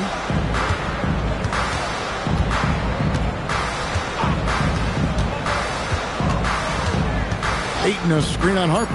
Here's Hamilton. Up again. And as we end the third quarter, a double-digit deficit will make it tough to come back. Utah out in front. They're up by 11. And a moment now as we take a look at our State Farm assists of the game. Just true artistry right there. I mean, great decision on where to go with the ball, and how about the perfect delivery? Well, that was an absolute masterpiece of an assist. He knew exactly when to deliver the ball, and it made for a beautiful score. And there have been 2 very different performances from these teams today. We get going in quarter number 4. So on the floor for Utah, they have Hamilton out there with Robinson. Then it's Halliburton. Then it's Gortat. And it's Okogie in at the shooting guard. Halliburton kicks to Gortat. Hughes against Hamilton. To the inside. Robinson down low. And too much time in the lane. They get called for the 3-second violation. Mobley, he's checked in for the Pistons. And a switcher also for Utah. Jamison's checked in.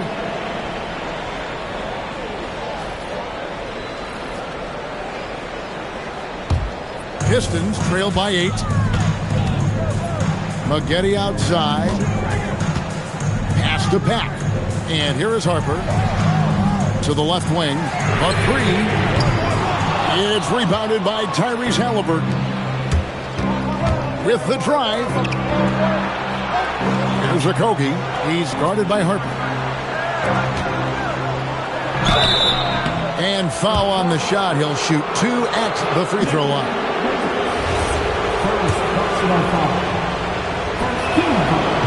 That free throw, no good.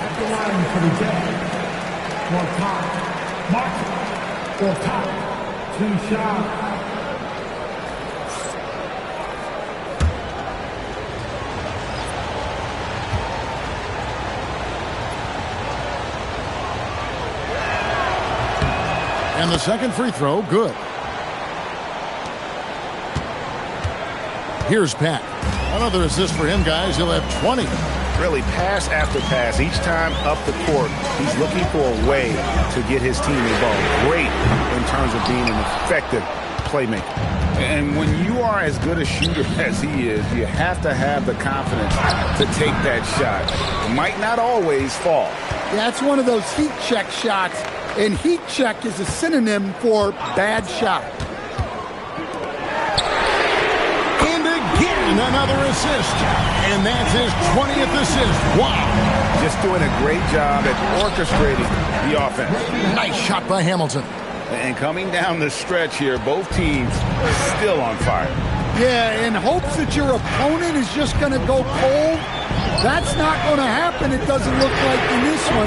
This might go down to whoever has the last possession. And they're getting their points now almost exclusively from the triple. 4 of their last 5 makes are from beyond the arc. Just over 2.5 minutes played now here in the final quarter of regulation. Pass to Gortat. Nice ball movement by Utah. Jamison, no luck. Pistons trail by 5. Sarr with it. Halliburton picks him up.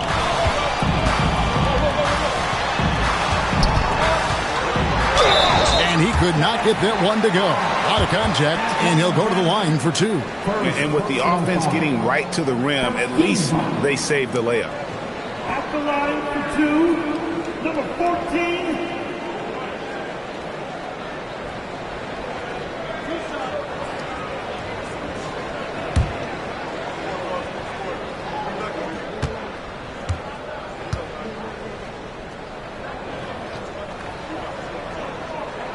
first one falls for him.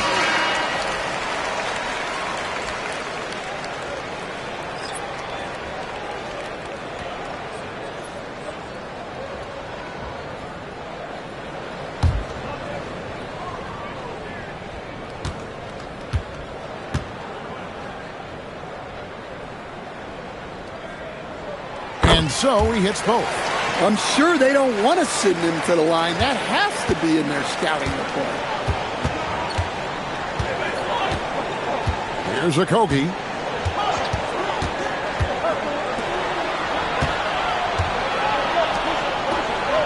Now here's Ayton. Stewart with the steal. Here's Solomon. And the rejection by Ayton.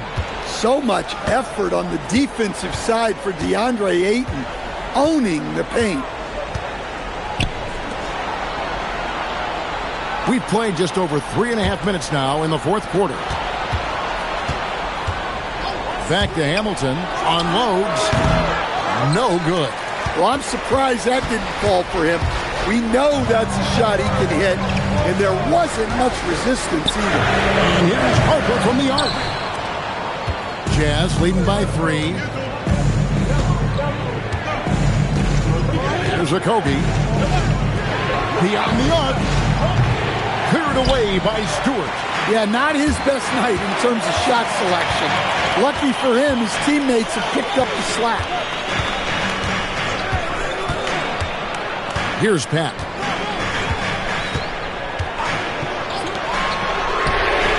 Down he goes for 3.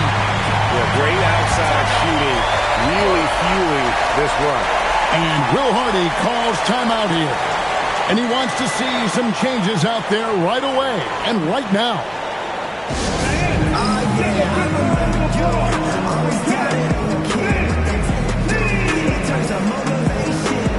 Halliburton's checked in for Richard Hamilton. Now we'll hear from Allie LaForce, and she's got a story for us. An update. Allie? I was able to listen in on what Will Hardy was going over with his team. He applauded their shooting and their shot selection, saying, we're taking the right threes, not forcing anything. Keep doing that, and they'll continue to fall. Makes the game easy, doesn't it? And as always, Allie, great job. Thank you. Detroit with the ball.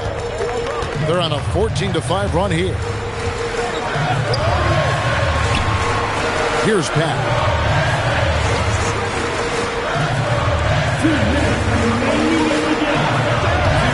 Shoots it up. It's in. His shot is pure. And that kick takes the D totally out of the equation. Yeah, you've got to lock and trail hard. You can't allow him a clean look.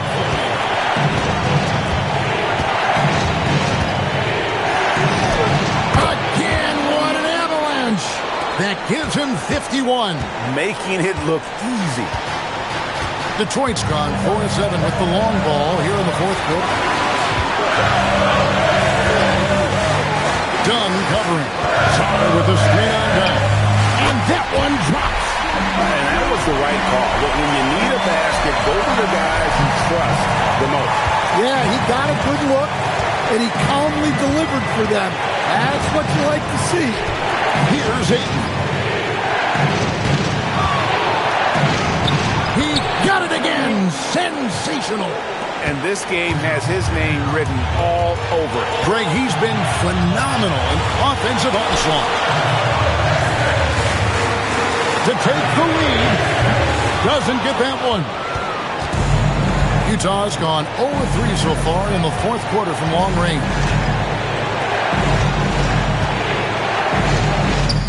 Good, he hits again. And he's been dominant here thus far. Shouldering the offense, GA really taking it to the opposition. And J.B. Bickerstaff has called a timeout. The magnitude at this juncture in the game clearly warranting a timeout. 8-second difference between the shot clock and the game clock. Puts up the 3. The shot is off. And that's an intentional foul.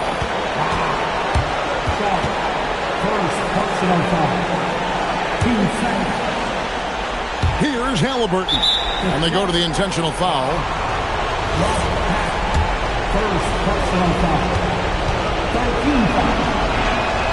Good on the first, and that puts them up by 5. So he gets them both, and it's a 6-point ball game. Hey, he made every one to put a little extra security around this lead. From outside, no good from 3. And now they decide to foul intentionally. Second personal foul. Team fourth. At the line for the Jazz. He drops the first one, and that makes it a 7-point lead. You know, so much hype around Ayton. Has that rare combination of NBA-ready body, productivity, and upside. Time called here. The Pistons decide to talk it over. They trail by 8. Guys, your thoughts? Licking their wounds. It hasn't come together for them tonight. But they're not going down without a fight. They'll keep game planning and playing until the final whistle.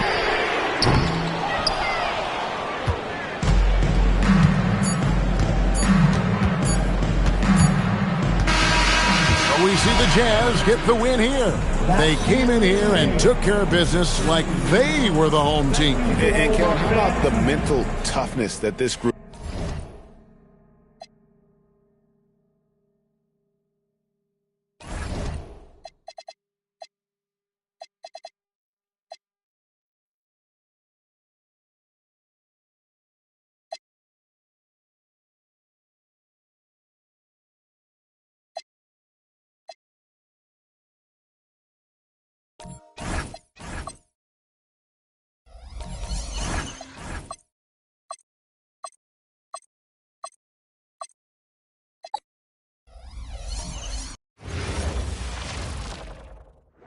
And out on the floor, shaking off the pregame jitters. Tonight, the league and all of us here at 2K Sports celebrate Noche Latina, an opportunity to spotlight the amazing Latin culture in the NBA and its global fan base. Here with Grant Hill and Richard Jefferson, this is Brian Anderson. Joining us from the sidelines, Allie LaForce and the Cleveland starting 5. Gary Trent is out there with Cason Wallace. Then it's Malawach, and it's Bryant in at the 3. Wallace outside. Back to Trent. Pass to Wallace. Inside. Malawach. Ooh, good finish at the rack off a slick feed. Getting into the final third of the season now, Richard. Award talk is coming into focus. I think most of the voters are starting to make their very short list. Fans might have made up their minds, but the next month will be very important. Chalk up 2 there. And we're about a minute into the first. And here comes Cleveland. It's a 3-point game. Pass to Batista. 3-pointer. Buries it from 3. He's consistent from out there, especially when you give him that kind of room. And let's swing it over to the sideline and hear from Allie. I caught up with head coach Billy Donovan. I asked about an approach to Jason Tatum. Coach told me that Tatum is just about as good as anyone at countering plans. So he just asked his players to play to their strengths, saying if they need to make switches, that's almost a better option because the more looks we throw him, the less he can consistently play the same way. Brian, back over to you. Okay, good stuff. Thank you, Allie. Bryant, no good. For Chicago, they've gone 3 of 3 so far from the floor. About 2 minutes gone by in the first quarter. Oh, got that bucket in no time at all. Houston's got his second basket of the night. And I love their energy so far. They're now 4 for 4 from the field. Nate McMillan. First personal foul. First team foul.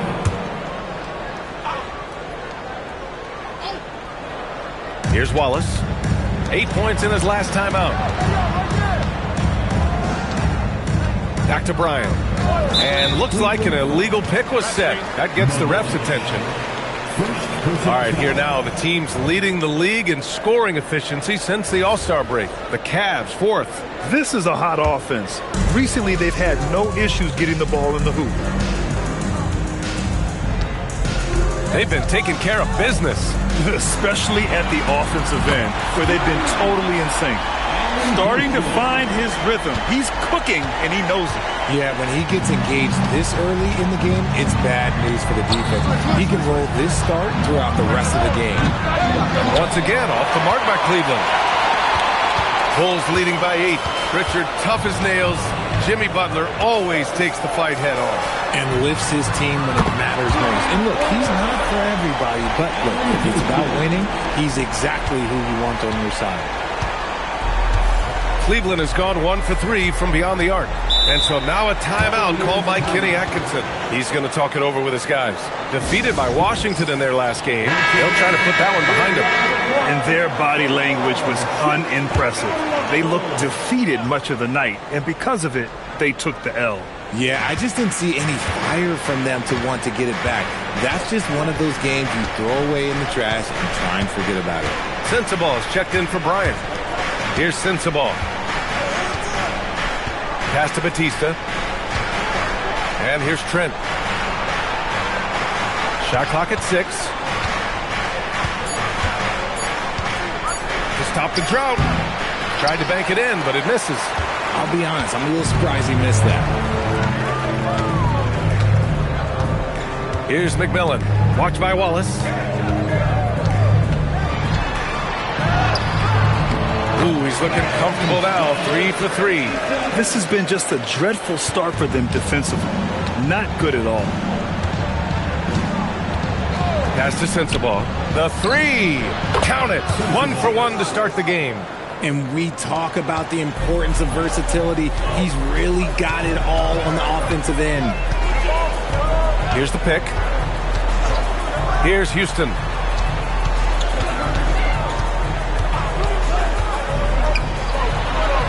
He's got it. 4 for 4 now. He's automatic. An outstanding first quarter from the field. The Cavaliers trail by 12. Pass to Sensabaugh. From the arc. Bular grabs the board.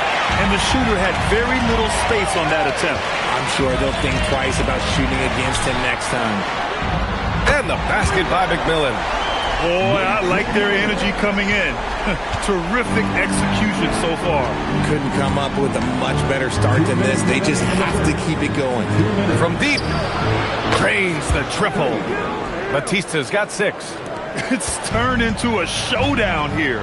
Dueling from distance. Take that, he says. I see your 3, and I'll raise you another 3. Houston, another 3 for Chicago. And the defense is really allowing them too much room on the perimeter. Cavaliers trail by 15. Pass to Sensabaugh. Launches it. And Cleveland another 3. That's how you up the ante. Come right back at them.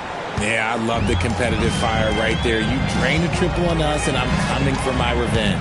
They set a pick. Out to the wing.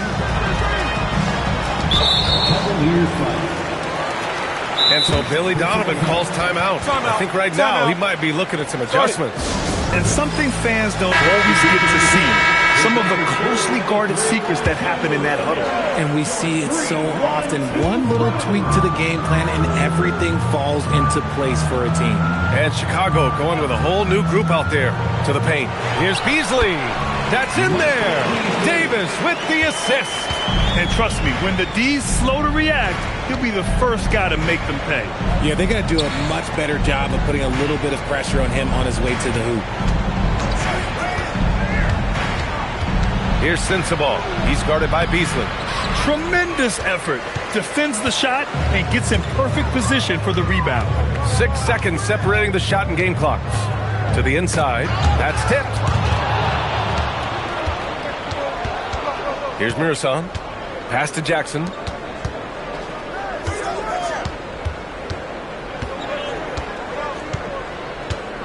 Here's Yakachonis. Over to the left wing.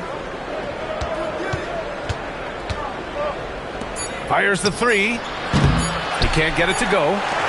And so it's the Chicago Bulls up 14 as we wrap up the quarter. How about the way they've attacked the paint?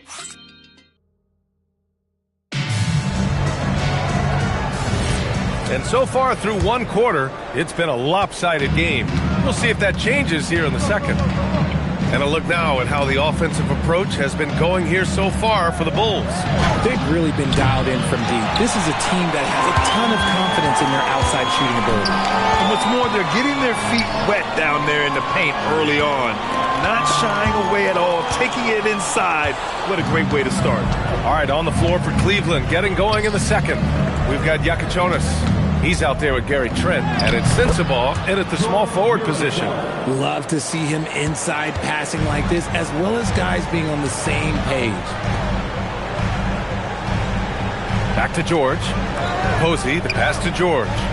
Chicago passing it around. Foul beyond the arc, and he almost hit the shot. He'll go to the line for three. And in recent years, we've seen the value of 3-and-D wings skyrocket, Richard. And that trend came right about the end of my career. So I never got to cash in on one of those big 3-and-Ds, but I did win a championship playing that role. So, you know, there's that. And the Bulls making a change here. Daniels is checked in. And Cleveland with a change here, too. Bryant, he's checked in for Sensabaugh. Trent outside. Pass to Mirasan. Here's Jakachonis. Trent outside. Now here's Jackson.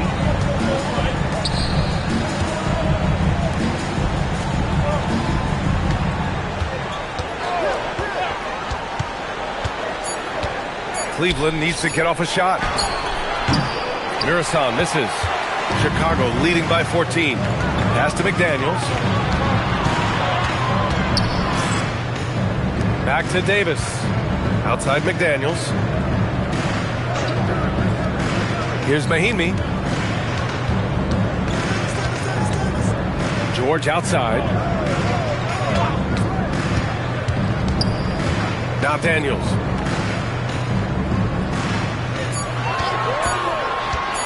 Lets it fly. Cavaliers with a rebound. He just couldn't finish the job that time. And too bad, because it was a nice look. All right, let's check in with Allie LaForce. Thanks. A new generation is entering the league, and Draymond Green said these young dudes talk a lot of mess. I don't mind it at all. It's just weird to be in a space where they're like, man, I watched you my whole life. But then they're also talking crazy, saying, you had your run, you're old now. Back to you. Yeah, it flipped quick, doesn't it? Thank you, Allie. And they call an illegal screen here. And how about we check the numbers for him?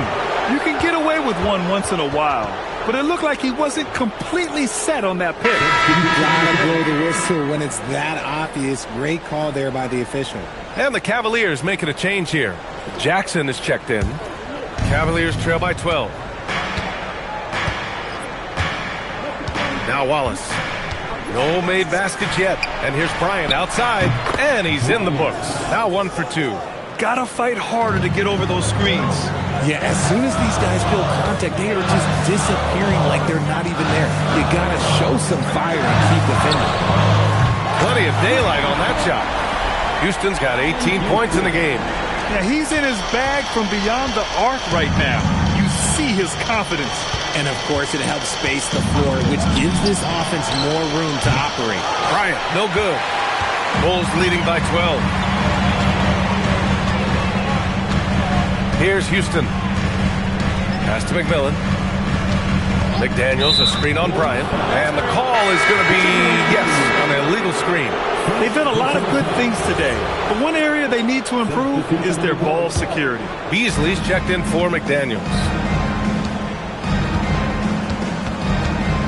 And a little under 3.5 minutes elapsed here in the second quarter. Pass to Batista. And it's Coulibaly with a rebound. Surprising he didn't bury that, but hey, it happens sometimes. Here's McMillan. Watched by Wallace. McMillan passes to Houston. Let's go with a three. And again, it's the Bulls from deep. That guy is perfect from the field, making major contributions to this lead. That's the three. Allen Houston. Substitution on the court. The Cavaliers trail by 15. And here's Wallace.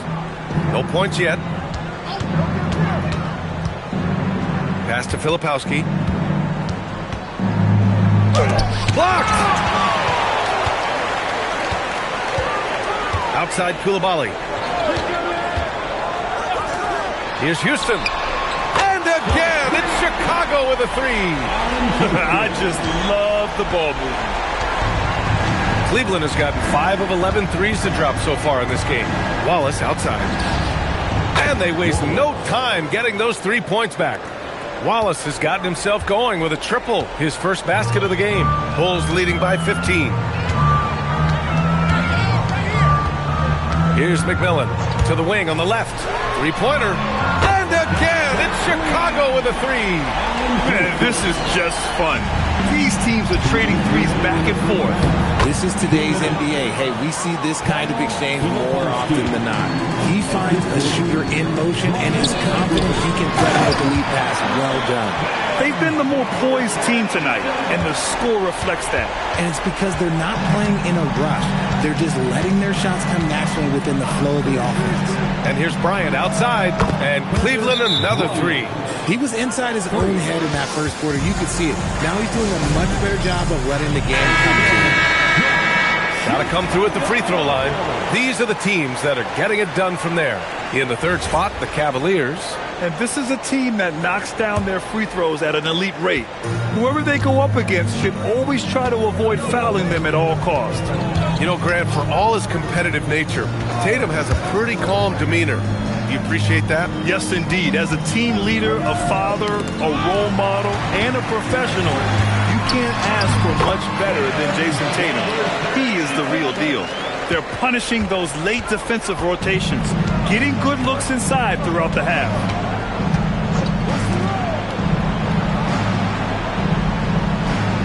Pass to Batista.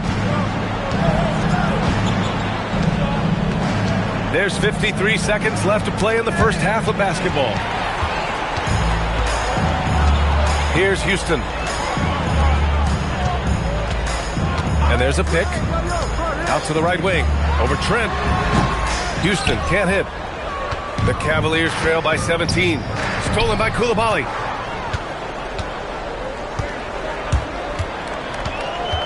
Pass to McMillan. Stolen by Bryant. Here we go, one-on-one. And then Bryant with the dunk. Oh, excellent work in transition. Pushing the ball up the floor like that helps you find easier shots. Here's McMillan.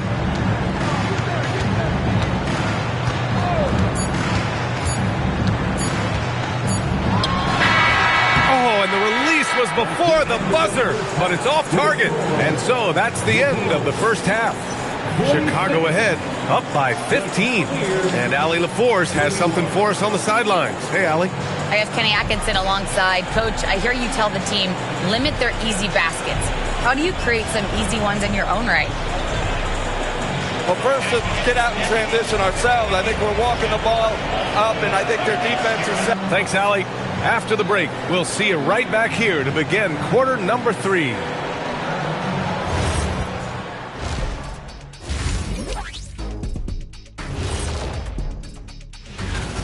Their perimeter D has been soft like bathroom tissue. No excuses.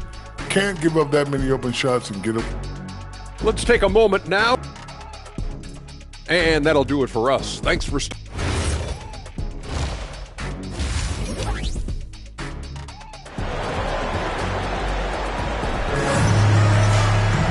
Just about ready for the second half here. A big comeback is needed for this game to be competitive, and it probably has to happen quickly. Cavaliers trail by 15. We've got Bilal Koulibaly, and it's Bular in at the center position. So that's the 5 in the game for Chicago. Doing what he can to help shrink the deficit, but it has to be a team effort. Pass to Houston, takes a 3. Rebounded by Malowich. And Cleveland shooting it with confidence. 54% so far. Trent's shot is off. Chicago leading by 12. Here's McMillan.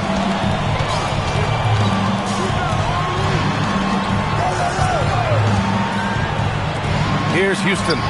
He's got 27.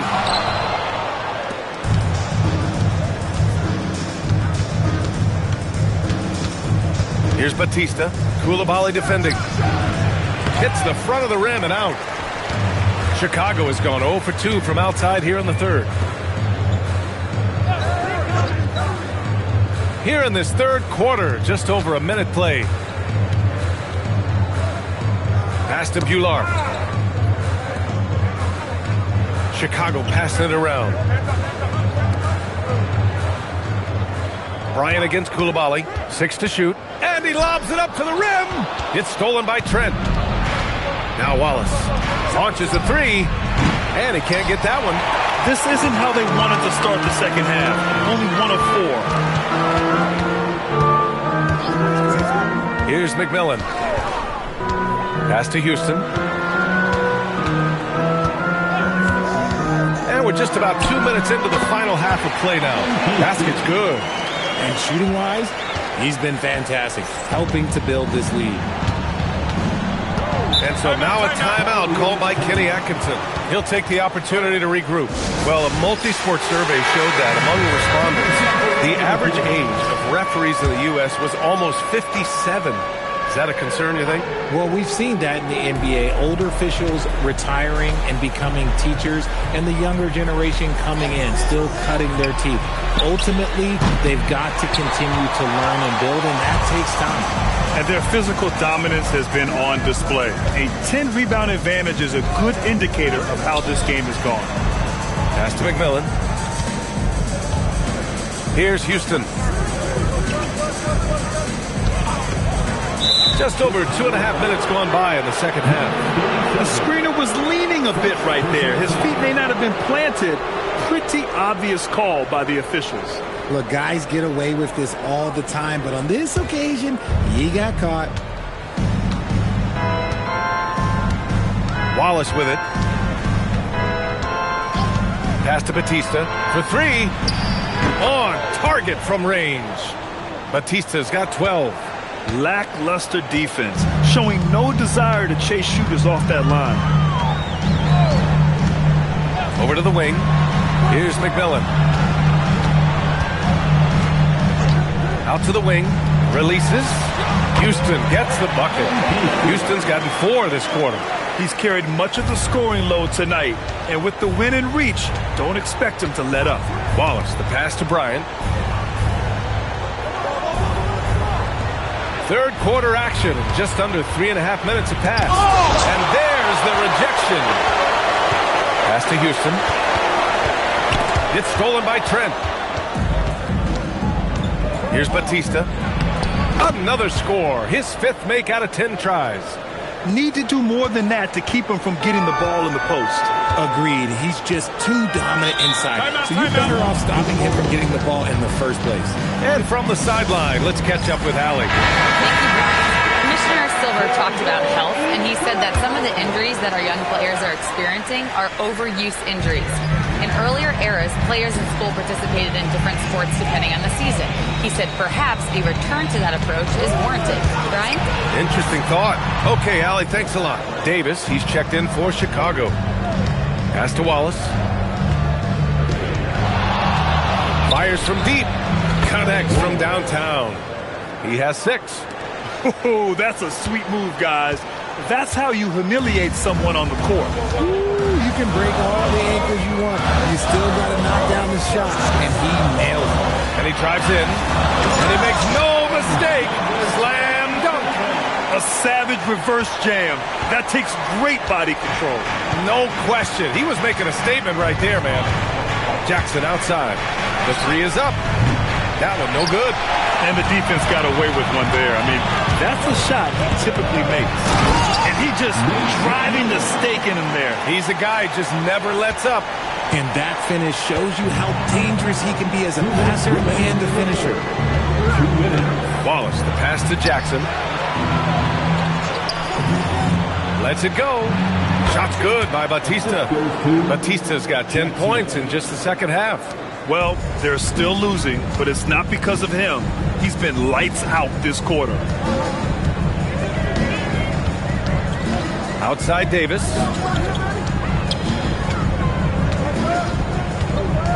Pass to McMillan. 1:25 left in the third quarter. That's 2 points they should have had. I'm sure he'd love to get that look again. Trent, the pass to Wallace. Fires in the triple. Wallace has got 6 here in the quarter. Rate of baskets assisted, it's a stat I really like. It tells the story of how well you are playing team offense. There's a screen, and looks like an illegal pick was set. That gets the ref's attention. You're not going to fool the officials too often on an illegal screen. That's a very avoidable turnover. You gotta focus on the details.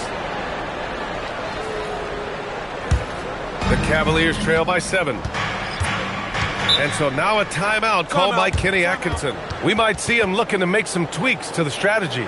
Yeah, coach no doubt wants to use this timeout to review the matchups and maybe make some adjustments as well. I'm sure all of the above is in order, and you can never be too content. Haslam, he's checked in for Cleveland. Pass to Yakichonis. Cleveland working the ball around now. Here's Sensabaugh. 6 points for him.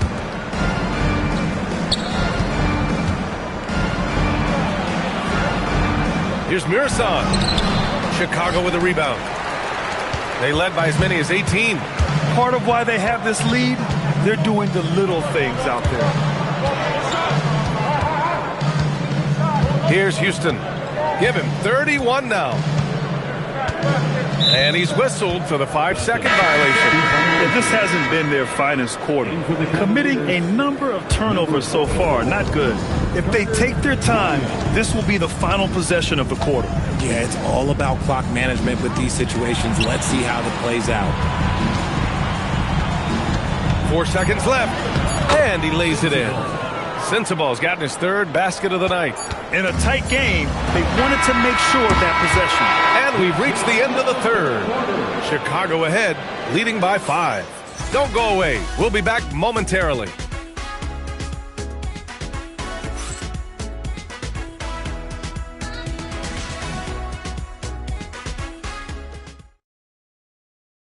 And a moment now as we take a look at our State Farm assist of the game. You know, I'm kind of stoked that this was a choice because I love this pass. A remarkable find. He put his court vision on full display. That wasn't a better pass in the game, almost like he had a 6th sense. 3 tense quarters behind us. 1 more to go. Thanks for being with us as we get ready for the 4th. So for Cleveland right now, they've got Cason Wallace. He's out there with Yakichonis. And it's Bryant in at the 4-man spot. Sensabaugh, no good. And lockdown defense against one of the best 3-point shooters in the league. Mahimi, and the foul on the shot. So he'll take 2 from the free throw line. Yeah, a strong move to the rack draws that foul. That free throw, no good. Daniels is checked in for George. And Cleveland making a change here. He hits the 2nd from the line. The Cavaliers trail by 6. To the right side. Jacks up a 3. Sensabaugh, no good. And here's Davis. He'll bring it up to the Chicago Bulls. Here's Houston. And we played through about a minute here in the 4th. Back to Davis.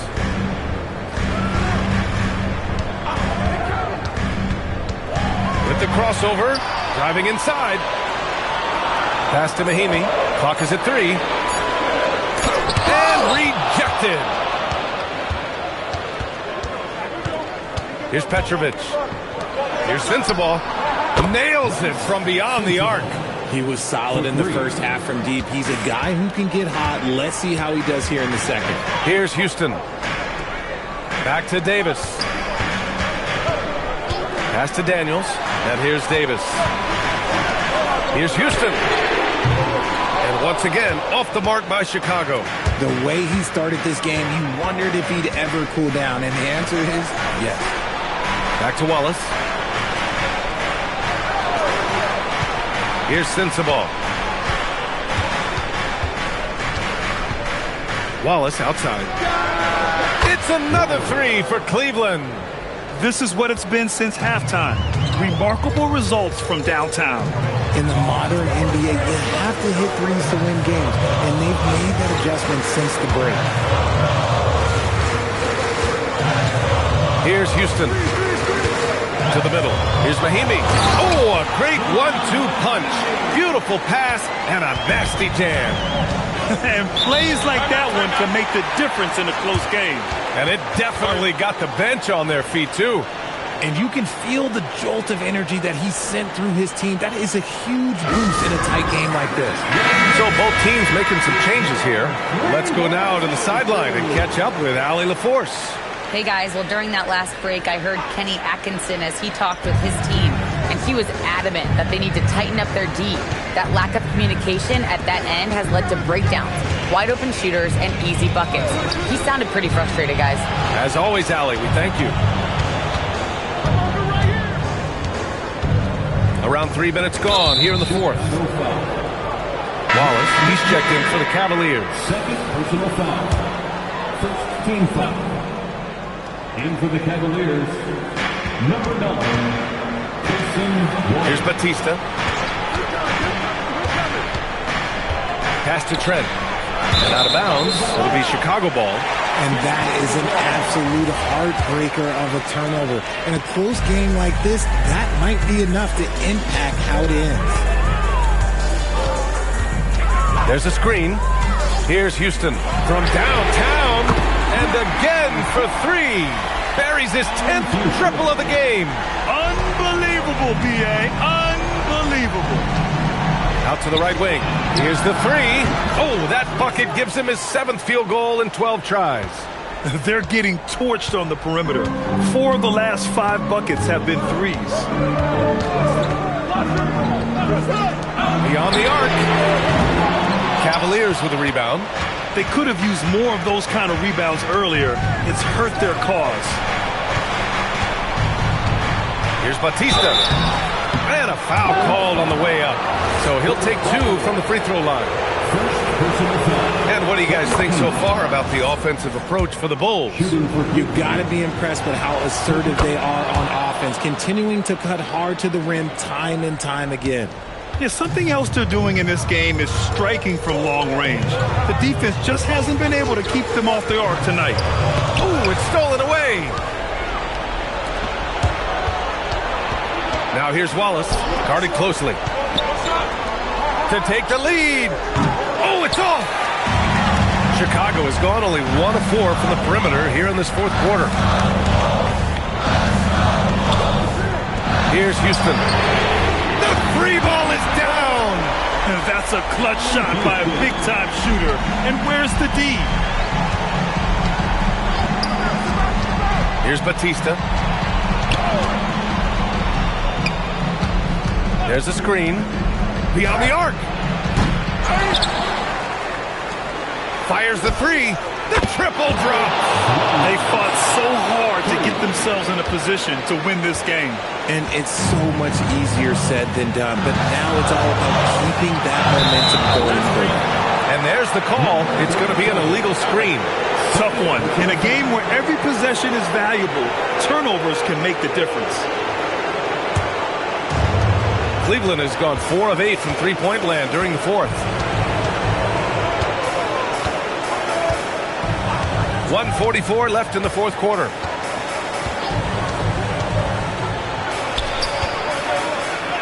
Shot blocked.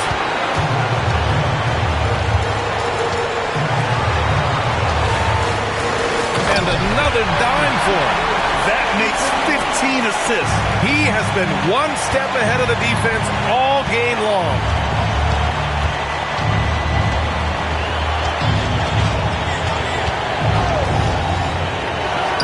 .114 left to play in the fourth quarter. Stripped it away. Here's McMillan. Oh, he jammed it. Great to see guys who don't back down under pressure. He knew what they needed here and was determined to deliver. And this is just typical of him, always making an impact at crucial moments in the game. And his team needs every bit of his production if they want to pull this one out. It is neck and neck here in the final period. 35 seconds left in the fourth quarter. Another chance.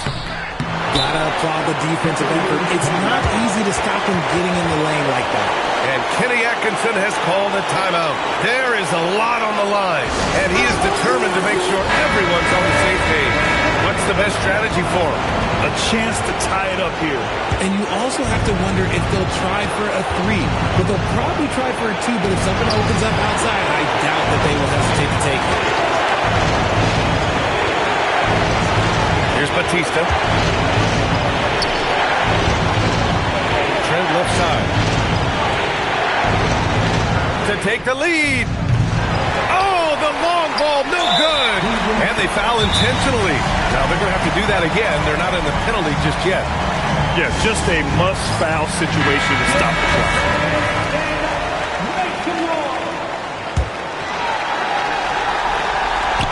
And now we've got an intentional foul.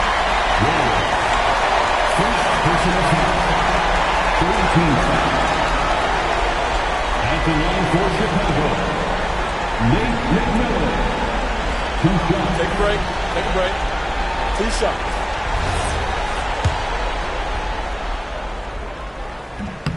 He hits the first one, and that makes it a 3-point lead.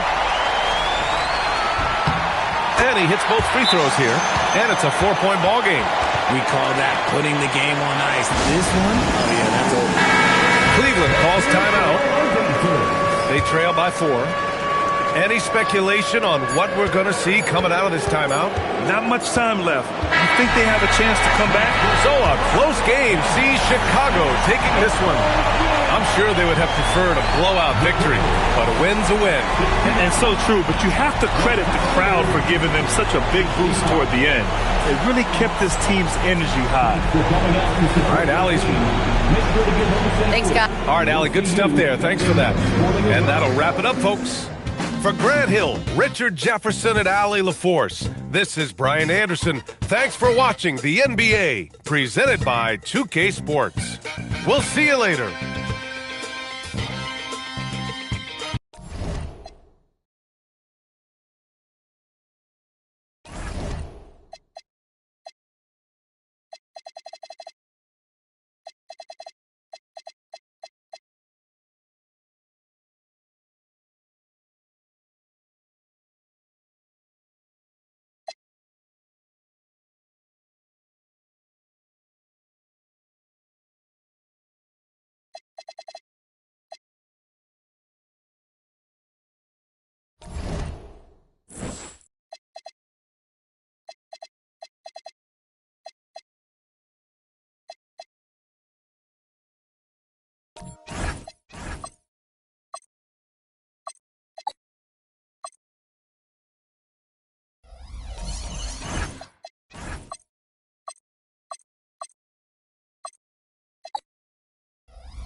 Clark, as the season is drawing to a close, younger players might be feeling the mental fatigue of the totality of the season right now.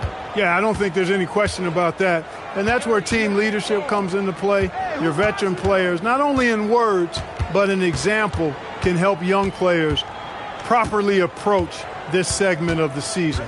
What they do and how they say what they say is really important for the older, more experienced guys to help the younger players navigate this stretch. And the starting group for the Spurs. We've got Sadiq Bey all out there with Emmanuel quickly. Then there's Banchero. Rebounded by the Spurs. This, of course, their first opportunity to play Orlando this season. Yeah, and they're hoping for a better showing against this club this season. Last year they came out on the losing end. And, you know, with two teams in the upper pyramid in the early going, important to establish that pecking order, especially within your conference. So this game is important. Deep two from Bibby. That's no good. Couldn't get his first shot to go. Banchero passes the ball. Out left to the wing. Bey buries it from three-point range. Talk about a great start. 3 of 3 from the field to get the game going. They're cooking with gas, folks. Ball against Bibby. Thompson a screen on Ball. Off the run. Once again off the mark, Orlando. Banchero with the ball. It's Ibaka picking him up. Got that one up quick. Ball's got his second basket of the night. Oh, great ball movement there. Last game for the Spurs. They want to turn it around after the loss to Chicago. Yeah, tough game on the road. The guys you're defending, obviously comfortable shooting in their own building. You've got to find a way to break their rhythm. Yeah, and it's not easy to do. Much easier said than done, but they're capable of making it happen. It just comes down, I think, to will and desire. And so the timeout by Jamal Mosley here. He's going to take a minute here to get things straightened out.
About 2 minutes played here in the first quarter. And Thompson kicks to Bibby.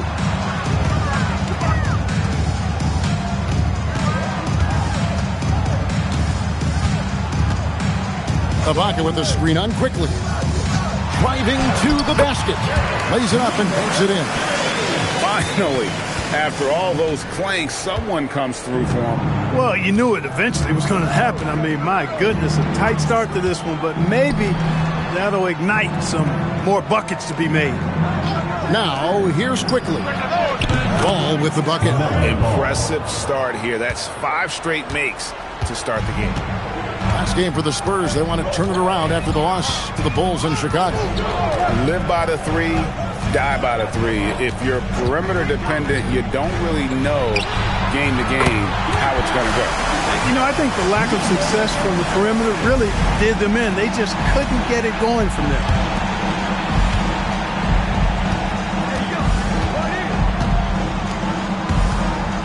Defended by Divac. On the wing quickly. From 10 feet out. And he goes in for the dunk. And when he's on the floor, offensive rebounding is always going to be a strength for them. Greg, he keeps so many possessions alive, doesn't he? And, you know, those second chance opportunities can be game changers. He represents so much value to this team because of what he does. Orlando with the ball after the basket by San Antonio. Back to Bibby. There's the 3. And again, it's the Magic from deep. And that's exactly what he's looking for. Draining the triple. San Antonio leading by 6. Right now, let's take a second to catch up with Allie LaForce on the sideline. Hey, Spurs talent evaluators first laid eyes on Victor Wembanyama when he was 15 years old, playing on a youth team in France.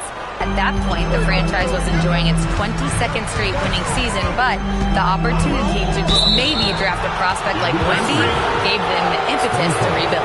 Guys? Okay, Allie, we thank you for the report. And guys, point of emphasis for the league is to really crack down on illegal screens. Yeah, you know, he might have gotten away with that a few years ago, but not anymore. No way. Now you've got to be stationary on those screens. No extra hips or elbows, or they'll call it. Knipples checked in for Thompson. And so Mitch Johnson decides to call timeout. Looking for a breather and maybe adjusting a thing or two.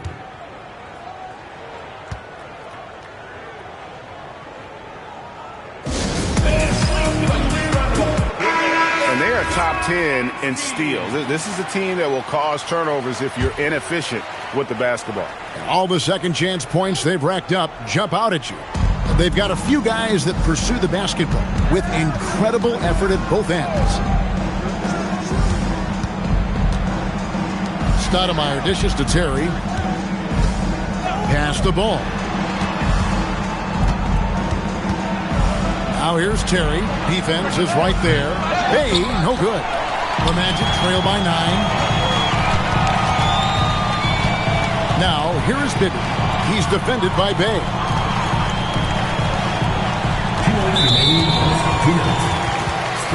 And the Magic making a change here. Dragic has checked in. First team foul. Coming onto the floor for Orlando, number 2, Goran Dragic. Here's Divac.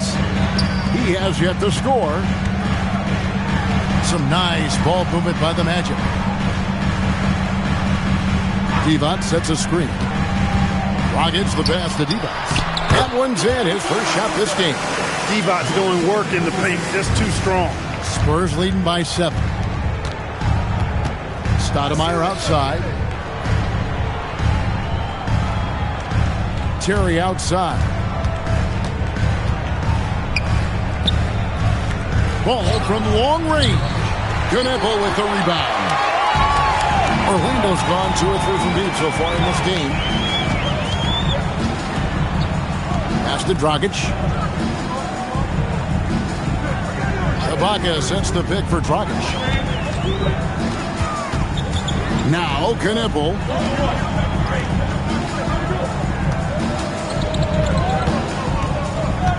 Clock at 6. Dragic kicks to Bibby. Jacks up a 3. A rebound by the Spurs. Now Ball. He's got 7. Pass to Terry for the 3. Second chance shot, and the layup is up and in. 9 points in the game so far. Oh, this is the kind of start they were hoping for. Yeah, shots falling, off to a very good start offensively as a result. Ball against Dragic.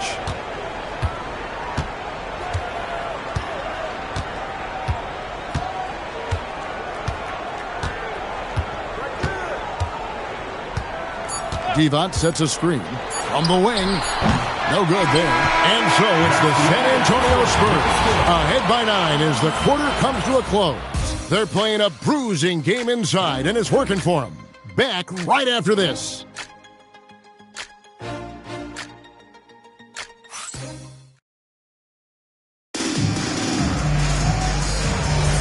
Welcome back, everyone, to the second quarter of play here on Noche Latina. Volanos. And, guys, what do you think about the offensive approach we've seen so far for San Antonio? You know, right from the start, it seemed they got hot from three-point range, pulling apart the defense and racking up the points, too. And also, guys, they're out-muscling their opponent. The points in the paint are piling up because of that aggressiveness. On the court for San Antonio here in the second. Banchero up there with Stoudemire. And there's Terry. Then it's Buzelis. And it's McCain in at the 2-spot. The Magic trail by 9. Pass to Scola.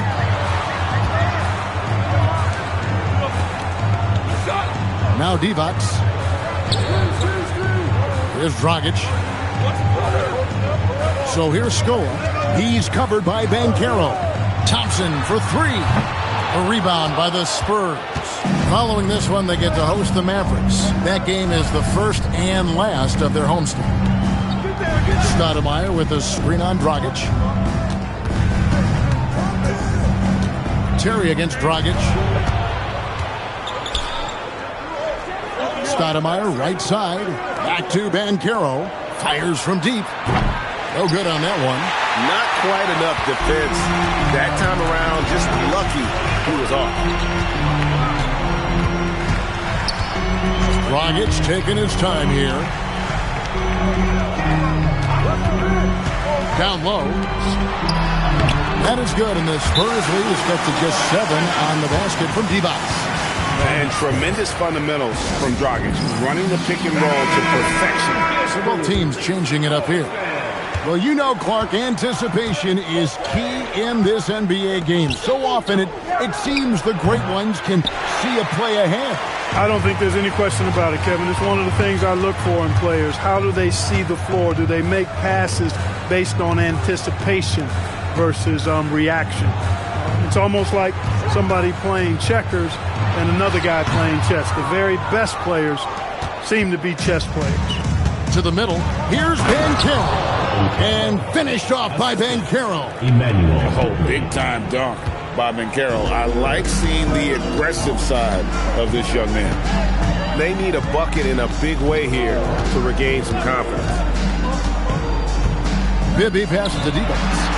And it's blocked. Back to Banchero. Pass to McCain.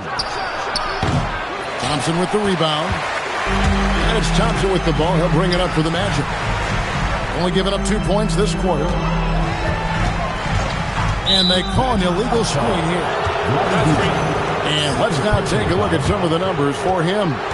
And not the most common call you'll see in the NBA, but hard to argue that pick wasn't illegal. Yeah, you know, the officials aren't nearly as lenient as they used to be on that call. As a matter of fact, I know I got away with a lot of those in my playing days, but that was 40 years ago. Here's what San Antonio's going with right now. Aldridge comes in for Buzelis. And Ball subbed in for Jared McCain. Quickly looking it over. Scored the bucket. He's made 5 so far, shooting a very clean 5 of 7. No doubt about the consistency when it comes to scoring the basketball for him tonight. A real nice lift for their offense. And play stops. Whistle on what looks to be an illegal screen. And they're losing their concentration here, guys. Just sloppy with the ball. Nurkic checked in for Divac. And San Antonio also making a switch. Neesmith has checked in. Spurs leading by 11. To the paint. And he jams it after taking the nice feed on the run. Taking it to the rack with power. Hammering down the two-hand slam. Really piling on the lead with a dunk like that. Ball against Bibby. The 3. His shot is good. Scores his 3rd basket in 6 tries. Shooting 50%. Boy, he is fundamentally sound. Tough cover. Quickly the pass to Ball. Quickly setting the pick for Ball. Oh, good with the triple. The Magic trail by 10. Thompson gets to Bibby.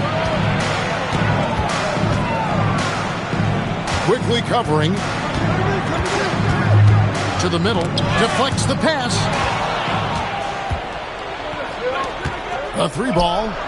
Drills the 3-pointer. Quickly's got the lead up to 13 now for the Spurs. Wow, what a pass there. He made that a very easy basket with that setup. Both teams deciding to change it up. Orlando, they've gone 2 of 6 from the field in the second quarter so far. Here's Bibby for 3. Another miss by Orlando. And now let's swing it over to Allie LaForce on the sideline. Hey, Kevin. Well, the NBA is cutthroat. All-star Kevin Durant said, you've got to build up that dislike for guys that you're competing against. You can't be friends while you're on the court. It's a dog-eat-dog world, especially when you're at the level of greatness. You don't want anybody to take that thing you've got. Kevin, back to you. All right, Allie, thanks a lot. So it's Orlando now, following the 3-pointer by San Antonio. The defense not doing a good job at all of getting after him. They've got to crowd him and make it tough for him. That's his 2nd this quarter. Front past the arc. And it's Orlando with the rebound. Pass to Bibby. There's the screen. Takes a 3. Drains it from beyond the arc. Bibby's got 6. And just no excuse, guys, for leaving a shooter like him open beyond the arc. Ball, the bounce pass. And they wasted no time getting those 3 points back. The real. Come at us, and we're coming right back at you. A little back and forth from long range. I love it. That's a terrific answer there. Bibby against Ball. And again, it's the Magic from deep. You know, he started the game knocking down shots, guys. And now in the second quarter, he's taking it to another level. Outside Aldridge. Back to Ball.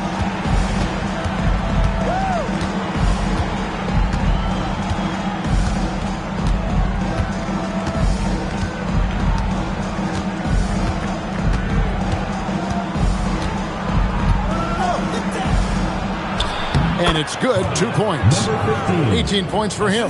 And obviously his momentum from the last game has carried over here tonight. And you know, that's how it goes with him. I mean, his hot streaks, guys, don't last minutes.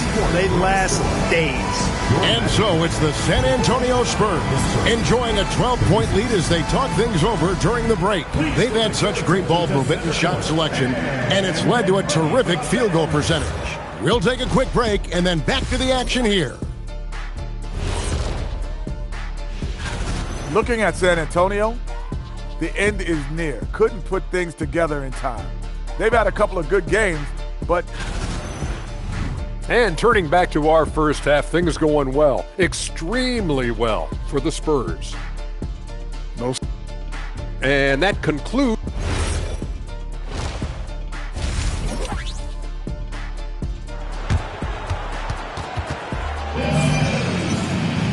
And as we dive into the second half, we'll find out if the next 2 quarters are any different from the first 2. So far, it has been a runaway. Here is Bibby. Devonts is out there with Ibaka. Then it's Thompson. Then there's Mike Bibby. So that's the lineup on the floor for the Magic. Quickly covering. And a miss there with a chance to cut the lead to single digits. And that's the battle they haven't been winning today. Their work on the glass has been porous, and that's got to change. Yeah, no question about it. I mean, as they're looking to battle back, that's one of the key elements. You got to rebound. Banchero was screened for quickly. Devonts with some nice D. And he uses both hands to jam it in. That's a double whammy, guys. That's right. A great defensive play, then the emphatic stuff. Well, turning defense to offense, we talk about it all the time. Try to hit your opponent at the other end before they can set up the defense. Ball feeling it out a bit. Off target from outside. The Magic trail by 14. Bibby passes to Thompson. Count the bucket, and he's got a free throw coming up as well. I mean, what a finish by Amen Thompson. For my money, I tell you, he's as good as anybody athletically in this league. Well, Greg, we know at his peak, Joel Embiid, one of the elite two-way centers to ever play in the NBA. The former league MVP, but when you weigh close to 300 pounds and move like he did, not entirely surprising that his lower extremities took a toll. The athletic ability of Amen Thompson is easily seen. The way he runs, he's fluid, and how physical he can get. Boy, that combination is potent. Outside, Ball. Good on the three-point shot. Ball's got 10 points in the game. And the lack of effort to fight over the screen there makes that an easy shot. Well, I'm going to credit the screen. I mean, that's a good, strong pick he lays there. And so the timeout by Jamal Mosley here. He's ready to talk things through with them.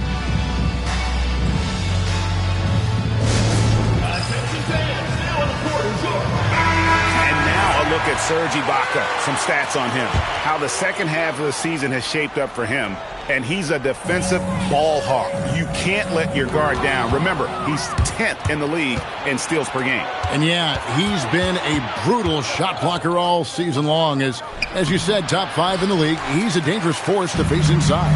Fast break. Here come the Magic. And he floats in for the easy 2. Credit the assist on that one. attacking in transition, the most consistent way to generate easy looks. Yep, exactly. And if there's any opportunity for early offense, you've got to push it and push it every time. Back to ball. Inside. And that'll be 2 free throws coming up. Officials on the call with the foul. It's on Vlade Divac. Clearly a foul. Yeah, he took a shot there. Earned those free throws. Taking 2 shots. And the first one at the line is good. Luis Scola. He's checked in for the Magic.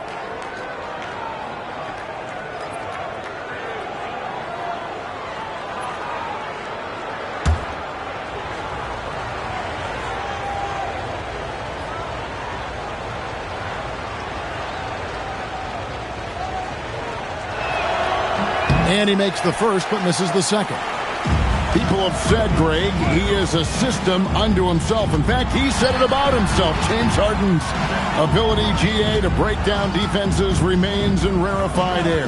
And even as he's lost a step now, his supreme skill level ensures he remains a threat on a nightly basis. He has certainly shot the ball well here, trying to lift his team up. And so it's Ball who brings the ball up for the San Antonio Spurs. Fires the 3. It's rebounded by Amen Thompson. The shooting numbers just aren't there yet in the quarter. Bibby dishes to Thompson. Screen by Ibaka.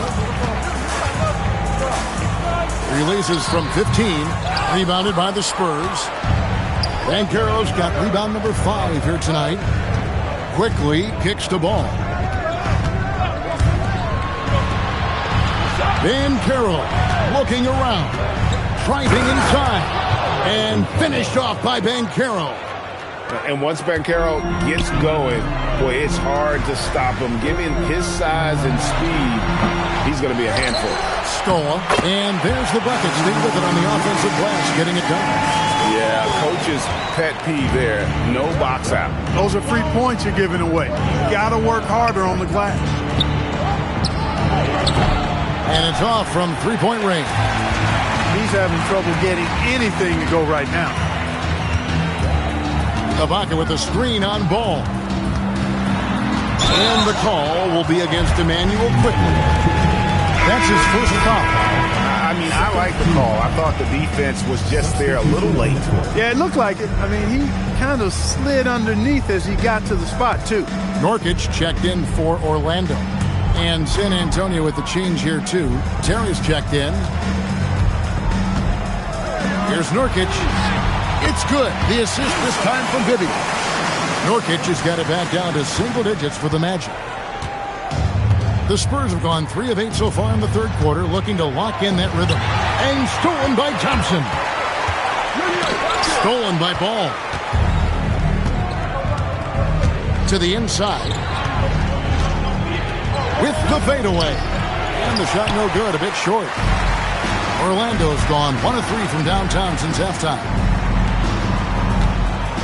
2 minutes remaining in the third. Bibby against Ball. Thompson a screen on Ball. Here's Bibby over to the wing. A three-pointer, no good. And you don't want to give up that kind of look too often. And it's blocked by Ibaka. No question about it. Ibaka has excellent timing and a nose for rejecting shots. Quick shot there, and it's off target. I guess even he has to miss one of those once in a while.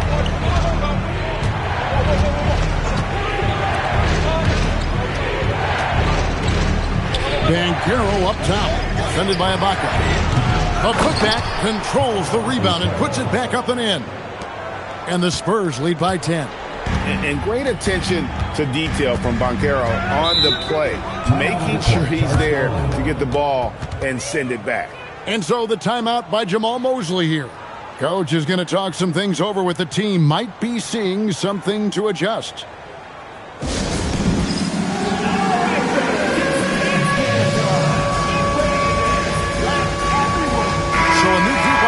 For Orlando. And now let's take a look at the number of second chance points these teams have had over the last month. These guys never give up on a possession. Number 5, the Spurs. And they've really put an emphasis on offensive rebounding. And, guys, it's paying off. The second chance points are coming in bunches.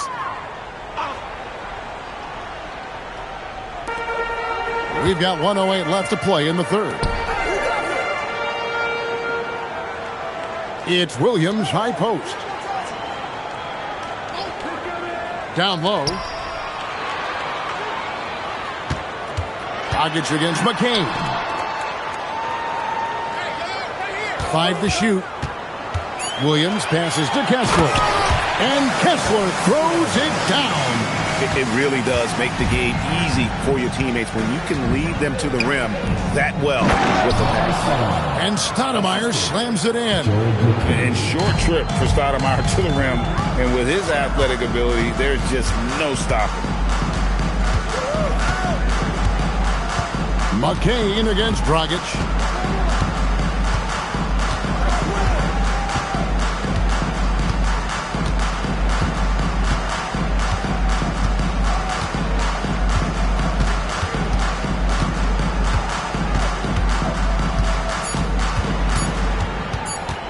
From the stripe, and that would have counted, but his shot was off the mark this time. And here at the end of the third quarter, it's a double-digit ball game. Spurs lead by 10. We're going to step aside for just a second, but join us right back here for the start of the fourth quarter next.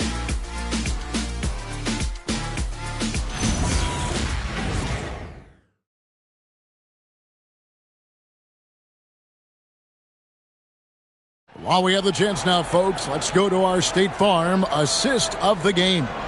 And how about the floor generalship right here? I mean, showing us why they're always in good hands when he's the man in charge. Well, clearly he's the guy that stirs the drink for him, and that's how he does it, with his dynamite passing skill. The fourth quarter has arrived. So good to have you with us. On the court right now for the Spurs, we've got Jared McCain. Stoudemire out there with Aldridge. Then there's Emmanuel Quickly. Dragic against Quickly. Got that bucket in no time at all. Dragic has got his first points of the game. And Dragic can finish with ease if he gets to the bucket. So when his mid-range jumper is falling, the D doesn't know what to do with it. On the wing Quickly. Back to Aldridge. Spurs working the ball around now. Here's McCain. Devon's the rebound. Devon's has got rebound number 5 here tonight. Unloads from 9. That one wide left. Spurs leading by 8. Stoudemire outside. And 2 free throws coming up. Unable to get that one to go with all the contact. And you got to be careful guarding Stoudemire because he is clever at drawing fouls. In a moment to look at the scoring approach in terms of where the points are coming from for the Spurs. Well, you know, they've been tremendous, I think, when it comes to sharing the basketball. You know, getting guys involved on the plays and creating offensive opportunities for everybody. Equal opportunity offense is fun to watch. And they've also not only created turnovers tonight, but converted on them. All game long, that strategy has been paying off. Excellent piece to have offensively. Stoudemire has that toughness you look for in the score.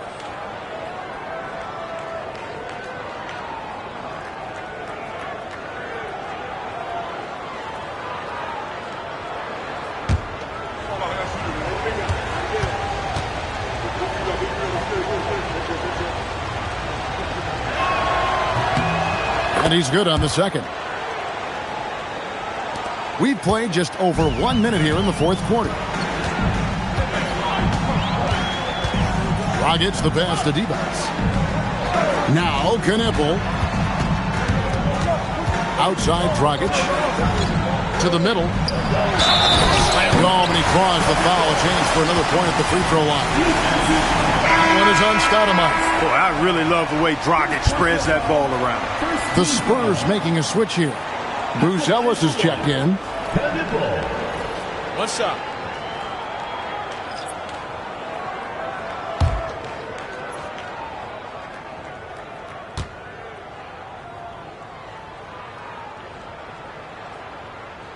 That's good from Knippel. Spurs leading by 6. Faster quickly. Stolen by Quickly. And fouled as he went up to the dunk. Good aggressive move, and he'll shoot 2. Wow, that is a strong move there to go in for the dunk. And I like the job the defense did to not let him have it. I mean, make him earn it at the line.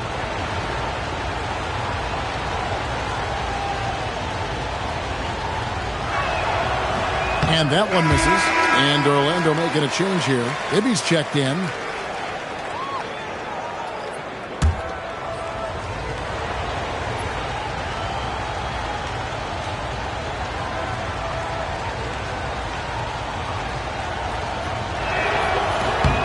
And he sinks the second.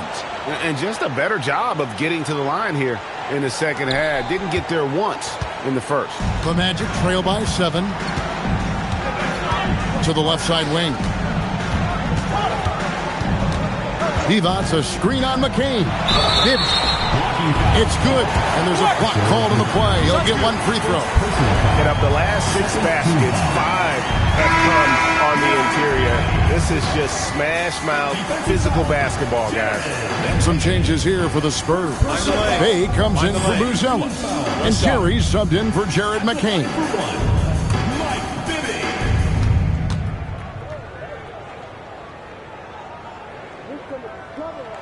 And that one falls for Bibby. And there's Terry. Last quarter of play, about 2 minutes in now. Rebound by the Magic. Divac has got 6 rebounds in the game. Bibby against Quickly. Ibaka outside. Bibby with it. Here's the teardrop. Pass to Divac. Terry covering. Just 5 to shoot. Thompson for the triple. Once again off the mark, Orlando. And so Quickly will bring it up for the San Antonio Spurs. At one point, they led by 16. Now Aldridge, pass to Terry.